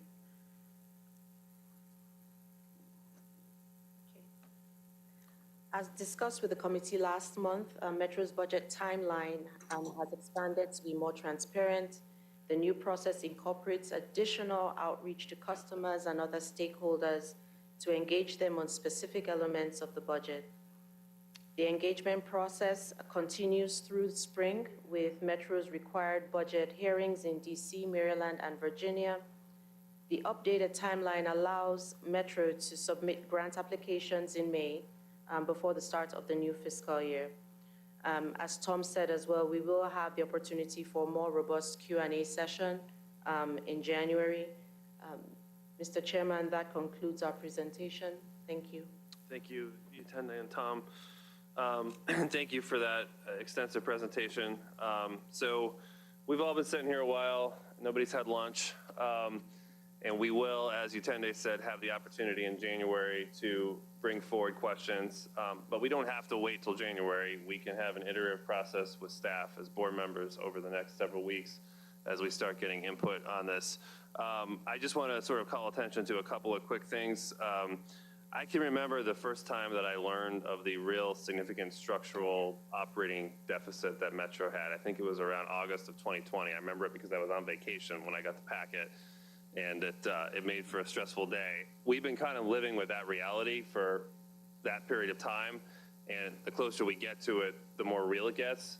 So when we think about our budget process, and I'm saying this because of the calendar that's here, I really think we almost immediately move into the FY25 process as soon as the FY24 is adopted, especially when you think about the way that our funding partners work with their state legislatures and the amount of lead time it takes. Most of the bills and a lot of that stuff is locked in the fall prior to the session. So I'm putting that out there because I think we're going to be sort of in a constant budget cycle for a period of time. The 2020 census is a big deal for a couple jurisdictions. It just so happens that Loudoun County is the biggest one. There is a 23% subsidy increase for Loudoun County, and that's because we're using the 2020 census. That's a result of the extensive population growth. But there are other jurisdictions that have greater than 3% subsidy increases. So I want to call that out specifically. I do wish we had given some warning to those jurisdictions that was happening. I feel a little bad myself because I had been talking over and over to expect 3% cap, sort of expected increase. not realizing that the formula was going to change. So I expect we will be getting some questions and some feedback about that. I know you've already been helpful in explaining that and how it works. And then the last thing that two more things. I do think the subject of turnbacks is one that we are kind of afraid of here because of political ramifications, but they have a place when it comes to providing improved service in the core.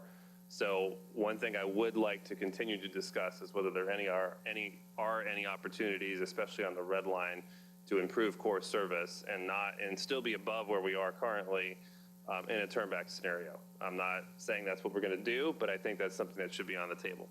And the last thing is kind of more of a question to you, which is you, I think, did a good job explaining the infrastructure bill and the opportunities it provides on essentially this is preventive maintenance. But I know there will be questions and concerns about Metro given some of the ancient history on preventive maintenance. So I just want to reiterate that you can sort of assure us that we're taking advantage of funding that's newly provided in this bill, and we're not going to be shirking any maintenance responsibilities whatsoever by sort of plugging the operating deficit hole in this way. Mr. Letourneau, you're accurate about that. The bill passed in November of 2021, so that is new funding, and the cost of maintenance has increased over the past few years. So there's no reduction in maintenance, and this is mostly funded by that new funding that came in through IIJA. Okay, I'll start with committee members. Other comments? I would say I really appreciate, I'm sure others do as well, the process that's gone into developing this budget proposal. We've had many opportunities to have discussions and provide input, and so have others, and I think that's fantastic and a real great baseline for moving forward. Also, I want to commend the whole team on the obvious thinking outside the box. Great. As I've been trying to kind of digest the budget over this time, I mean, it feels like three-dimensional chess. Like there are so many different inputs, and you move one, and something else changes, and you think, oh, why can't we do this? Oh, because then it impacts. That probably needs to happen. And I had some questions coming in, and I've actually thought of more. I've been sitting here, but I think I'm gonna hold off on asking those until everybody's had lunch and we have more time. But the question really is, does this strike the right balance? It's not going to be perfect ever, I don't think. Well, like Mr. Clark was saying earlier, it's very hard to achieve perfection in anything. It's about trade-offs and balance, and is this right? We'll get lots of input, hopefully, over the coming weeks about the balance that this strikes. I do have three quick questions. One, the board had a policy prior to this year about using federal funds for preventive maintenance, and there was kind of a board-established cap, which we are changing for this year's budget. As you're projecting the deficit for next year in the operating budget, are you assuming any change in that cap? Or like, does this new funding that we put in, new federal funding that we put into the operating budget, does that become part of our baseline? Or do we have this discussion again next year? Thank you for that, Board Member Klein. So the use of IIJA for federal relief is a decision that was made, proposed for just this year, FY24. As we continue to work towards the FY24 25 budget and close that gap, we'll have discussions about various funding sources to close the gap. Great, I think that's appropriate, and I'm glad to hear that. I'm sorry if I missed this, and I don't know if you said it, Tom, but when does the board receive another presentation about the zero emission bus initiative? Do you know? Does anyone know? So we are scheduled to do it in the first quarter of calendar year, so sometime soon. So it'll be soon. A transition plan that's due at the end of the year. That's what I thought, and so I'm first board meeting of the year. First or second, it sounds like maybe. Exactly. So I'm looking forward to receiving that early in the next year, as early as we can. And my last question, if I can find, oh yes, sorry, I have a lot of notes. I'm really pleased to see the low-income fare proposal. I think that's great. We've talked about that before. I'm really pleased to see it as part of this proposal. I'm curious about what is needed sort of logistically and infrastructure-wise to implement that. Would it be possible to implement it by July 1st of next year? Or is there a bunch of stuff that has to happen?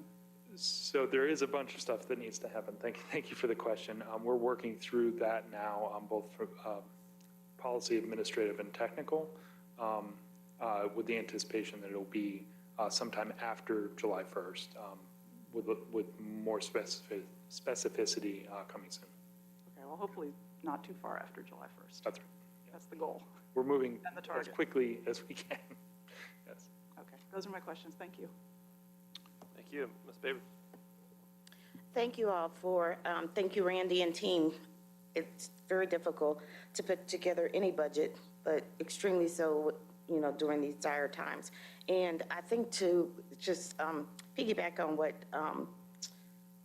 Director Klein said, for FY25, you mentioned the federal funds, and it's my understanding that we will have $0 in bill money or funds that we currently are utilizing and have been drawing down on. That would be correct, right? Yes, Board Member Babers, that's correct. Okay, so, and I just want to put out there to people, because I think that, especially in the media, they've been saying, oh, they're using federal funds for FY24, and they're also increasing, fares. Well, it's a $2 base fare, it's a $6.50, so a 50-cent increase. It all kind of, balance itself out, and we're no different than anybody else in their personal budget.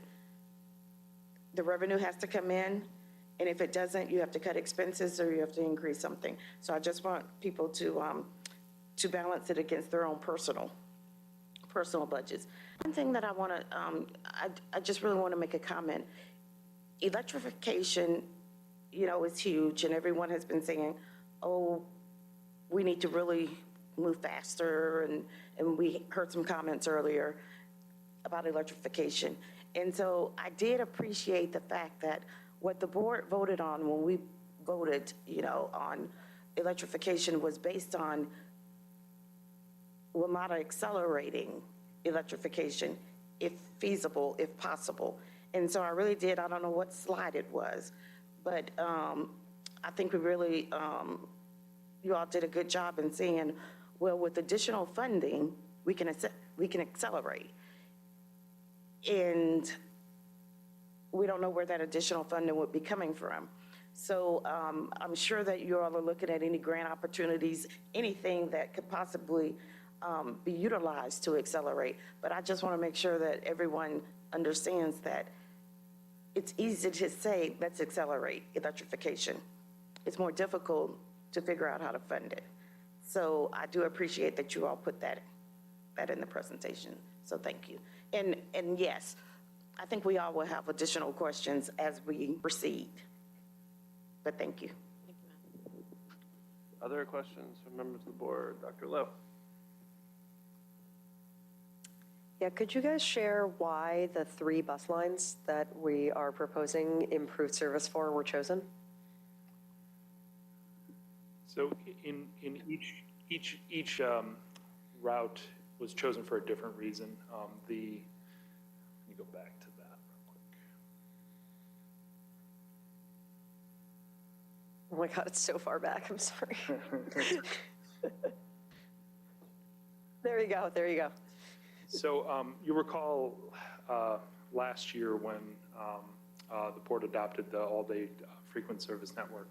The B2 was the next one on the list for 12-minute all-day service. So it's a natural next one to add. I'll note this is a significant low-income, very high minority demographic on this bus, and one of our highest ridership routes. So a clear opportunity for advancing equity and improving service for existing customers. Similarly, the 812 in Maryland, there have been service evaluation studies and plans done in partnership with Prince George's County about restructuring this service and improving connections. So the work on the service planning side has already progressed, and this is sort of keeping again, in alignment with the concepts of network redesign, but it's close to ready to be implemented.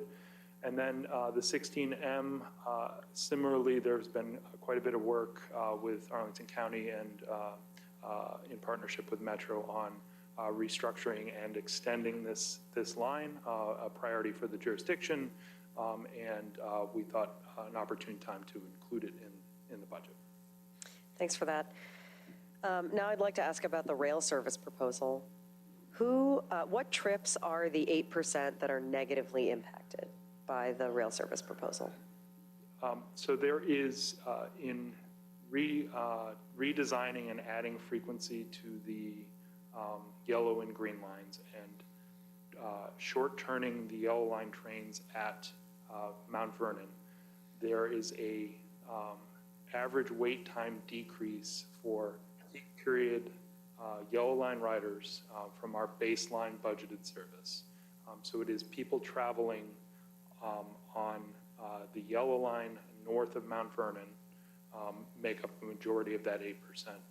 So the impacts are, again, that slight increase in wait time from during the peak period of an average about 30 seconds, as well as a transfer at Mount Vernon for those customers that are traveling from one of those stations north of Mount Vernon to Northern Virginia. I will note that that transfer, as a result of the service frequency improvements and more trains running all day, is a much shorter transfer window. So again, average of about 3 minutes. So that transfer at Mount Vernon will be quick and efficient. Okay, so we're greatly increasing headways on the green line, but now 100% of yellow line trains will terminate at the convention center. That's right. And then head back south. Yes. Okay, so the service reduction is to people who live on the northern leg of the green line who previously were boarding yellow line trains and riding to yellow line stations on the southern leg of the yellow line because they're losing a one-seat ride. That's the 8%. That's correct. Okay. I did not understand this in the previous version. Now I think I understand what we're talking about. I think one clarity, Tom, you correct me if I got this wrong here. So every trip is obviously not monolithic, not suggesting you meant that. So take someone that lives in Shaw, right? So if you're going to Crystal City on a trip, now you have a transfer, and I think with 30 seconds, Tom, in 3 minutes, it could be 3 minutes, 30 seconds longer. But if you're going to, I don't know, Nats Park, right, it's fast. Better. It's faster. So it's not just above Mount Vernon. It depends on the actual trip itself. So as a net, I think, Tom, you had a slide that showed it, it's something like 48% of people, X amount of percent are neutral.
6-to-1 ratio, I think it is, right, Tom? That's right. Of overall benefit to people impacted. And the people that are impacted, it's a minor impact considering the overall frequency of the network.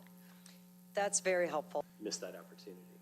Yeah, if I could, Mr. Chairman, too, the bottleneck is actually the whole central part of the Blue Orange Silver Corridor. It's from the Roslyn Tunnel to Stadium Armory. So when you ask about Union Station, it's making another east-west connection, or maybe multiple east-west connections to improve travel. And Sheriff, I just want to have one question to you're talking about timeline. So again, a little bit like our CBTC conversation. So this year, in 2023, we want to get to a local preferred alternative. Ultimately, the board will have to approve a local preferred alternative. That step allows us to move forward to the next step in the FTA CIG process, project development.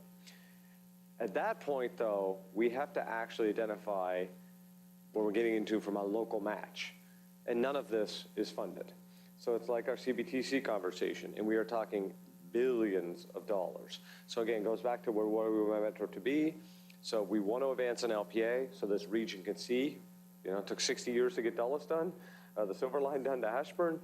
We're going to have to put a marker down here. And what we're worried about a little bit, staff point of view, is if we can't move that process in the next few years, we won't be able to get the CIG cycle between NEPA and all the work done. The infrastructure bill duration that had the money for CIG available will be either allocated or expired by the time we get there. So Tom and the team are going to be working through some graphical information to start showing that in the new year, to show we will have defined periods of time over the next few years, either A, what do we want to build, B, what's the way locally we're going to fund it, or C, we're not going to get any federal money, and without federal money, we probably have no chance of ever doing this line.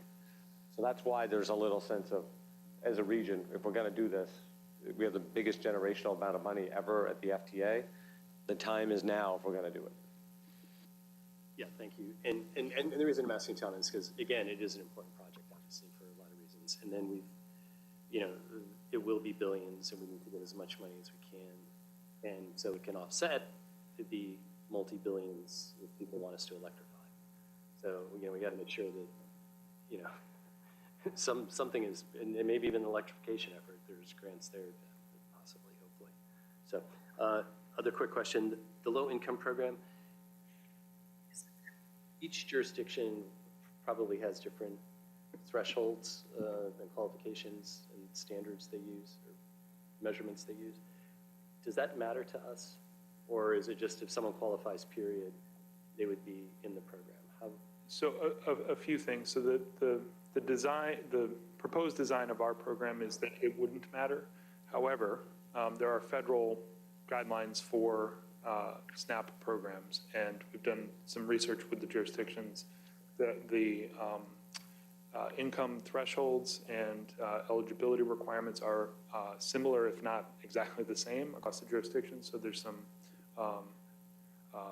standardization in that. Okay, yeah, I don't know a lot about it, but I would hate to see someone not be able to take advantage of the program if there were some differences that for some reason didn't allow them to qualify. Okay, great. And one last thing, the base fare in the core, the base, the $2 versus what it is now, $2.25. The rationale for proposing the $2. So as was mentioned a few times, there's a little bit of an optimization Goldilocks factor here. So the policy objective was to standardize the base fare all day, or in other words, eliminate the off-peak differential.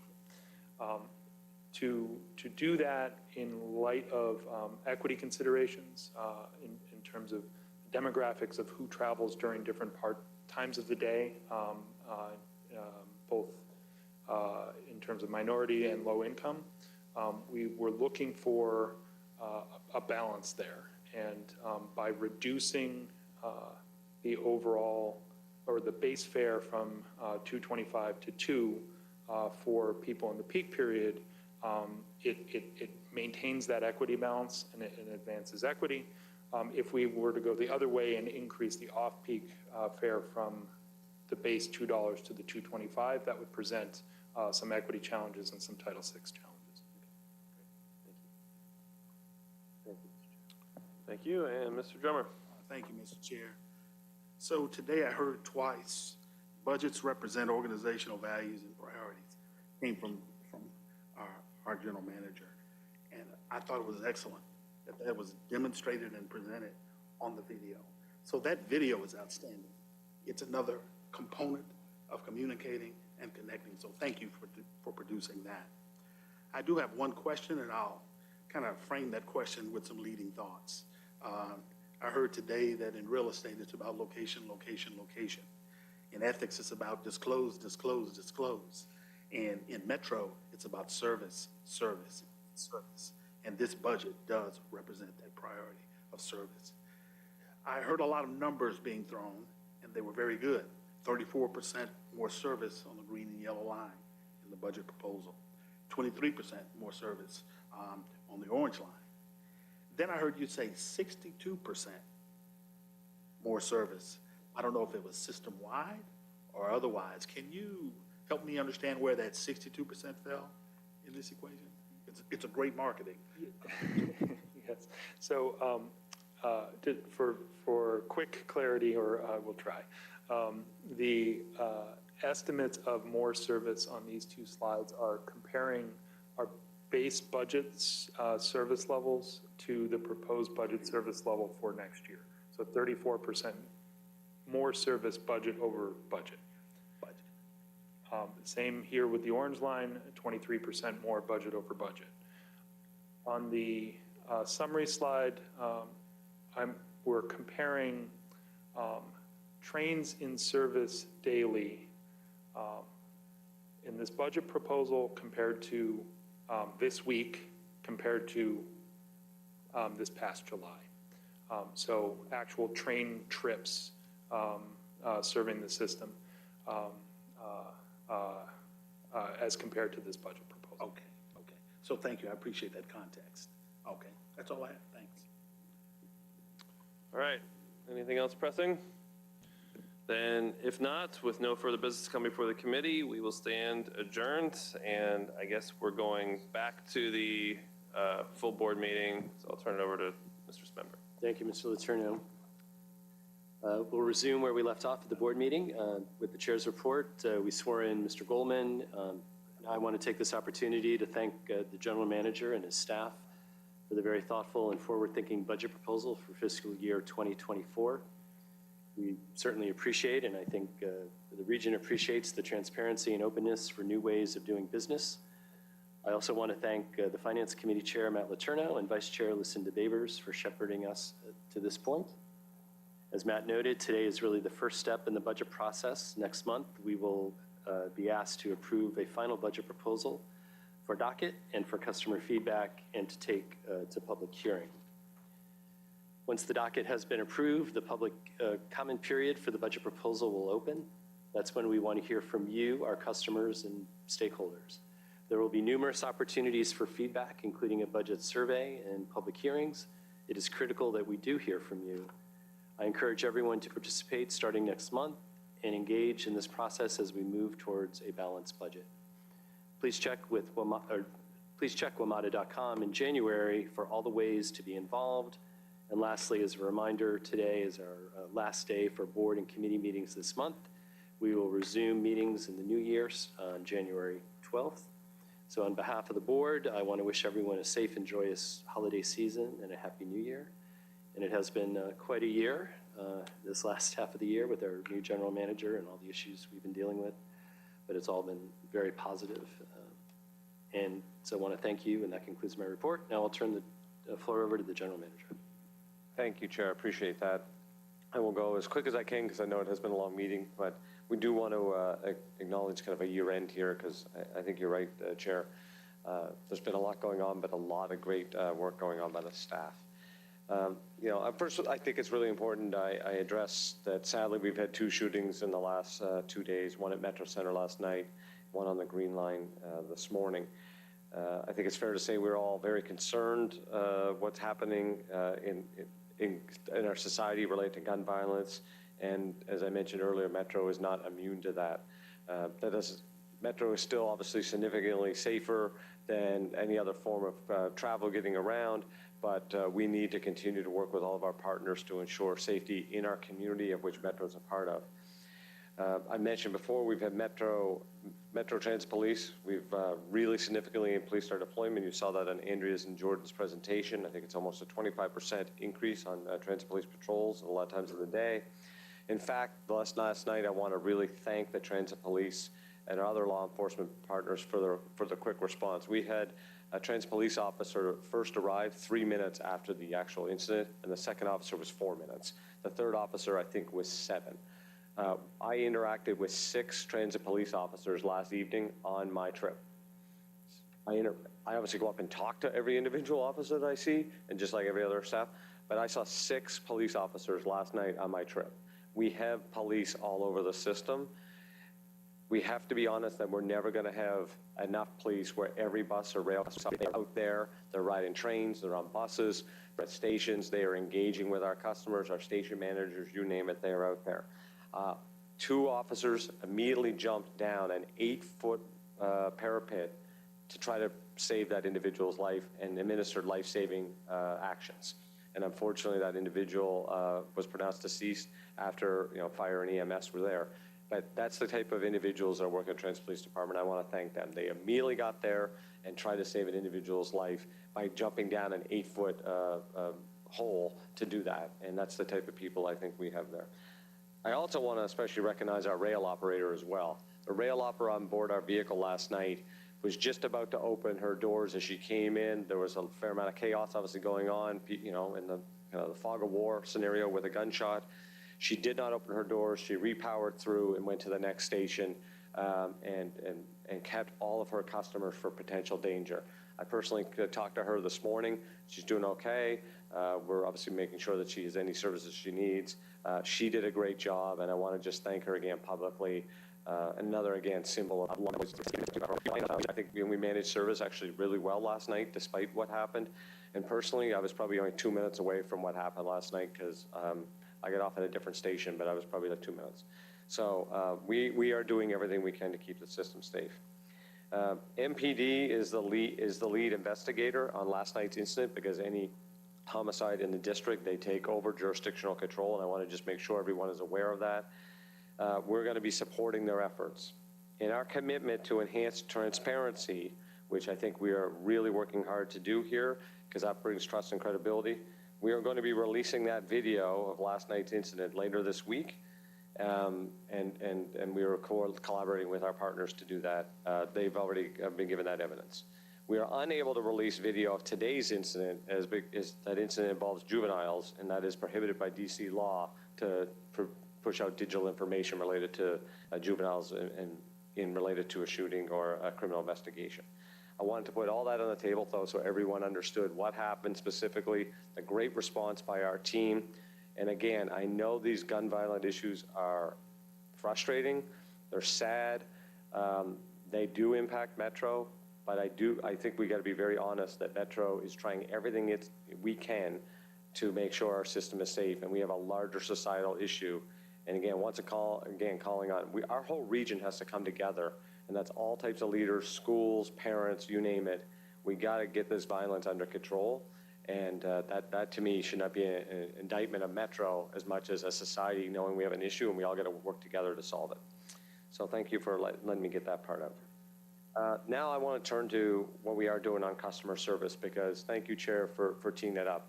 We are doing a lot of great stuff, and I look forward to the next quarterly report to see even more green arrows, whether they are targets or not. Green arrows go in one direction, hopefully.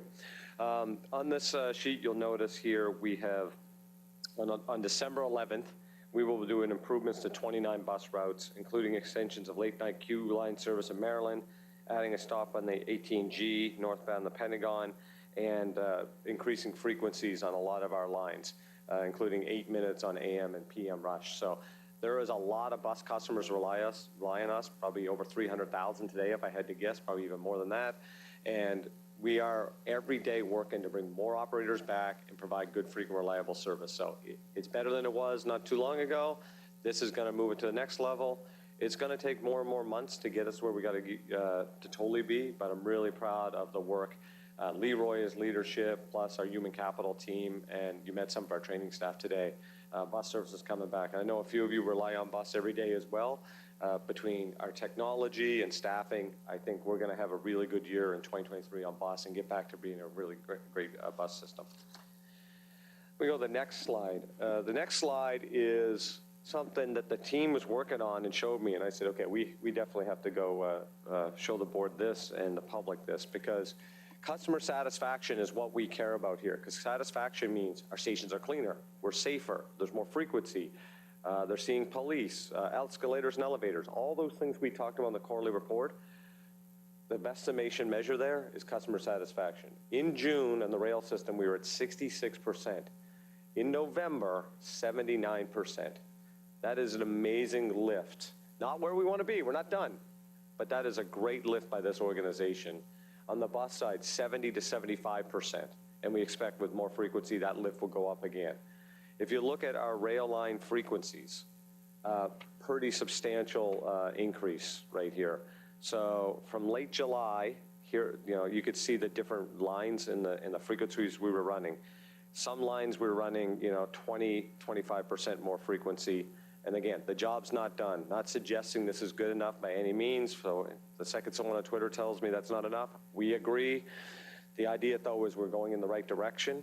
And I really appreciate you all recognizing the 7K team today, because that is a direct result. The work that working with the WMSC and our partner, this is the result of that hard work. We go to the next slide, please. Part of this rail restoration program, too, is not just frequency, it's capacity. So obviously more 7Ks means more 8-car train sets versus 6-car. And now we're up 35% more actual capacity from July than November. And that is a big deal because we've had overcrowding issues at certain periods of the day. And so some people want more frequency, and of course, if you can't bring frequency, give us more space onside the trains. We've operated over 407,000 series trains since return to service plan began October 26th. So thank you again to our partners and all of our good work internally. Yesterday was our top number. We operated 37K trains yesterday. So I usually get a text message from Brian Dwyer every day, and yesterday it went from 20, all these days of 28, 29 to 30, and again, shows momentum across all of our rail lines, how we're bringing service back. Next slide, please. We mentioned earlier that we're working a little differently, and that you'll saw with the police part I mentioned about, right? Lots more officers out there. We're hiring crisis intervention specialists. A lot more concentration on how we use our video to resolve things and do general deterrence. I've been out with the officers a lot. Fare enforcement, perfect? No. There's never going to be a scenario where we don't have anyone evade a fare. We are, though, doing a lot to deter that activity. There's been hundreds of people in our stations have either voluntarily saw officers and turned around or corrected behavior and paid their fare. And there's been X amount of citations. So it is getting out there, and I appreciate the hard work that they are doing. Customer communications, never enough, but we are definitely, we've put a lot of emphasis on this. Now we have even more signs at the street level that you'll see in a second photo, where we have a whole program that we're going to be working on to get this out. But you also will see a lot more e-paper signs at our bus stops with our partners, and those are starting to pop up more and more places. Excellent, that's good to hear. And that real-time information is super important. Everyone wants the bus to be there, but the next thing besides the bus being there right there, or the train right there, is when is it actually going to come, and how reliable is that? And then obviously we have a historic capital program, so Andy and his team just, as Andy would say, they're going after it every day, and they really are. We did the orange line earlier this year and reopened, and the yellow line is actually on schedule and going well for that really complex shutdown. And then Potomac Yards, we look forward. I think next week we'll try to get a date that we're expected to open Potomac Yards next year. All of those things are really moving and moving forward. Northern and Bladensburg bus garages, the electrification program we talked about. I think we have some groundbreakings. I jump right to the ribbon cutting. Some groundbreakings coming up in the start of 2023 to really accelerate those programs as well. The next slide. You all remember a great celebration here at headquarters, opening this facility. We have hundreds of Metro employees here every day. Not only is it a nice building, it's helped us financially with our whole building consolidation program. It's obviously sustainable design for an energy efficient management. But to me, the best thing about the building is the amount of collaboration that's happening here. People are back in the facility, meeting all the time, interacting, bringing different departments and people together. So it's really exciting to see that. We're very close on our Orange Line, New Carrollton facility. We'll be celebrating the opening of that coming up soon, and progress is being made on our Eisenhower facility in Alexandria, which I mentioned our Metro Integrated Command and Communication Center will be in, and we hope to open that by the summer. Better Bus project kicked off. This was a big deal. Some of you came out on site when we did the kickoff. Thank you again. We're over 12,000 people interacted with on the Better Bus. Long way to go, but it is really moving, and we've talked about acceleration. The team took almost a full year off the entire execution of this program, and this is going to align really well with our electrification program, our hiring. Some of our jurisdictional partners have ideas about alternative revenue sources that could fit into this and how this a little bit works. So a lot to come on bus. The big one that you all recall, and yeah, the weather wasn't great, but what an event. Silver Line, we had the big opening in Silver Line, and we've had 70,000 plus entries on the Silver Line since we opened. So thank you again for standing out with us all in the cold that day. Some of us, I know board member, it was funny, board member Klein, there was times when I turned around, I'm like, you're still here, it was great. Board member Klein was out with us for hours interacting with customers in our silver ticket window, so thank you. It was really exciting day for this organization. John, you can go to the next slide if you don't mind. Thank you. We mentioned the fair pieces and all the campaign to get that pushed forward. Empowering our employees as staff, we've had over 300 bus operators trained and certified here this year. Again, still more to go, but that is a really large lift for this organization. So kudos to the team. And they're out in service. The second they're certified and ready to go, they are hungry to get out there and get to work and provide service to the community. These are great events too, and we're going to try to get some board members to events coming up next year. Family members come. This is a big event for someone's life to become part, and we want their family members to know now you're part of our family. And so I hope we'll be able to have you attend some of the future graduation ceremonies. And then, of course, working with you all on our strategic transformation plan, your Metro, the way forward. And I really just deeply appreciate the amount of time you've all committed to this. We've had a lot of workshops and working together. And now we've been talking to so many elected leaders and regional stakeholders. And, Kimmy did a good job of going over it all today again. I think we have the NVTC coming up really shortly, a bunch of other groups. This is one big document that we all as a region get behind and say, that's what we're going to do for the next 5 years while we work on this larger piece of CBTC, platform screen doors, all electrification, all these other things that we all want to do. And then we can eventually couple that with the resources needed to do that. Lastly, just a really cool picture that they've had so many pictures. We wanted to throw a bunch out there because it's been a rough year for this organization. And I think one of the things I'm trying to wrap up our last board meeting is a lot of good happened here too. A lot of stress, a lot of anxiety, a lot of days of a lot long hours. But this team has really delivered for the community. And these are just, again, some of the pictures of a lot of work that's going on there. I'm going to wrap up with maybe the real fun one. As I know Board Member Lowe says, we got to bring joy. And there's been a lot of joy with our holiday wraps. And a lot of agencies do these things. Now, Chicago is over the top. I don't know if we'll ever get to a full CTA level. But I think we also want to flex into more than just happy holidays. Public art is really about connecting our community together. And so the team already has a lot of ideas we have a lot of special days on the calendar. And our vehicles are seen by ultimately tens and ultimately hundreds of thousands of people a day. And that's a way to bring joy and art and region and purpose together. So we're going to try to lean into this a little bit. It's not a lot of money at the end of the day, and it really connects us all together for a purpose. So thanks for the team that did this. Chair, I'll just say, it's been a privilege to be here for the last few months, and I really wish everyone happy holidays, and thank you to the team for all that you're doing. I hope you get some days that are more quiet than they've been recently, and thank you to the board, and I hope you have a happy holiday as well. And happy to take any questions or thoughts you have. Thank you. Well, it's been great having you here as well. No, and you know, I think we really appreciate all the change and the engagement with staff and the community, and there's still, you know, a lot to go because we have some really big issues to tackle. Financing being top of the list. So anyway, we will move forward. Any questions or comments for Mr. Clark? Okay. We have 3 consent items on today's calendar. First is an approval to indemnify the District of Columbia.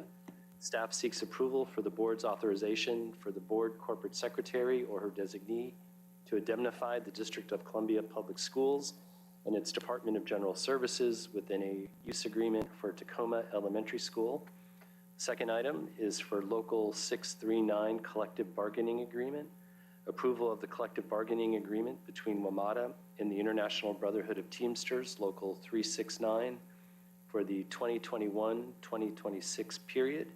Following ratification, the existing CBA will be updated to reflect the negotiated agreement. And the last item, amendment to Resolution 2022-39.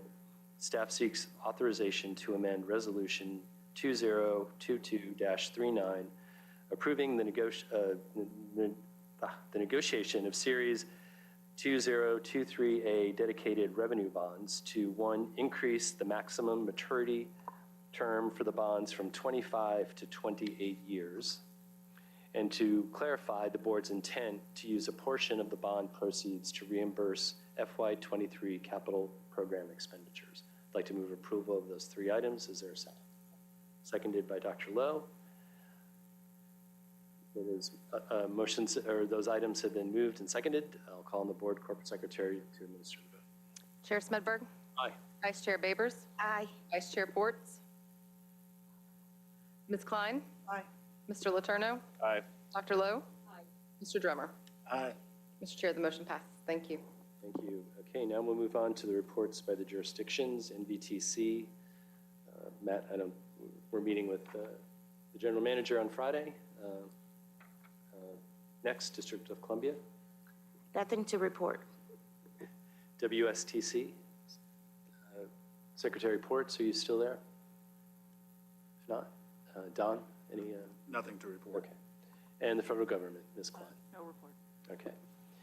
With no further business to come before the board, we will stand adjourned, and the request for executive session in accordance with the bylaws. I, Paul Smedberg, request that the Board of Directors convene an executive session to discuss the following matters pursuant to Article 2, Paragraph 9, subsections D, contractual or other matters involving confidential or proprietary concerns, and the investment of public funds where discussion in public would adversely affect the financial interest of WMATA, and F, safety and security matters where premature release would compromise public safety. Can I get a second? Second. Seconded by Dr. Lowe. All